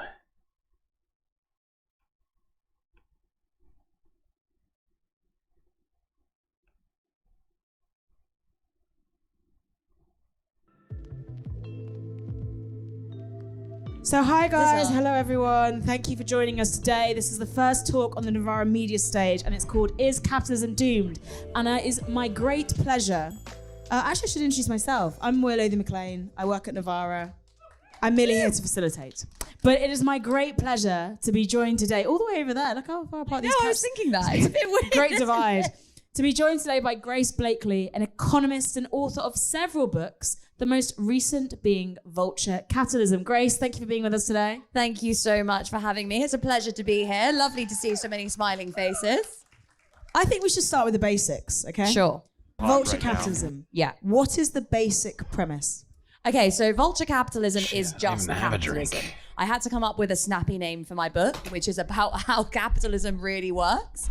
And vulture capitalism was something we settled on based on a number of different stories that I have in the book to illustrate the point. So the basic premise of this book is that capitalism is not, as we're often led to believe, a free market system. You know, we have this view of capitalism as something that's like nice, decentralized, democratic system where markets decide who gets what, right? And this was a really central part of the ideology that underpins this system and that underpinned the big transformation that we had in the 1980s towards a more, in inverted commas, free market system. The idea being that you had the state on the one side and the market on the other side. And if you had more market, that meant less state and vice versa. And this was all based on this, you know, USSR versus US dynamic that underpinned the Cold War. So we have this idea that capitalism means markets. You have more state, that means less capitalism. Sorry, more state, less capitalism, more markets, more capitalism. And that isn't really how this system works. Contrary to this idea that you have a kind of democratic, free market, capitalist economy on the one side and a centralized, authoritarian kind of socialist society on the other hand, capitalism is actually a highly centralized system that rests not just on markets, but also on centralized planning, basically, a kind of authoritarian, hierarchical, oligarchic system where a few people at the very top of society get to decide who gets what. And we're told that that's not how it works. We're told that we're free, that we're all free to choose where we work, how we live, what we consume.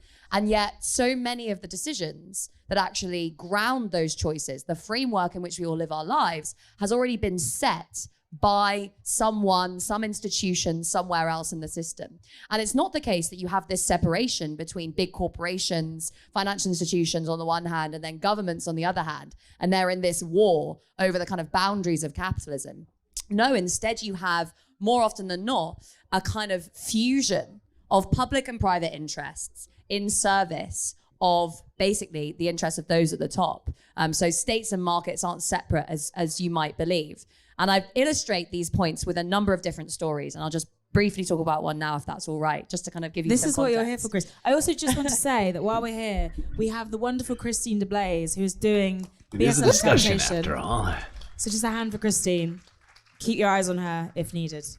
Tell us a story. I will tell you a story. I'll Tell you me the several story stories of about the capitalism. markets, please. So the one that I open the book with is Follow the the rich way. example of Boeing. Now, many of you may be familiar with Boeing recently. It's been in the news a few times. One of the doors blew out of its planes mid-flight. Many doors Many blew doors. out of many planes.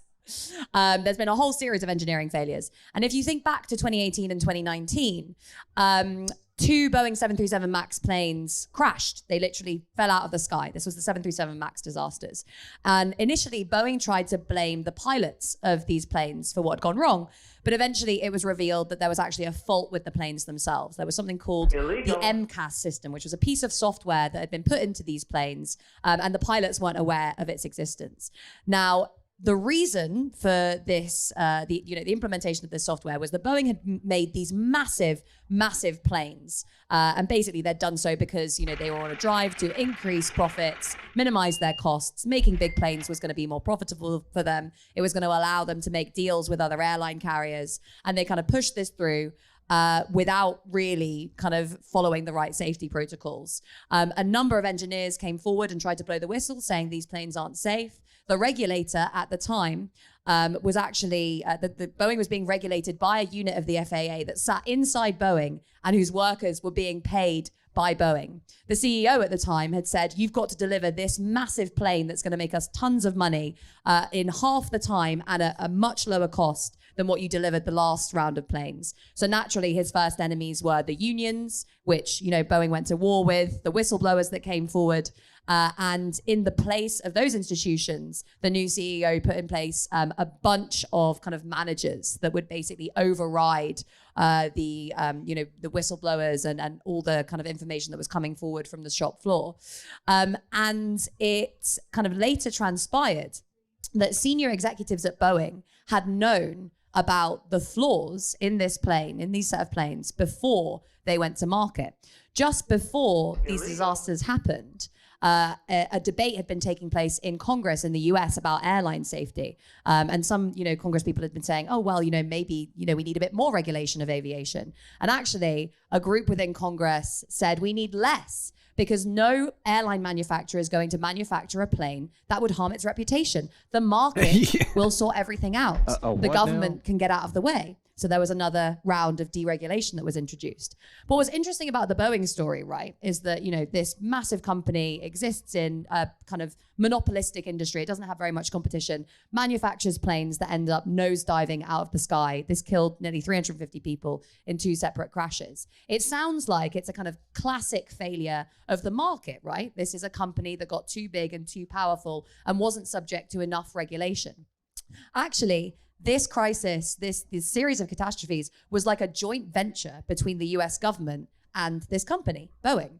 So Boeing had been the biggest recipient of corporate welfare in 2018 and 2019. It got massive tax breaks, massive subsidies, a huge amount of support from the US state. It was an integral part of the military industrial complex. It had massive contracts with the Pentagon. And in fact, the transition within Boeing that led the company to focus so resolutely on shareholder value, rather than kind of lionizing engineering expertise as it once did, was engineered by the American state, which said, you need to merge with this other failing aviation company, McDonnell Douglas, which provides us with a lot of contracts in which we need to basically stay alive. So you can't make this clear distinction as to what happened. It's not as though Boeing got carried away and it wasn't being regulated properly. And if we had a big... I think my personal take on this, because I think I differ slightly from her take on this, is that I think the two things can be separated to some degree, right? They can be happening at the same time, right? The government can be involved in creating a further narrowing of the market rather than stopping monopolies from happening, while also not enforcing enough regulation. Even though they're being involved, right? Because not every time the government's involved in something means that regulations are actually happening, right? And of course, they, like she was saying, and she's not wrong on this part, of course, that there's a huge involvement in terms of the military-industrial complex. Douglas, she's totally right about all of that. Pretty much everything she's saying is right. I'm just saying that to some degree, they're just not inextricably linked. All these things can be happening at the same time. Boeing can be choosing shareholder value based upon greed at the same time as the government is making decisions based upon the military industrial complex. I don't know. Whatever. State doing more things, then that would have made this situation better. Because actually, in this case of kind of capitalism run amok, the blame can be laid just as much at the feet of big government as it can big business. So then the question is, how do we fight back against this kind of toxic fusion of what is effectively planned capitalism, anti-democratic capitalism that provides... And I think the thing in this particular example that we're talking about that is glaring into, at least in my mind, is that this is one of those cases where the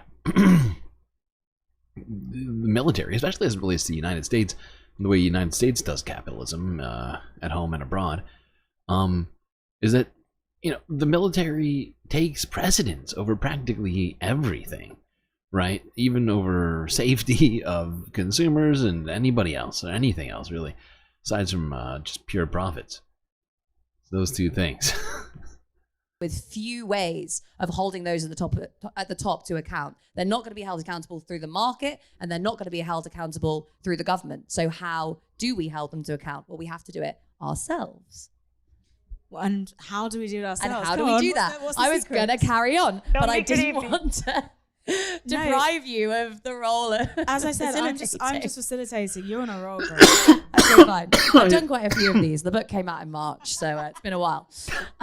So what can we do about that? Good question. We have to kind of find this Thanks, Jeff, for third the force question. within society that allows us to create accountability, that allows us to pull power down from these institutions that dominate our lives, and really kind of democratize all of the systems under which we live, democratize our politics, democratize corporations, democratize finance. And I look at lots of ways that we can do that in the book. The two examples that I like to use is the example of Boeing is on the one hand, and then Lucas Aerospace on the other hand. So Lucas Aerospace was a big aviation company in the UK that was around in the 1970s. And it was about to go under. It was under threat from competition from abroad. And so the unionists at Lucas Aerospace went to the then Minister for Trade and Industry, Tony Benn, and they said, can you nationalize us? And Tony Benn said, no, the Labour government's in a bit of trouble. We can't nationalize the company. But why don't you guys go away and come up with a plan as to what we could do with Lucas Aerospace, as to how we could save it? So the unionists went away, and at first they tried to consult a bunch of academic experts and they got no replies. So eventually they came up with this radical idea of, why don't we actually ask the workers who are doing this work how they think this company should be run? And they were a bit skeptical at first. They were like, we don't really know what we're going to get back. The response they got was astonishing. They had workers from across the corporation saying, firstly, we're producing weapons that are being used by authoritarian regimes all around the world. We don't want to do that anymore. We want to produce socially useful technologies. We want to produce kidney dialysis machines, wind turbines. And here are all the instructions and specifications that you will need to show how we can use the resources that we have now to transform this corporation into producing things that are completely different. Oh, and by the way, we think that this firm should be run completely differently as well. We don't need to be managed. We don't need this rigid hierarchy. Yeah. Huh. That's an interesting plan. It's a bold strategy, Cotton. Where people at the top are controlling our every move and telling us what to do all the time. We believe that we can actually govern ourselves. It's a very radical idea within this corporation. We believe that we can create a kind of democratic, publicly owned company that produces socially useful technologies in place of this kind of hierarchical private company that produces weapons at the moment.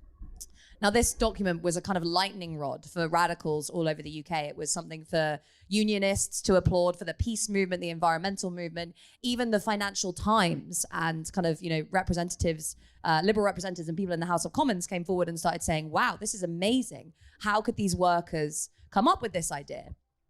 And I think this distinction is actually what tells us the most about the difference between capitalism and socialism, the distinction between Boeing and Lucas Aerospace. It's not which had the biggest government telling them what to do, and that determines which is more socialist. It's not which is most subject to kind of free market principles and subject to the most competition, because neither of these firms were subject to very much competition. Both worked with and around their governments and existed in a context that was kind of, set by these big states that were very much kind of in line with the interests of the owners of these big corporations. The difference between these two examples of how to run a big aerospace company is one was based on a principle of democracy and one was based on a principle of hierarchy and authoritarianism.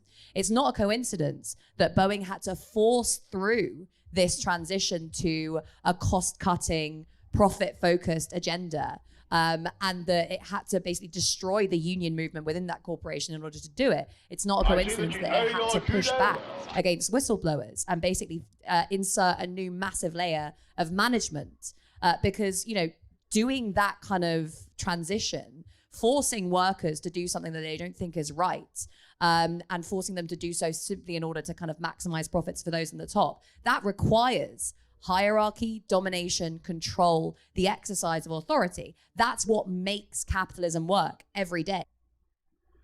Okay, cool.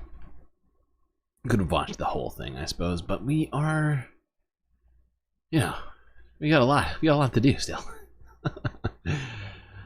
I just figured we would have a intellectual discussion here about capitalism and socialism, all of that fanciness.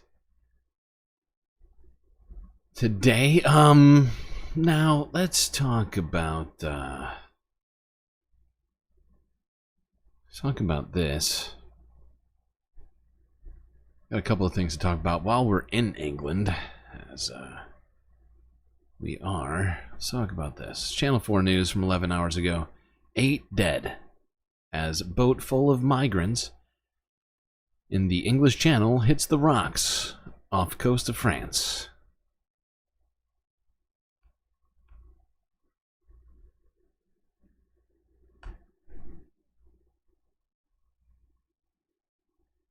A sunny autumn Sunday in Ambleteuse, south of Calais.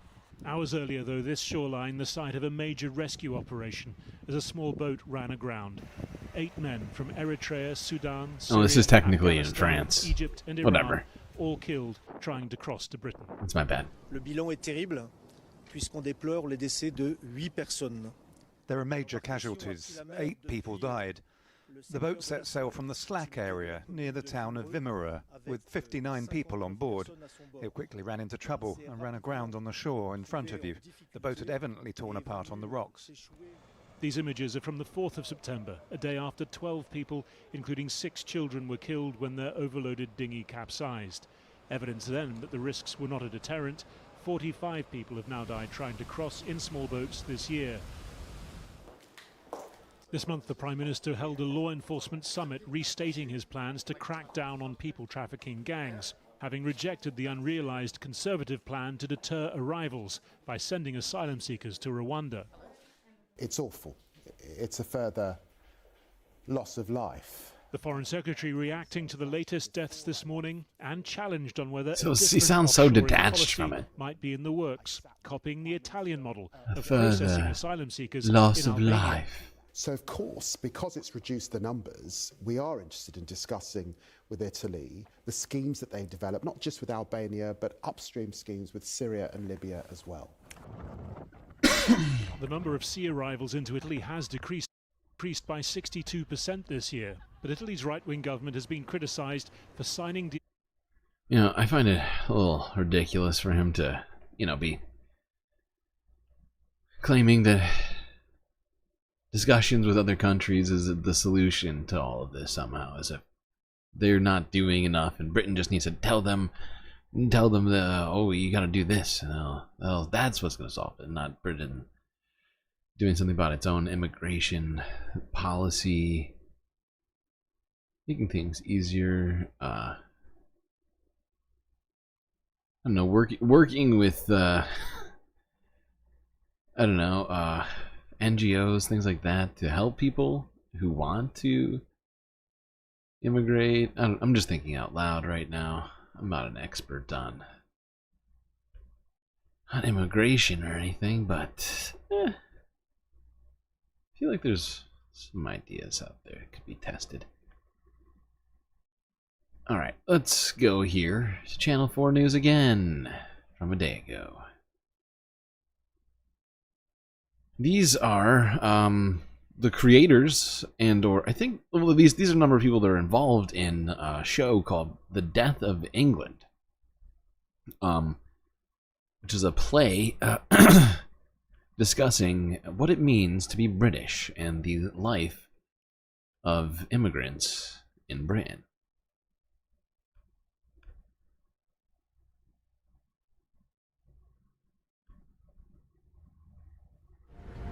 He's been my best mate for coming on 25 years. In The Death of England, the life of a working class family is on display. Let's put it this way. Me and Denise were never as close as Nadine Dorries' tongue was to Boris Johnson's arse. Michael and Delroy are friends and brothers, divided by politics. After the funeral, when he proceeded to dig me and everyone else he loved well and truly up. Papa Asiedu is the rising star who plays Delroy, a black working class conservative voter who supported Brexit. He's a proud Brit. He believes that he has all the rights that should be assigned to someone who is British, and he should be treated just the same as anybody else in this country. But in terms of what actually happens to him over the course of the play, that very quickly gets challenged. Delroy is a grandchild of the Windrush, but 2 generations on, his assimilation is incomplete, and the play looks at why.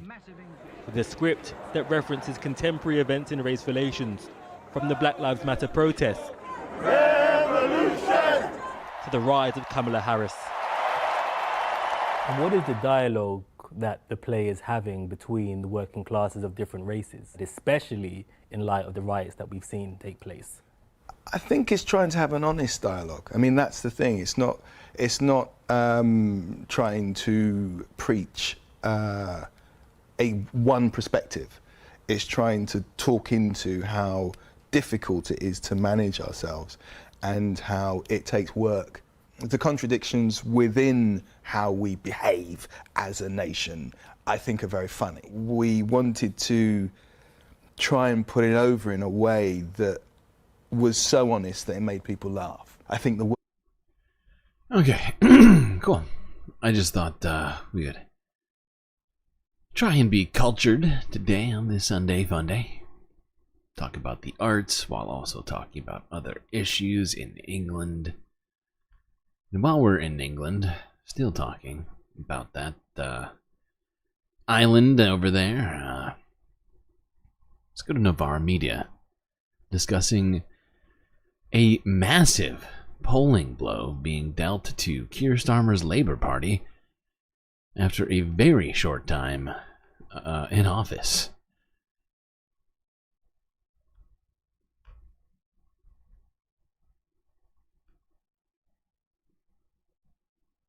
Last week, Keir Starmer told Laura Kuenssberg this. I am absolutely convinced that we will only deliver that change. I'm absolutely determined we will if we do the difficult things now. I know they're unpopular. I know they're difficult. Of course, they're tough choices. A note there, you said, you know it's unpopular. Are you willing to be unpopular? We're going to have to be unpopular. Popular decisions aren't tough. They're easy.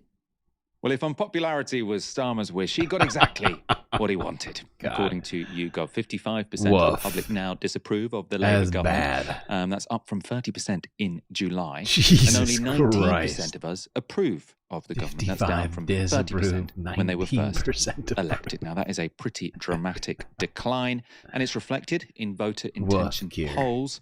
Labour already down 6 points since the general election, with 29% saying they would vote for them. Of course, we're 4 years out from the next election, so voting intention polls shouldn't be taken too seriously. And in any case, Labour will take comfort in the fact they're still doing better than the Conservatives. But the speed of their slide is still historically unusual. Owen Winter at The Economist has plotted how a governing party has polled in the days after winning a general election, and it usually takes a very long time for them to fall below the 30% mark. So it took Blair's Labour 3 years to fall below 30% after the 2001 election. Well, that's 1,104 days. It took Johnson's Tories 2 years to fall below 30%. And even John Major had over a year before the Tories went under 30%. Ouch. Ouch here. Not great. For Starmer, it's been a mere 70 days. So what's the cause of this dramatic fall in Labour's appeal? Well, on some issues, they did have some bad luck. Releasing convicted criminals early is never going to be popular, but they had no choice. And Labour can't exactly be blamed for the far-right riots. But other errors have been self-inflicted, chief among them, the cut to the winter fuel allowance. And it's difficult to avoid the conclusion that the whole party just gives off unnecessarily bad vibes. And that was something recognised by the former chief economist at the Bank of England, Andy Haldane. I felt the mini fiscal event in July, the black hole event, was unnecessary and probably unhelpful, economically at least. I mean, the politics are above my pay grade, but on the economics, you know, it's one thing to reveal a black hole, if that indeed is what it is, but just leaving that to sit for 3 months, I think was a bad idea. What should they have done then? Well, I think it'd be much better to say nothing until you provide solutions to filling the black hole as well as revealing it. As it was, that's generated fear and foreboding, an uncertainty among consumers, among businesses, among investors in UK PLC, which is unfortunate because just after the election, there was a sense of refresh, a sense of renewal, a confidence about the UK, both domestically and internationally. And that just set it back on its heels a bit, which I felt was unnecessary, alongside the partial measures that were taken, which I think have also aroused some concerns about what might come next. That was Andy Haldane, former chief economist at the Bank of England. So a very establishment guy. I mean, he's saying that all of this opening the book, saying we've inherited a terrible economy, everything's a disaster. He's saying that was, they maybe didn't need to do that. Aaron, have Labour overdone it with the bad vibes? They have. They've overcooked it, Michael. They've overcooked it. The souffle has collapsed. I mean, that graphic you showed a moment ago about the cooking analogies, how long it took. My goodness. I mean, somebody needs to tell Keir Starmer, Michael, that being unpopular is not the point of being in politics. You need to be popular because we're a democracy. The more popular you are, the better it is, actually. You want to be popular. I've never heard. You want to be in politics? You want to be popular? This is a new phenomenon. I'm unfamiliar. We're gonna have to look into that because this is news to me. Unfortunately, we don't have time to delve into that any great length as to whether being popular is in fact good politically, but maybe we'll get to that later. Let's go here back to France. France 24 English from 15 hours ago. Paris throws one last party for the Summer Olympic Games.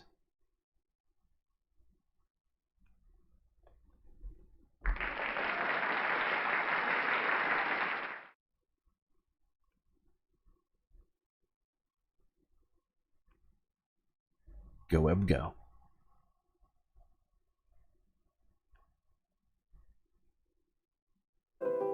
It's an Olympic fairy tale. This floating cauldron is almost as famous as the Eiffel Tower. The giant ring of fire topped by a monumental balloon was lit by Olympic athletes Teddy Riner and Marie-Josée Pérec at the Games opening ceremony. It took over the skies, shining above Paris for 2 months, captivating every passerby and becoming a new symbol of the capital.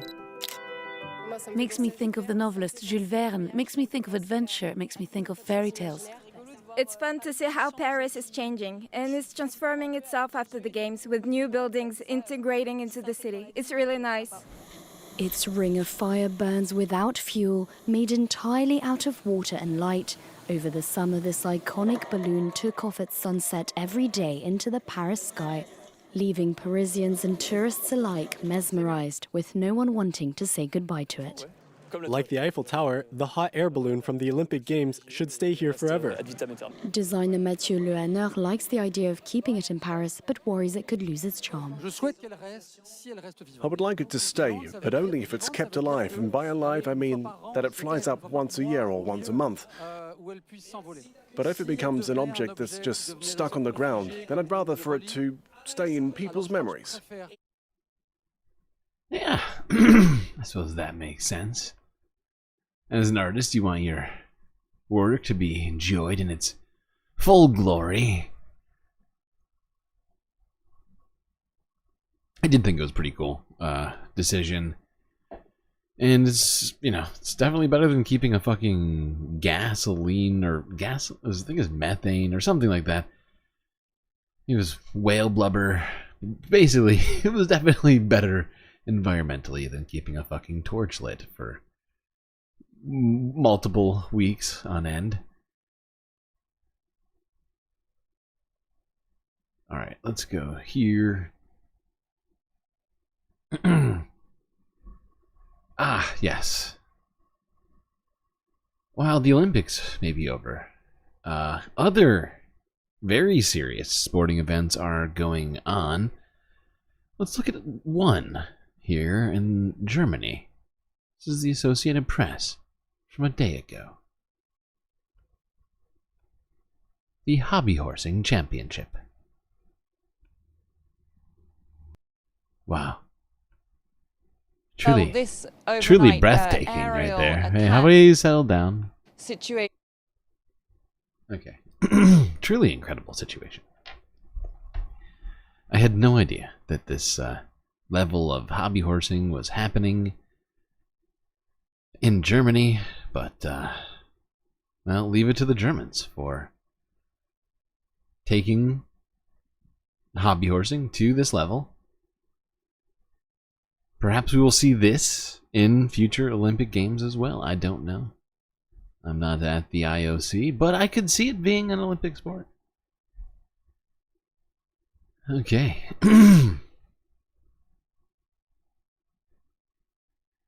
Now, let's talk about Russia and Ukraine, who are still having... Well, they're still having some problems with each other. And by problems, I mean shooting missiles and drones and other things at each other.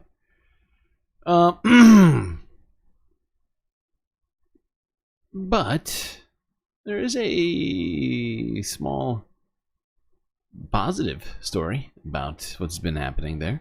Here's France 24 English from 17 hours ago, where apparently Russia and Ukraine have traded over 200 prisoners of war in a recently United Arab Emirates brokered deal. Well, this overnight aerial attack situation is continuing in a pattern which we've seen for much of the past 2.5 years. Ukraine and Russia both claiming that the other country flew drones over their territory and that they repelled some of those attacks. Now, according to Ukraine's air defense unit, they shot down 1 Russian missile and 10 of 12 Russian drones. But we're also hearing about a number of casualties overnight here in Ukraine. So 3 people reported killed by a strike in the southeastern Zaporizhia region in the village of Huliapole, which is really near the front line there. Also 2 people reported killed in the southern city of Odessa and elsewhere in the country as well. We're hearing of other people being injured. So these deadly nighttime attacks carrying on as the fighting grinds on as well. Yeah, so both sides still taking casualties, destruction, and that situation hasn't changed, but hold on, let me go. I forgot that they talk about this. Where's the deal? I know they talk about it here somewhere. There it is. The latest one saw 103 Ukrainians being released from Russian captivity, military personnel, border guards, police, some of them officers, some of them people who'd been captured by the Russians while making that last stand in Mariupol and the Azovstal factory. I'm sure our viewers will remember. They've been released in exchange for 103 Russians. So this is the latest step. It was in a prisoner exchange brokered by the United Arab Emirates. They've brokered such deals before. President Zelensky has hailed this, saying that this was a positive step for the people of Ukraine. And an official that we contacted said that it was Ukraine's incursion into the Russian region of Kursk, which had allowed them to gain some negotiating leverage for these prisoner exchanges, saying that it showed the value of that surprise incursion where around a month ago, if you remember, Ukraine managed to penetrate around 30 kilometers into Russian territory. Now, the Russians said they've launched a counteroffensive trying to take some villages back there. The Ukrainians say they're pushing that back. Very difficult to... Okay. So, wait. You have no words. Why? Is that a reference to the hobby horsing championship? Well, first off, it's Sunday Funday, and it's clearly fun. Second, we were just getting done talking about the pinnacle of athleticism and of sport and competition. So why wouldn't we talk about something as, you know, prestigious as the hobby horsing championship? It felt like a worthy use of our time.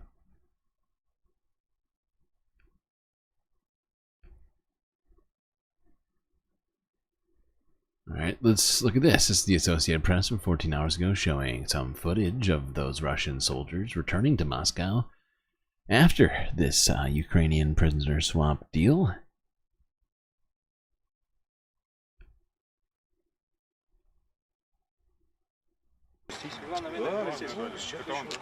Нет, на берегу.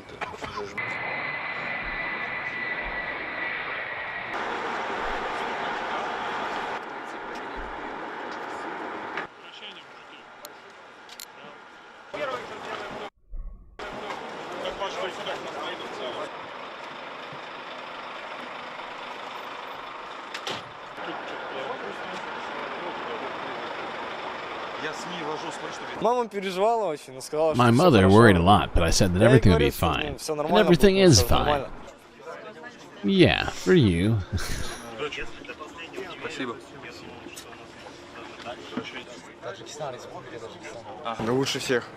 I couldn't feel better. I'm so glad that we managed to get back home. When we were coming here, I felt it was the homeland.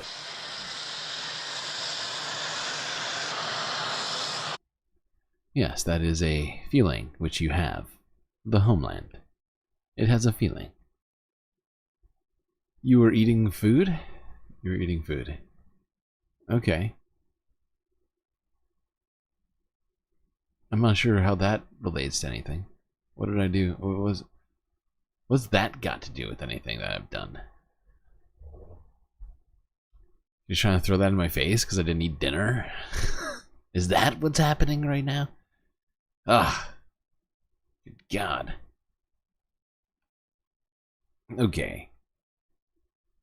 Now, Vladimir Zelensky actually did an interview with CNN earlier today, or at least it was posted to CNN's channel earlier today. This is CNN from 8 hours ago. Zelensky speaks on the fierce fighting on Ukraine's front lines.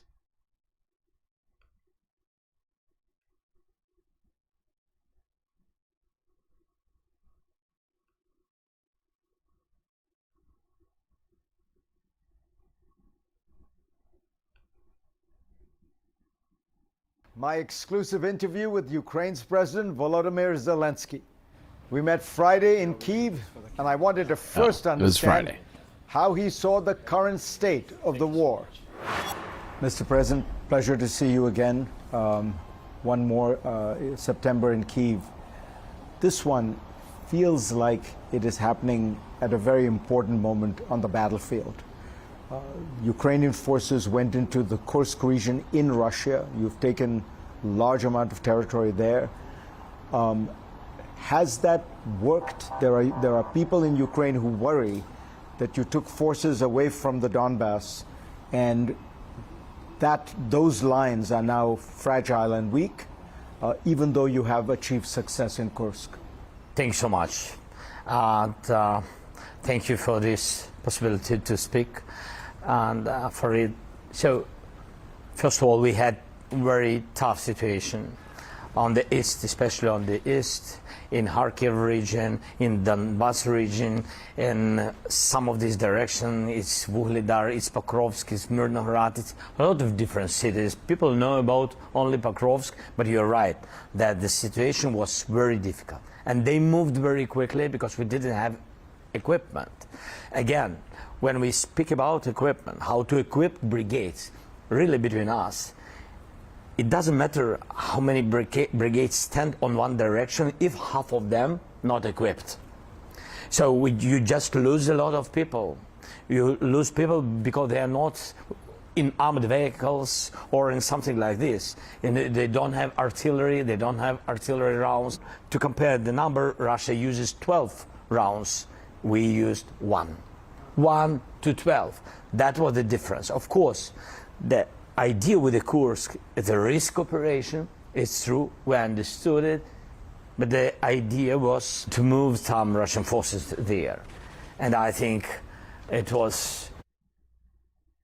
So yeah, President Polo Shirt. Yes, there was President Polo Shirt on CNN saying that they need more weapons, and specifically he goes on to say that he needs the green light on being able to use long-range missiles across the border into Russia, which the United States has been vehemently opposed to, for I think pretty clear reasons to most people. But there is pressure coming from a bunch of places, not just Ukraine. The UK, Keir Starmer just got done telling Joe Biden that that's exactly what Zelensky and Ukraine need. That was what we talked about like 2 days ago. All right, now let's go here. CNN from 2 days ago. How a former Bernie bro became a pro-Putin propaganda machine. Well, I'll spoiler it for you now.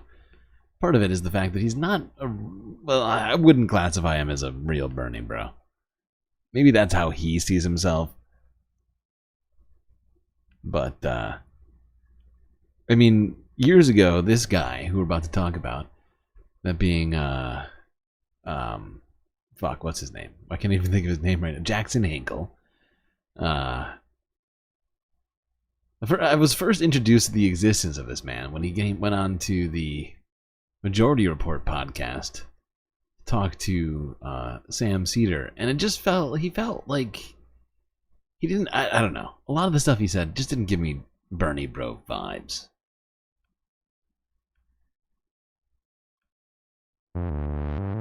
In the pro-Palestinian movement, one of the biggest voices online isn't a former diplomat, regional expert, or even a Palestinian. It's a 24-year-old white kid from California. Question. I know there's a lot of pro-Palestinian people here. Does anybody here listen to this guy? Because CNN is claiming this guy is one of the biggest voices in the pro-Palestinian movement. But we here have not talked about him one time until today. And I don't hear anybody really talking about him in the circles, the leftist circles that I'm hanging out in. So, what, you know, I'm just wondering. Named Jackson Hinkle. That at all, just like you're not prepared to admit that Israel's a terrorist organization. Yeah, but you're wrong. Kim Jong-un is a peace-seeking leader. We're going to denatofy Ukraine and we're going to denazify. All right, you just sound completely bonkers. And the people in the established Palestinian movement just want him to stop. He and his followers call themselves MAGA communists. MAGA communist, so that's right. A Brianna Wu free zone. That's right. The zone has always been Brianna Wu free, if I'm not mistaken. And that isn't supposed to be a joke. The crowd here was mostly male and mostly white. I will just say once and for all, so Piers Morgan never has to ask me again, no, I do not condemn Hamas. This is a weird vibe. Jackson's social media following skyrocketed after the October 7th attack on Israel. I've been to Russia, I've been to China. Their major cities are much nicer. But Jackson had barely started speaking about Gaza. No, Russia's better and stronger than ever before, and their leader has a very high approval rating. Before he launched into pro-Russia and pro-China talking points. The more America supports real terrorist entities like Israel, real terrorist countries like Ukraine, the more that we strengthen Israel our and Ukraine are not the Most of what is said same. about Vladimir Putin in the mainstream Come on, press Jackson. is just Get it together. factually not true. Jackson has become a darling of the Kremlin and Russian state TV. He's made multiple trips to Russia this year. We're in Tokmak, which is just a few kilometers away from the front line and back in. But Jackson wasn't always like this. Just a few years ago, No, he was not. And you know what? Instead of letting CNN do this part, I figured we'd let a different outfit get into all of that. Here's the Majority Report with Sam Cedar from 11 months ago. Somehow I missed this one. MAGA communist plays army man in Russia.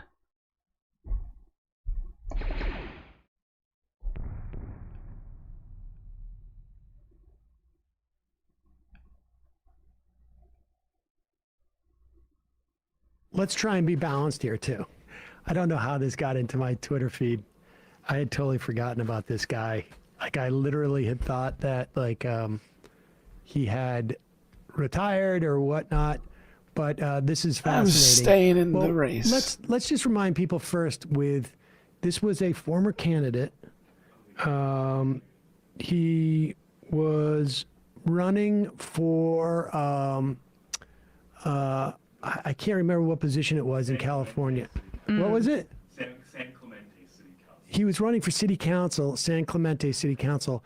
Now, to be fair, this was almost 4 whole years ago to the day, and having raised 2 children now, when they're really young, like 6 months to like a 7-year-old is like literally like years. Yeah. Years and years for me. And so when you're this young and your brain is still developing, you can have massive swings. Here is this character 4 years ago.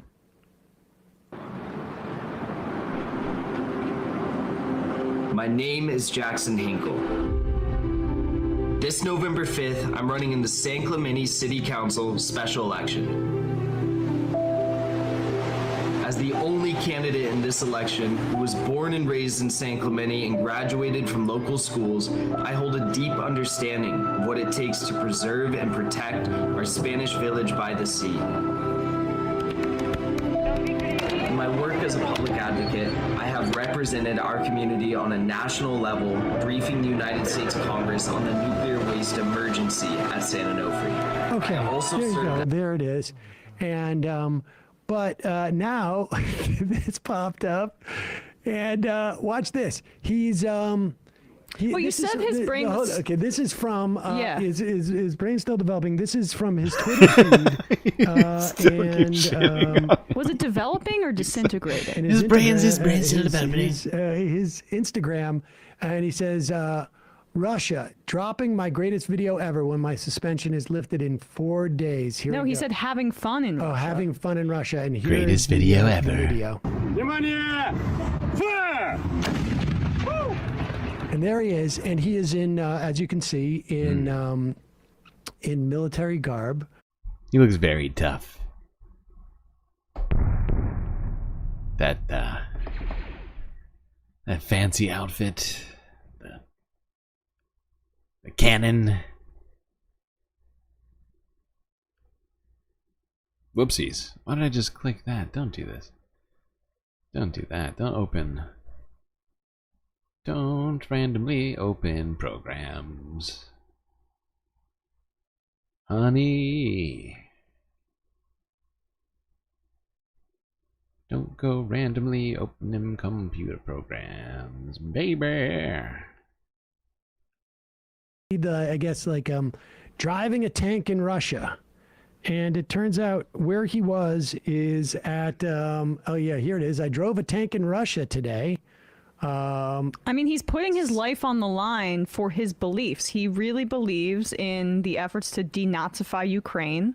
And so he's going to put his blood and sweat and his life on the line to back that up. It's very admirable, at least like if you believe his stated goals, right? Also, in between this and that campaign ad, he became briefly a Marxist-Leninist until it became clear that he has no idea what now that he's a tradition is. MAGA. And now he's a LaRoucheite, basically. MAGA communist, they call themselves, or LaRoucheites. But where was he doing this? Because I know there's probably a lot of people who are worried that he might be putting himself in danger. And play a video. We have a video that explains where he was, apparently. Pop this up. Here it is. Oh.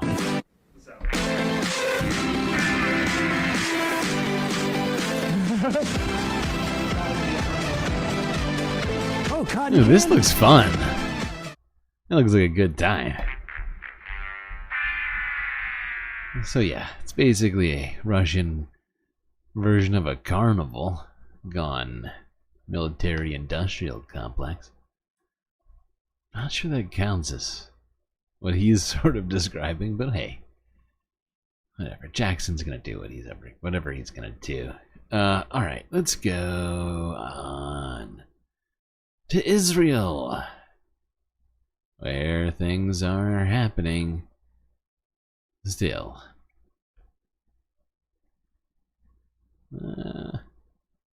Yeah, let's start with this. This is Associated Press from 19 hours ago, according to them. Missiles fired from Yemen lands in an open area in Israel, sets off air raid sirens.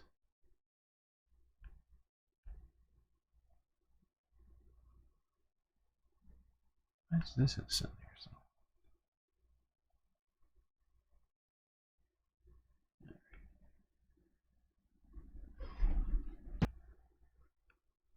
Okay, so yeah, and there's more to talk about with this. It wasn't just a random missile that went into Israel from Yemen. The Houthis claimed responsibility for this attack shortly after that. Here's Al Jazeera English 13 hours ago to talk about it.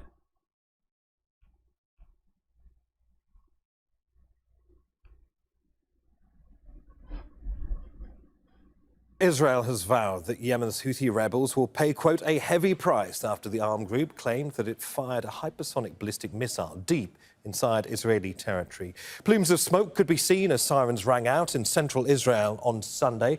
The Israeli army says it was a surface-to-surface missile which crossed from the east and broke into pieces mid-air. Debris and shrapnel fell in an open area. Israel says 9 people have suffered minor injuries. We are in a multi-front battle against Iran's axis of evil that strives to destroy us. This morning, the Houthis launched a surface-to-surface missile from Yemen into our territory.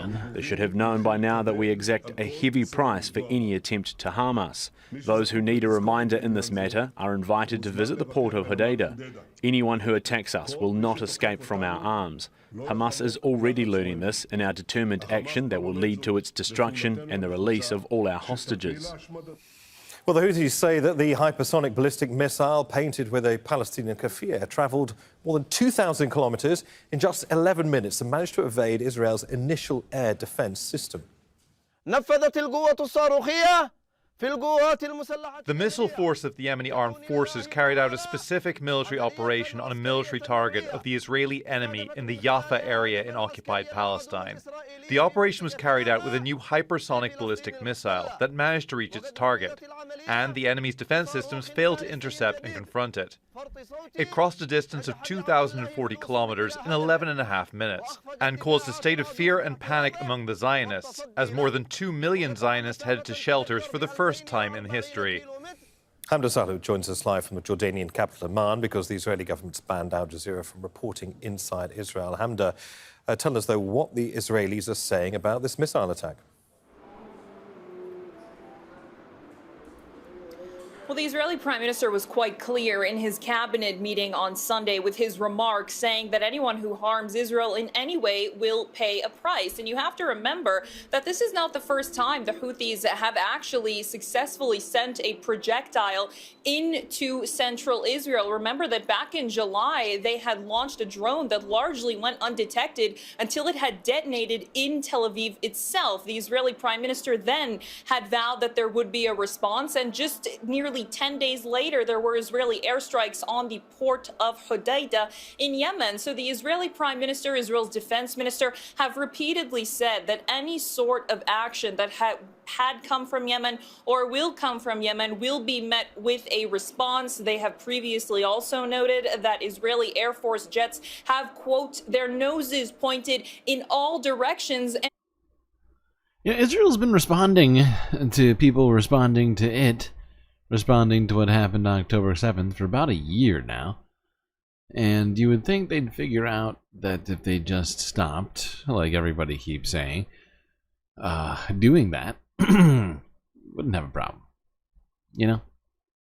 But now they continue this genocidal operation in Gaza Strip and the West Bank. It's pretty ready to attack Yemen as well, saying that they are facing a war on multiple different fronts. But there are a lot of questions among the Israeli security apparatus at this hour as to how this missile largely went undetected for the span that it had been launched from, for that nearly 2,040 kilometers, and also why the Israeli defense. Noam Chomsky has a book on this, Manufacturing Consent. Yeah, he does. Also done multiple lectures on that book. There's been, I think we even talked about it on this podcast a while back on the day that there was a, what do you call it? A death hoax about Noam Chomsky dying. Everybody remember that? I think just for fun, even though we found out it was a hoax by the time the stream started, I decided to at least watch one of them. I think we watched a short clip from discussion about that very book. Whoopsies.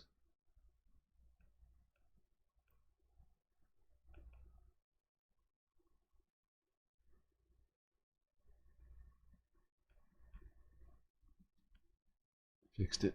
Systems were not able to shoot it down properly. The army says they are looking into this, and they have now launched an investigation saying that they had attempted to shoot it down with the David sling and the arrow. These are the. Whenever I hear about Israeli investigations, I have just a sense of warmth that washes over me. Like, oh, thankfully, Israel's investigating a situation. I'm sure we'll come to the right conclusions about this. Finally. Phew. Okay. I'm sorry. My default, it feels like sarcasm. Many a day just to sort of get through all this. My God, Moa Noap's Pokemon community game balance is insane. 17,000 Pokemon dollars. How'd you do that? All right. Let's go here to CNN. This is from a day ago. Israel says death of activist was an accident. I don't want reality. Her family is asking for a U.S. investigation. Oh, really?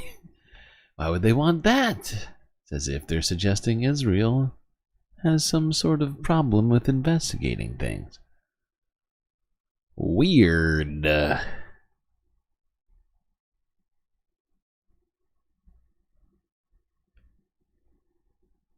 Today, friends and family held the funeral for a Turkish-American activist killed by the IDF during a protest in the West Bank. Ayşenur Agi was shot during a weekly protest against an Israel settlement near the Palestinian village of Vendetta. She was 26 years old. Israel says her killing was a tragic accident, but there are growing calls for an independent investigation, including from lawmakers in Washington state, where she recently graduated from college. Senator Patty Murray and Congresswoman Pramila Jayapal wrote in their letter, "We fear that if this pattern of impunity does not end with Ms. Agi, it will only continue to escalate. It is imperative that the United States take concrete and decisive action to better protect American citizens." Joining me now is Juliet Majid. Ayşenur was a close friend of hers, and they spoke right before she traveled to the West Bank.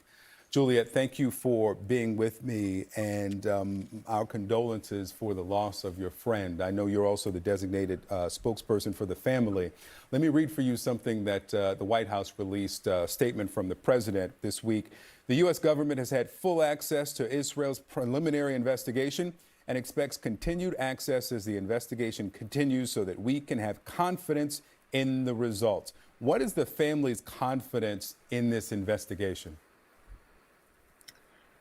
Well, so the family has released statements on social media, so I can't necessarily speak exactly for them, but I know that I feel like I don't have confidence in Israel investigating their own military. I want this U.S.-led independent investigation for Ayşenur, which the family has continuously asked for over a week.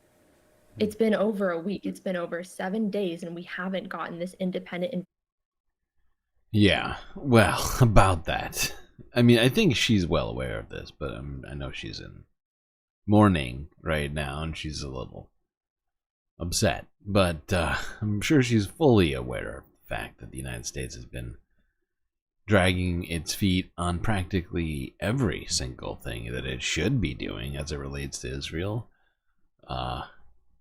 Whether or not it relates to American citizens doesn't seem to be an important factor to them. I'm not even sure what is an important factor to the American government at this point, aside from just the continuation of the Israeli state and the allowance of them to do whatever they want. I don't know. What is America's policy right now beyond that? Can anybody even identify it?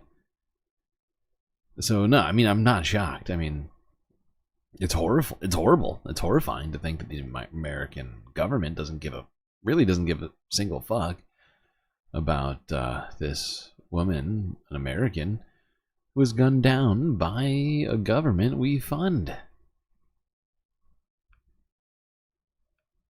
I think it's shameful that President Biden released this statement and called it an accident without having that investigation. And so you would be have greater confidence in a U.S.-led investigation. That's the independent investigation, the FBI, that you would like to see. I would like to see an investigation that's independent of the investigation that Israel has conducted of its own military. Do you trust the U.S. to do it? I hope I can trust the U.S. to do it. Ayşenur was an American citizen, a very staunch U.S. activist, human rights activist here in the United States and in the Seattle area. I really hope that I can trust the U.S. to be able to conduct this investigation, because that is what she deserves, and it's what her family deserves for justice.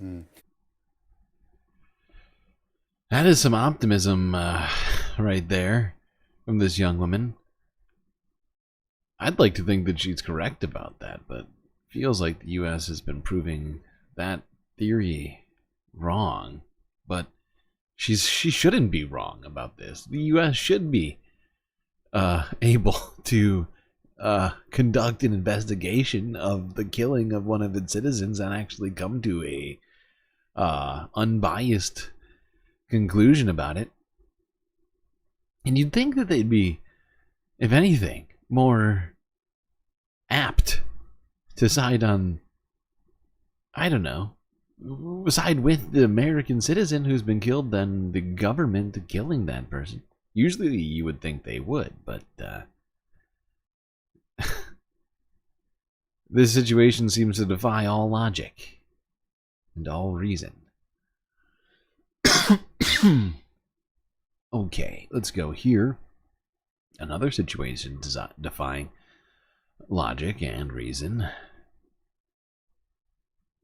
Daily body count in Gaza. Well, this airstrike apparently killed 14. Here's CBS News from a day ago.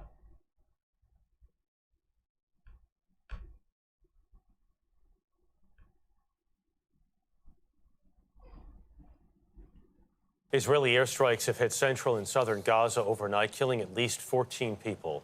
One strike was captured by the rooftop camera where our local CBS team is based. Our Elizabeth Palmer traveled with the Israeli military to Rafah to witness the extensive network of Hamas-built tunnels they uncovered. Those officials reviewed our video but had no say in this report. Oh, good. An Israeli armored truck took us into Gaza along the strip of desert that borders Egypt. Rafah City is a ruin. Israeli soldiers have just declared victory here after some of the fiercest fighting of the war. This is Tel al-Sultan, part of Rafah, and where, according to the IDF, Hamas... You know, before she gets going here, I just want to respond really quickly, or at least comment on what he just said. The suggestion that Israel didn't have any say over this report. Well, you know what? For the last 11 months, Israel's propaganda has been directly telegraphed, transposed by CNN. I'm sorry, CBS. Oh, God, CBS. They're even worse than CNN. Why did I think this was CNN? CBS has been even worse somehow than CNN on this discussion, the discussion of Israel and the events that have been taking place in Gaza. They have been one of the most ardent repeaters of Israeli propaganda, and it's funny to hear them claim that Israel had nothing to do with this report, that they had no editorial over it, because, I mean, yeah, okay, so maybe you all did this, but the fact is CBS is constantly framing it from Israel's perspective time and time again, so it's not like Israel doesn't need to have a hand in it. You all have that covered. Its last stand. When Israeli troops showed up in May, they found that every second house was booby-trapped with explosives. That accounts for the destruction above ground. Underground, Rafah is a maze of tunnels. The Israelis say they've blown up 8 miles of them so far. Clearly, a lot of effort has gone in. Notice that they don't even The construction. go. 2 weeks ago, Look. Notice they didn't even go to the end of the tunnel. CBS didn't even go to the end of the tunnel. They clipped it before they got there, because that tunnel ends 20 feet down and is completely blocked off, just like Egypt said it was, contravening everything Israel's been claiming. But no, CBS doesn't want to talk about that. That's inconvenient. Clearing an area after a battle, they discovered I don't want reality.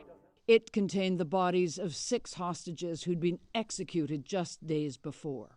It was devastating, especially as it's possible the Army's advance provoked the killings. Rear Admiral Daniel Hagari. Does it change the way you operate, knowing that maybe if Israeli troops are getting close, the Hamas will be executing the remaining hostages? How do you cope with... Now, I don't think CBS ever ran with the claim that Hamas came out with, that Israel's shelling had in fact killed these hostages. But you know, I've been thinking, I think CBS just needs to move their headquarters to Israel. They might as well just go to the source. It would be easier, I think, for them. Alright, let's go here. Oh, shit. Second to last video. We've already gotten there. Holy shit. Great job, everybody. Got through all of Sunday Funday. Jeez, 5 hours. I feel like we got through that 5 hours pretty well, you know?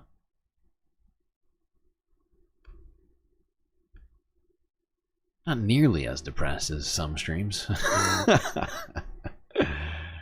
Tease. Let's go here. Channel 4 News from a day ago. Israeli airstrikes bombard Gaza as UN staff begin to question their safety. Oh, now? Oh, really?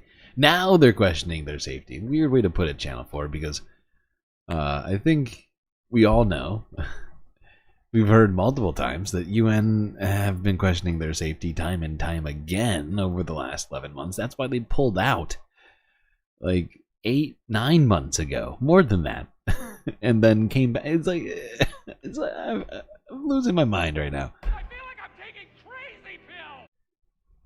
Am I the only one that remembers the events of the last 12 months? A quick pat on the shoulder. There's little time for comfort during the long nights in Gaza. Intisar Labad's son and his family have just been killed. Or sleep for neighbours that now meet under torchlight when their lives abruptly spill onto the street. Ilham Labad walks in a daze through the remains of a home. A 4-month-old baby was killed. Is this baby fighting Israel, she asks? She also curses Arab countries for letting this happen. Kamal Labad blames the US. This is what Biden is doing, through Israel's leader Netanyahu, he says. These Israeli airstrikes in... Oh, God, Sasha. I'm starting to think these Palestinians aren't safe. Oh, God. The city overnight left at least 9 dead. It ends yet another deadly week, which saw a now familiar pattern of striking schools turned shelters. These are supposed to be safe spaces run by the UN Palestinian Refugee Agency, UNRWA. 2 Israeli airstrikes hit this school a few days ago, killing 18 people, among them 6 UN workers. Some of the remains were gathered in plastic bags and blankets. The Israeli military claim 9 of those killed belonged to the armed wing of Hamas.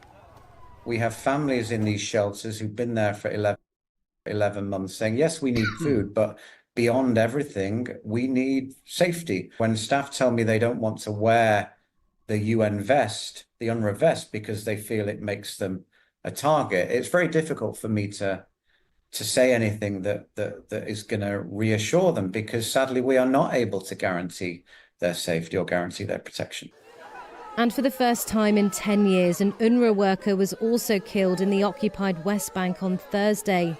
The body of Sufyan Adel Jawad was carried through the streets of the city of Tubas. He was...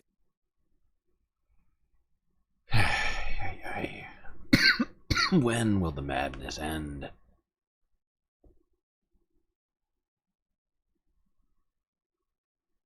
All right. Here's ABC News' version of their IDF chaperoned trip through Rafah.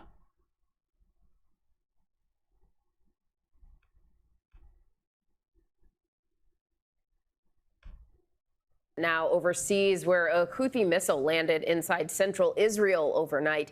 The Israeli military also giving reporters a look at the border area that's become central to ceasefire talks. ABC's Matt Gutman joins us live from Tel Aviv this morning with the very latest. Good morning, Matt. Hey, good morning, Janae. The IDF telling me a short time ago that missile broke apart over Israel. Still, this is the first time that a missile fired by the Houthis in Yemen, 1,300 miles away, managed to penetrate Israel's sophisticated air defense system. Phrasing? This morning, for the first time, a missile fired from Yemen, penetrating Israel's air defenses, triggering air raid sirens, pieces of it landing near Israel's main airport. The Houthi militia saying its hypersonic missile attacks will continue as long as Israel remains in Gaza. Late Friday, the IDF taking us right into the Philadelphia corridor along the Gaza-Egypt border. The road freshly paved, a giant Israeli flag flying. Israel's Prime Minister Netanyahu says he won't sign a ceasefire and hostage release deal unless Israel maintains control of the Philadelphia corridor, Hamas calling that a non-starter. The area honeycombed with Hamas tunnels, this one big enough to drive a truck into. The IDF says that this tunnel was built... You know, it's not just Hamas who's saying that. Egypt is also not a big fan of Israel taking over its border. and just sort of inserting itself between, you know, but ABC is just gonna just skirt right over that fact. Right underneath a mosque used as cover. They also say that this is one of the centers of operation for the entire Rafah brigade. This is a center of operation, a blocked tunnel. Okay. Hub of so many tunnels in this area, up to 200 that were apparently here. But they wanted us to see another tunnel, so we rolled into the wreckage of Rafah. The destruction here is jaw-dropping. It is absolute pancaked buildings. You see household goods strewn everywhere. And this goes on as far as the eye can see. The convoy stops. The IDF is extreme. It's total destruction. Utter and total destruction. It can't be, none of this is justifiable. This is purely genocidal act after genocidal act. ABC just, whatever, having vacation, I guess. Edge of where we are right now. Checking out the future real estate. In the neighborhood of Tel Sultan, nearby the 60-foot deep tunnel where those 6 hostages were found 2 weeks ago. Do you believe that there may be additional hostages in this area in Tel Sultan? I love how everybody got an interview with this fucking douchebag in this exact same spot. We just got done with what Associated Press's interview, no, Channel 4's, whoever it was, CBS, one of those fuckbags. Jesus Christ. It's like, what's hilarious to me is watching these over and over, like, or like one after the other. It kind of shows you just how fucking staged all of this is, just by the IDF. It's like, oh, all right, hold on, copy paste this staged interview real quick. Come on. We are investigating. ABC's turn now. Our assumption is that there are not any other hostages, but we are very, very careful when we operate. Israeli security sources believe about 50 hostages remain alive. The IDF saying Hamas has been defeated here, but resistance remains. You can hear all that gunfire. Oh yeah, you can hear all that gunfire. You know what it sounds like to me? It sounds like some IDF asshole off a few hundred yards away, just sort of shooting off into the fucking air. Doesn't sound like a gunfight. There's still Sounds some like active one fighting gun. here. The IDF says that it's mostly small cells of Hamas that pop out of tunnels. Over 1.4 million people displaced from the Rafah area. Over the weekend, the Hamas-run health ministry in Gaza saying 64 people were killed, scores wounded, including this father consoling his son as medical staff tend to him. It's hard to... Is it hard to watch? It seems like you're doing fine. Seems like you're getting through it. Okay. Okay. Well.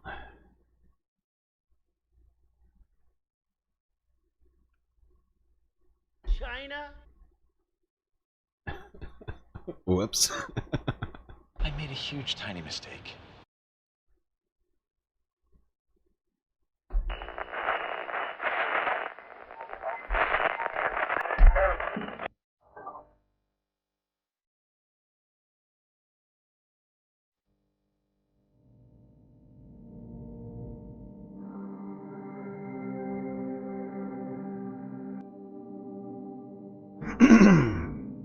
Well, we've gotten through another stream. Thankfully, we had each other to better enjoy it. But that's gonna be it for me tonight. Till I see you next time. You stay classy, Galactic Stream Nation.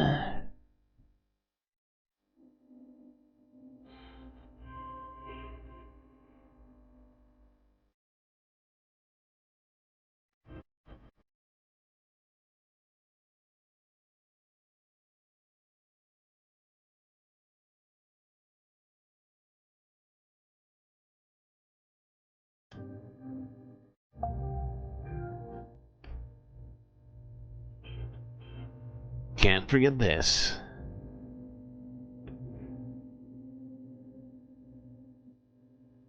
These are your galactic patrons.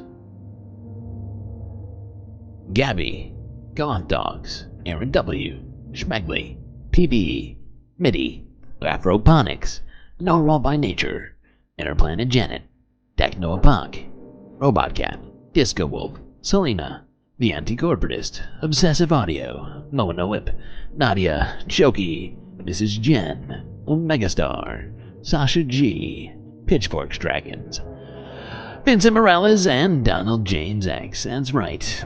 All these people here, which you see in front of you, have helped contribute to the production of the show which your eyes and ears have just gotten done enjoying. You can too, for just a few US dollars a month, by clicking that link in chat, or my bio on YouTube and Twitch.